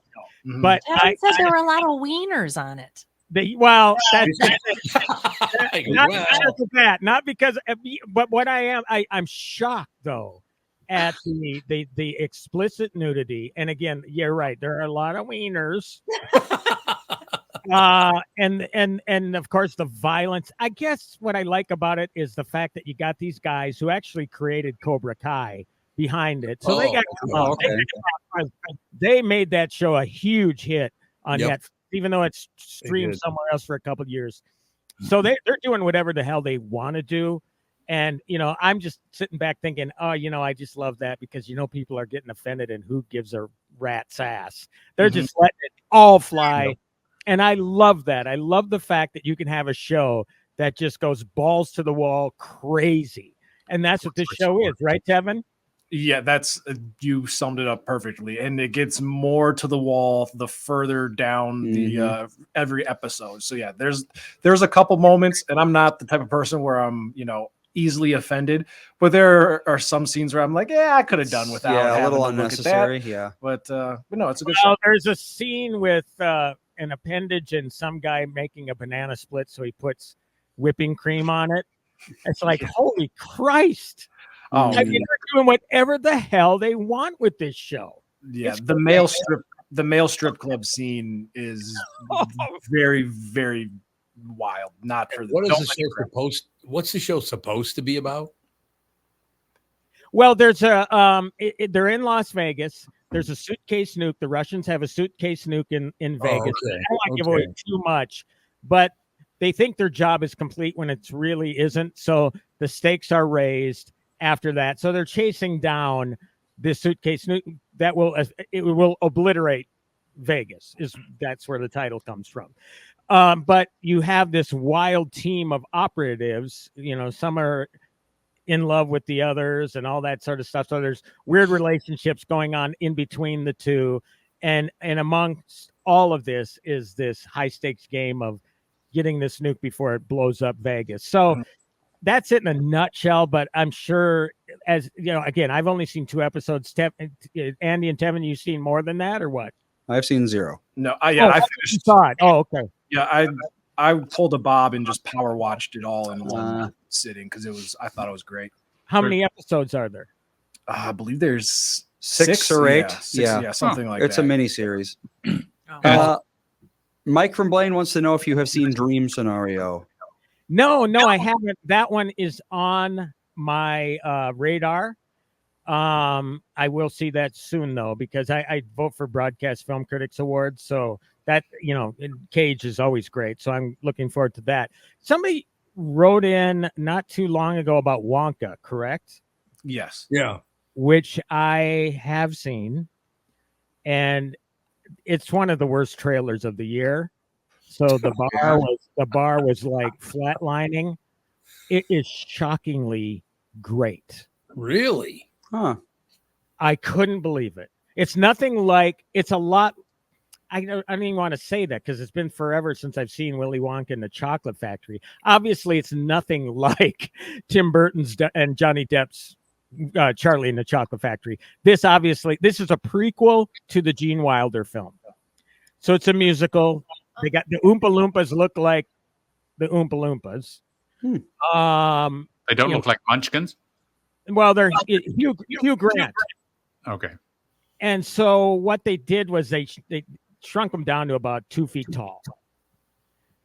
So it's really interesting, but I'll be giving a full review of it next week. I don't want to get too far ahead of things here, but it opens on the 15th. But I will say I didn't see that coming. And it's a musical for the most part. It's really emotional and it's really funny. It's got everything. It's really was quite a surprise. So in the canon of Willy Wonka, yeah, is he like a sorcerer or what's the deal there? Well, he's a magician. But does he have like actual like canonical magic powers, or do they skirt around that? Seems that way. Although they, some of the candy he creates can result in some pretty amazing things. It's like it does things that are not possible, but they never really explain that in the movie. They're never like, oh, I use my dark powers to create this candy. It's just like, I happen to have magic candy for reasons unknown. It doesn't go into that, but yeah. So I didn't even know how much. I think, I well, not really. I mean, you get his backstory, but I think reviews are out now. But again, I just kind of like to hold on to things. I don't want to hype something up for something somebody can't see for another 11, 12 days or 12 days or whatever. I think it's the 15th that it opens. But boy, again, it's nice. It's nice to get those surprises. I don't get them that often. That are that good. A huge social outcry that they've taken Hugh Grant and shrunk him down rather than using little people in these roles. Yeah, it's obvious. If you're going to have. We have to have consistency and all these other things. Well, there's no outcry. Why are you taking work away from these people? But using them is bad, but not using them is also bad. Use them. You don't use them. You're giving them work in characters that are legitimate. Depends on who you ask. It's either bad or not bad simultaneously. I don't know how they were written, the Oompa Loompas, because that might tell us a lot. Obviously, in the Gene Wilder version, they were played by dwarves. That's right. Yeah. Dwarf, I want to say it correctly, people with dwarfism. And then same thing with the Johnny Depp version. And here it's different because Hugh Grant is, if you watch the trailer, you can see how big he is. They at one point he encases him in a jar kind of thing to keep him from wreaking havoc.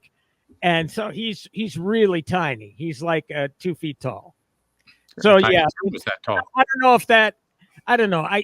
You look at these movies, and believe me, Ralph, there's another scene in here where I just know people are going to bitch. Yeah, and I was wondering if they're whining. Any reason to bitch about it? Of course, I'm not whining. I'm just saying. Well, no consistency here.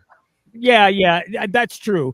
But it's funny when you watch these movies because, again, I went into it being aware of that situation with Hugh Grant and the controversy. But there's something else and it's really, really funny. I will say it has something to do with Keegan-Michael Key's character, and it's really funny. It's not expected, and people are going to, oh, you're shaming, blah, blah, blah. I can see it coming. It sucks. That you can't have fun anymore because it's just funny. That's all it is. It's just funny, not at anybody's expense. It's at the character's expense.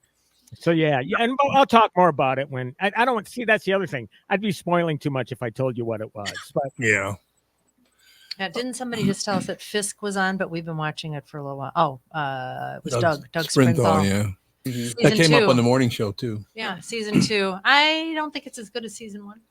I agree. It's not as good as season 1. Yeah. It's good, but it's not. Season 1 was spectacular. This one's good. Yeah.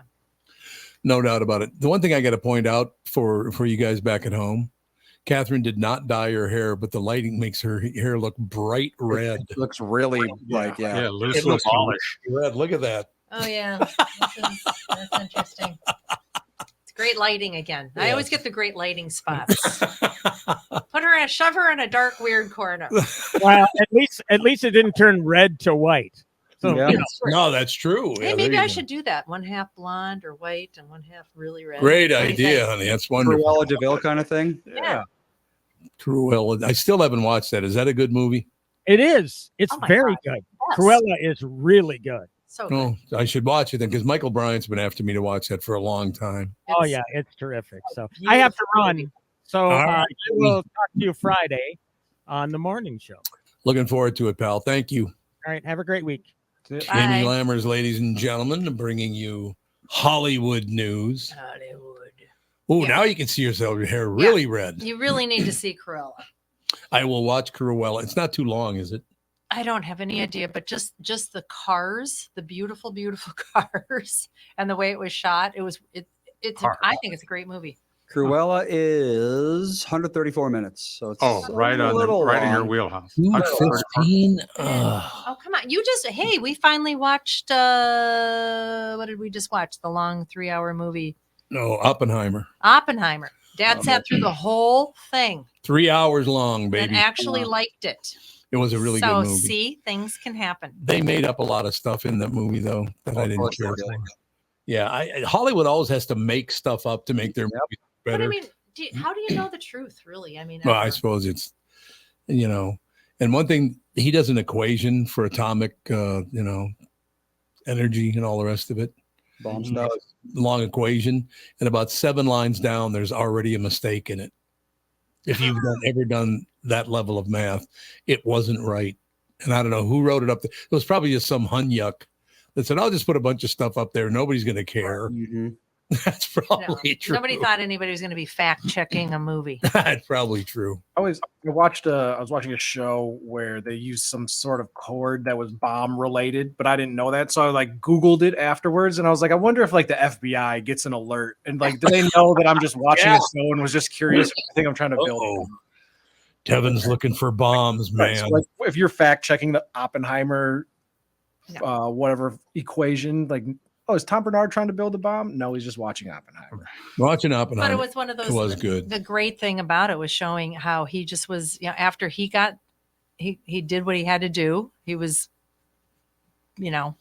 instrumental in stopping the war, and how they just turned on him and used him for political gain. There's no doubt about it. I was just like, wow, nothing has changed. Our government's been the same ever since. Well, the other thing that they brought up in that movie that I've never heard anyone bring up before, and it is a fact, there was no reason to bomb Japan. They had already surrendered and they bombed them anyway.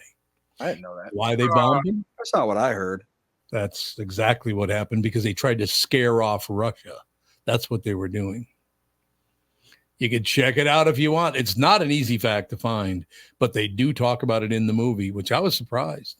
I was surprised they did talk about it in the movie. But, yeah, just such a tragic life after he got that done. Oh, he did. Well, he only lived to be 62 years old. He was not very old when he died. He was a major league smoker. He died of lung cancer. He did smoke his brains out. And then one of his kids, his daughter, hanged herself. Yeah. Oh. Yeah. It's pretty tough. You guys ever seen the movie? It's really actually a very, very good movie. It is a great movie. I've not seen it. No. No. They have the scene of his daughter hanging herself. No. Thank God. Just no, they do not have that. But all right, brighten things up a little from the hanged daughter, I'd say. So what else is happening? Anything good? Nothing good. This is not good Kevin, news. you're supposed to be scrolling for good news since last week. Nothing. Yeah, I want to hear more about this wiener-centric thing. Is it all wieners, or is there other frontal nudity? It's a precedent set by Game of Thrones. Yeah. So, I mean, I don't know if anybody's going to watch. There's a scene where a guy's getting tortured for information, and they pull out what looks like a kebab skewer. And he threatens to. No. Yeah, he threatens to put it somewhere, and then he's like, "I press this button, and these spikes spin out, and essentially he's just going to mutilate the hell out of this guy." Mm-hmm. And that was the one scene where I was like, "I can't. It's too cringy." It's I would just it's more. It would be more for a group of men who enjoy men's company to watch rather than. Oh no, it's not. It's not that bad. Is it wiener centric, or is there a balance? There's definitely a balance, because you see just as much women genitalia and nudity as you do. Yay. It Equality. yeah. it borderlines like, is it really necessary to put this much just nudity period in the show? But yeah, it makes you think. yeah, Well, but Game most of of the episodes was Game of Thrones was, that they started that, I think. Almost, Yeah, I didn't watched they? 5 minutes of that whole series. I tuned in to watch Game of Thrones, and the guy's having sex with his sister, and I'm like, I'm out. Yeah. yeah, That's no right. no incest in this show, No. so you should be No safe. incest. And it was, and according to Catherine, Game of Thrones was too rapey. It was too rapey A for little me. bit Yeah. too rapey, and Yeah. I don't know. There's a little bit of that goes. Well, none of that in the None movie. of that None for of me. that. Thank you. Yeah. Yeah. What do you guys think of the movie theater situation? I've been asking a lot of people about this, and Tevin, you and I've talked about it on the morning show along with Brittany and AJ, that I just don't want to see movie theaters go away. It just makes you. It might. Do you think it's going to happen? Yep. I think. Well, I mean, I think no matter what, 90% of them are going to close. Whether they all close remains to be seen. But the golden age of the movie theater, it's just over. It is It because is over, but I mean, just what the Go ahead. VHS and Betamax did to drive-ins. Yep. The streaming is doing to that, because I asked Lindsay, "Well, you want to go to the movie?" She says, "Nah, it's Just not. stay home and watch the Stay movie. at home. Stay at home. Popcorn's better. Yep. Everything's better. You have nice drinks at home. I mean, Yeah. it just makes no sense." Yeah. Mm-hmm. I don't think they'll go away completely, but it'll change, because obviously, like, when you had the drive-ins, well, then drive-ins kind of went away and everybody went to these big theaters, and now, well, we don't want to sit in a stadium style chair. We want to lounge out a little bit more. So now you're seeing theaters that have the comfy things. So I think you'll go to more smaller venues, more of the kind of the intimate feel where maybe you can get dinner, sit on your lazy boy and watch a movie in a smaller venue as opposed to the huge. Yeah, I almost wonder if Jeez. like dinner theater style seating might become a thing where it's like you got tables, and, like, maybe. couches around these tables. So it's like Yeah. very lounge feel to it. Yeah. But instead of a stage, it's a screen. Yeah, Like and- New Hope Cinema Grill. Yeah, kind of like Yeah. that. pretty much. That's kinda how it is. Yeah, I wonder if that might actually be a good because like you said, it's if you just want to watch a movie, you don't really have a good reason to go to a theater. The only objective good about a theater right now is the much bigger screen, which for some movies it does matter, but for a lot of movies it doesn't. And the sound. And the sound, but at home you can get a really nice surround sound system for $500 now if you want. You're defeating your argument. The thing about it is that there really is no reason, because you can have not as big a screen, but you're closer to a smaller screen, but still these giant screens are not that expensive. For $5,000, you have a home theater. Well, if you have the space, like in our house, there's nowhere we could put a screen like that. We'd have to. Don't you also Carol. feel that COVID just kind of made it so people really don't, after being home for so long, people are just like, hey, you know what? I think people realized, that you don't need to And then with basically leave your house every inflation, day. everything's so expensive. Everything's crazy expensive. But I mean, that was such a great thing in my childhood. You would go out, grab a little dinner. Perfect example. That's the Edina Theater, owned by Michelle Mann and her family. There's so many great restaurants around there. Anyway, you go have a little dinner. You go this nice, beautiful theater. Super comfortable. You got the escalator. If you want to go up to the second floor and see something up there, you can go up an escalator. It's just a great experience. And I understand the convenience. Catherine and my last two houses both had movie theaters in them. We had our own movie theater. Or we do have our, I guess, still do. But yeah, that experience of going out to see a movie has always been so special for me since I was a little boy. I loved it. Well, people still do it for kids, I think, because it's a lot easier to get a kid to watch a movie at a theater than at home. Because at home, they're just going to be constantly getting up and running around and not paying attention. And I mean, they kind of do that in theaters anyway, but it's easier. Well, when you go to a kid movie, you just expect kids to just act like kids. And the big, gigantic screen is more important to kids, I think, than to adults a lot of the time. Yeah. Because it just seems so much more impressive and important when you're a kid. Yeah. Well, when people watch stuff on their phone. I mean, I have the tiniest phone ever. I watch all sorts of stuff on my phone, and it doesn't impact the quality of the enjoyment. Yeah, depending on what you're watching, it's like if it's not a strictly visual film, like, well, you know what I mean, like special effects and visual fidelity and that sort of thing. If those don't really matter, it doesn't matter what you watch it on. Right. It really doesn't matter except for what's a show you like? Oh yeah, Oppenheimer. Yeah, Oppenheimer. you can see those. No, big, not Oppenheimer. Yeah, or no, Obliterated. Obliterated. You see that's a visual show. You want that on a big screen. You Big gotta screen. have that 4K. Gotta have that big screen nudity. So how do they price out actors now? Because you used to make movies for movie theaters, and then you used to make TV shows for televisions. How do you know what you're shooting, where it's going to end up if there are no movie theaters left? Is it just all television performances now? Will it pay differently because people aren't actually paying to get in? They might be subscribed to the channel, but they're not paying $20 to get in to see a movie. Yeah, that's exactly right. Yeah. You know, and all movies end up on the screen. Yep. Yeah, they do. You know, sometimes they have to reformat them. You see, though, that sort of thing with the black bars and whatnot. But that's very interesting. Is that are they filming everything as it's going to be on TV, or are they? I don't know. That's a good question. Very good question. How the formatting and everything like that. Yeah, you're not going to make as much. Do you know what the aspect ratio of a theater screen is? No. It depends on the screen. It's not 16 by 9. I know that much. The inside of the sphere is going to be entirely different than the inside of one of the multiverse theaters, or what do you call them? But I wonder multiple theaters. I wonder if they're going to start shooting movies, or if they even have started shooting movies at 16 by 9 specifically, because that's what everyone has at home. Yeah. Okay, that makes sense. But then if they do that, then that means that theaters it'd be pillar boxed, right? And that I don't know if people would like very much. Yeah, but they wouldn't like that in the theaters. But No, pillar boxing on a theater screen, it would look awful. But if 90% of your audience watches on a TV, then you format it for the TV. Yeah, well, you're going to pillar box something. Yep.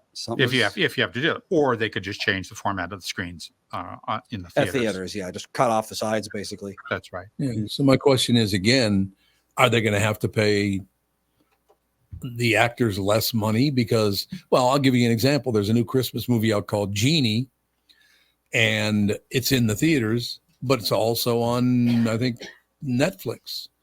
So if you subscribe to Netflix, you can watch it for free. So why would you go pay $20 to see a movie you could watch for free at home? I think there are, it depends on the movie. If it's a movie where it's not going to be a huge, like Barbie, for example, when everybody went to go see it in theaters and they're still going to watch it on streaming, you can pay, like normal. But I think if it's a movie where you're not expecting a lot of, where it's, more of a straight to streaming situation, you probably end up paying the actors less, because you're like, people just aren't going to come out and see this. Well, actors are massively overpaid anyway. It's like if the average actor took a 50% pay cut, they're still making millions of dollars. I don't think I care that much about that. Well, for the but I'm saying for your Lifetime style movies where it's lesser known actors, they're going to end up getting paid less. One thing about the Barbie movie, that was a social engagement. Right. So it was an event. A group of women, mostly women, but then groups of men would go see that. Right. And it was a social engagement rather than just date night. Yep. Kind of thing. So, and there's not many movies that are like that. What else can you think of? Another movie that's like Oppenheimer? Certainly isn't that way. No. Everyone's dressing up like Oppenheimer. right, as a nuclear they got their mushroom cloud hat. Yep, exactly. They just serve cocktails during the tests in Las Vegas in the shape of mushroom cloud glasses. And you look down the strip, you can see there's one photo at the Nuclear Museum where you're looking north up the strip, and you can see the mushroom cloud going up in the distance. Yikes! If you can see that cloud, you're getting exposed to gamma rays. By the way, but but not the fallout. Fallout went east, not west. Right. So yeah, Fallout decided to settle on all of our farmland, of course. There's a shock. Now look at the way the world has changed in the last 25 years. So what's in the future? I mean, they're just going to put the movie in your head so you don't even have to watch it at all. They keep trying to push VR. I don't think it's going to happen. Yeah, no, it's too isolating. Or are they going to do just the screens and the glasses? They still keep pushing those too. That's another thing they're pushing. They come out with other versions. So you just have the glass. You're just wearing glasses, and you'll be watching the movie with the glasses, with a headset. I don't know. It's like, are you going to, so you'd have to be paying hundreds of dollars for these glasses to watch movies on. But then, okay, you have a friend over and they're like, hey, let's watch a movie. What are you going to do? Put on 2 separate pairs of glasses and sit across the room and be like, oh, hey, did you see what just happened? I don't think the television is going to go anywhere for a very long time, if ever. Well, now the screens are so big anyway.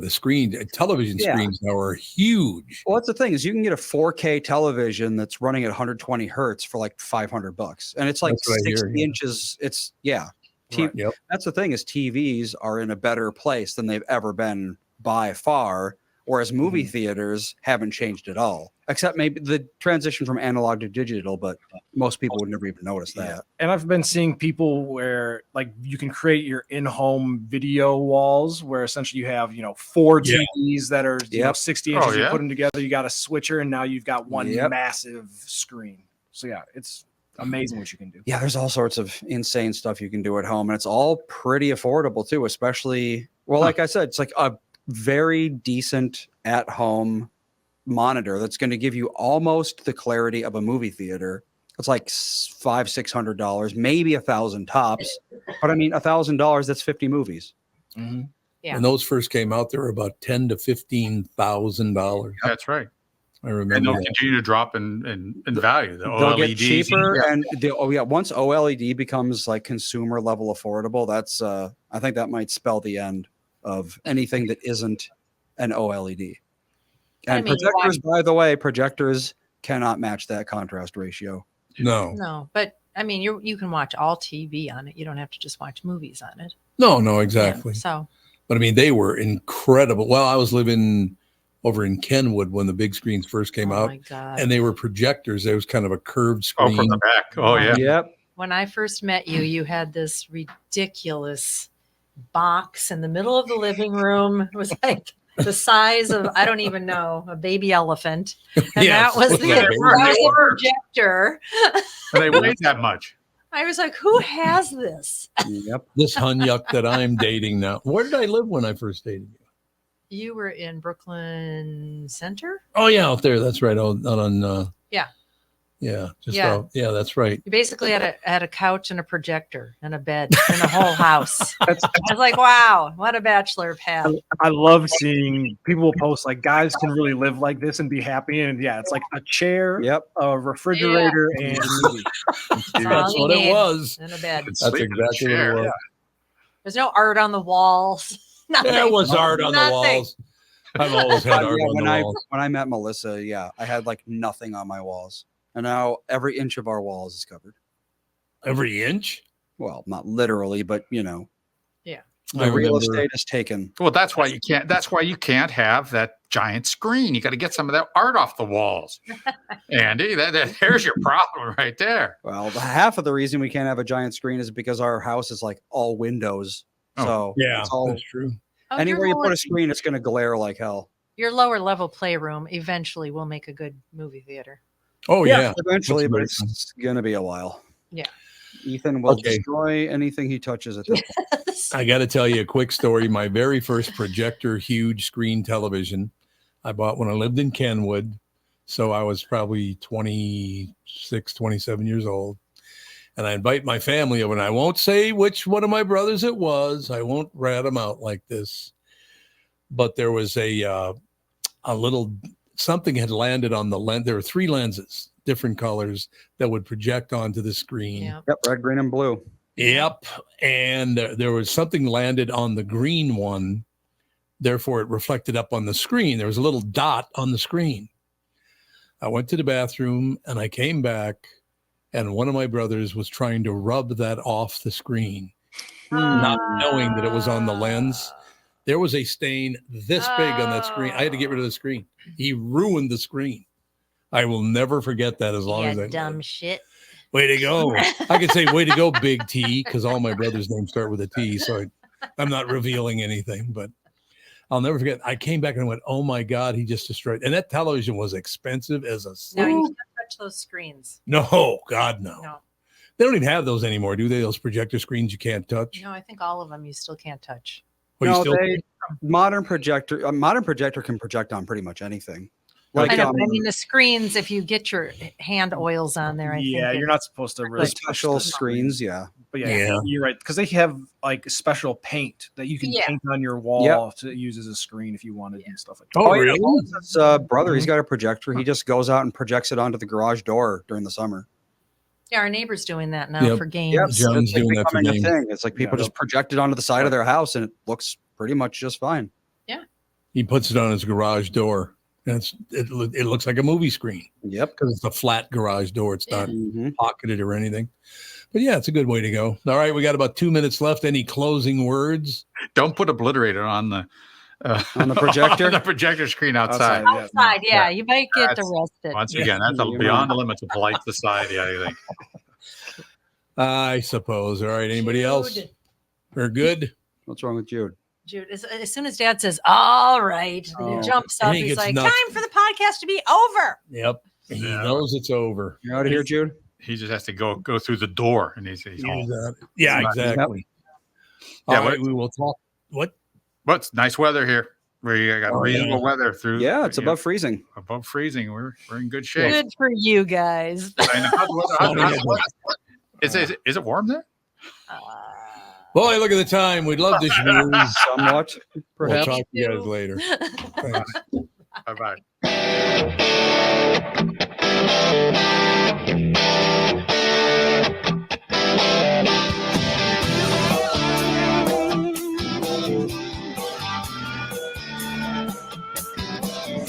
Got a picture in my noggin reminds me of the slows before. Every time I hear the singing reminds me how you talking.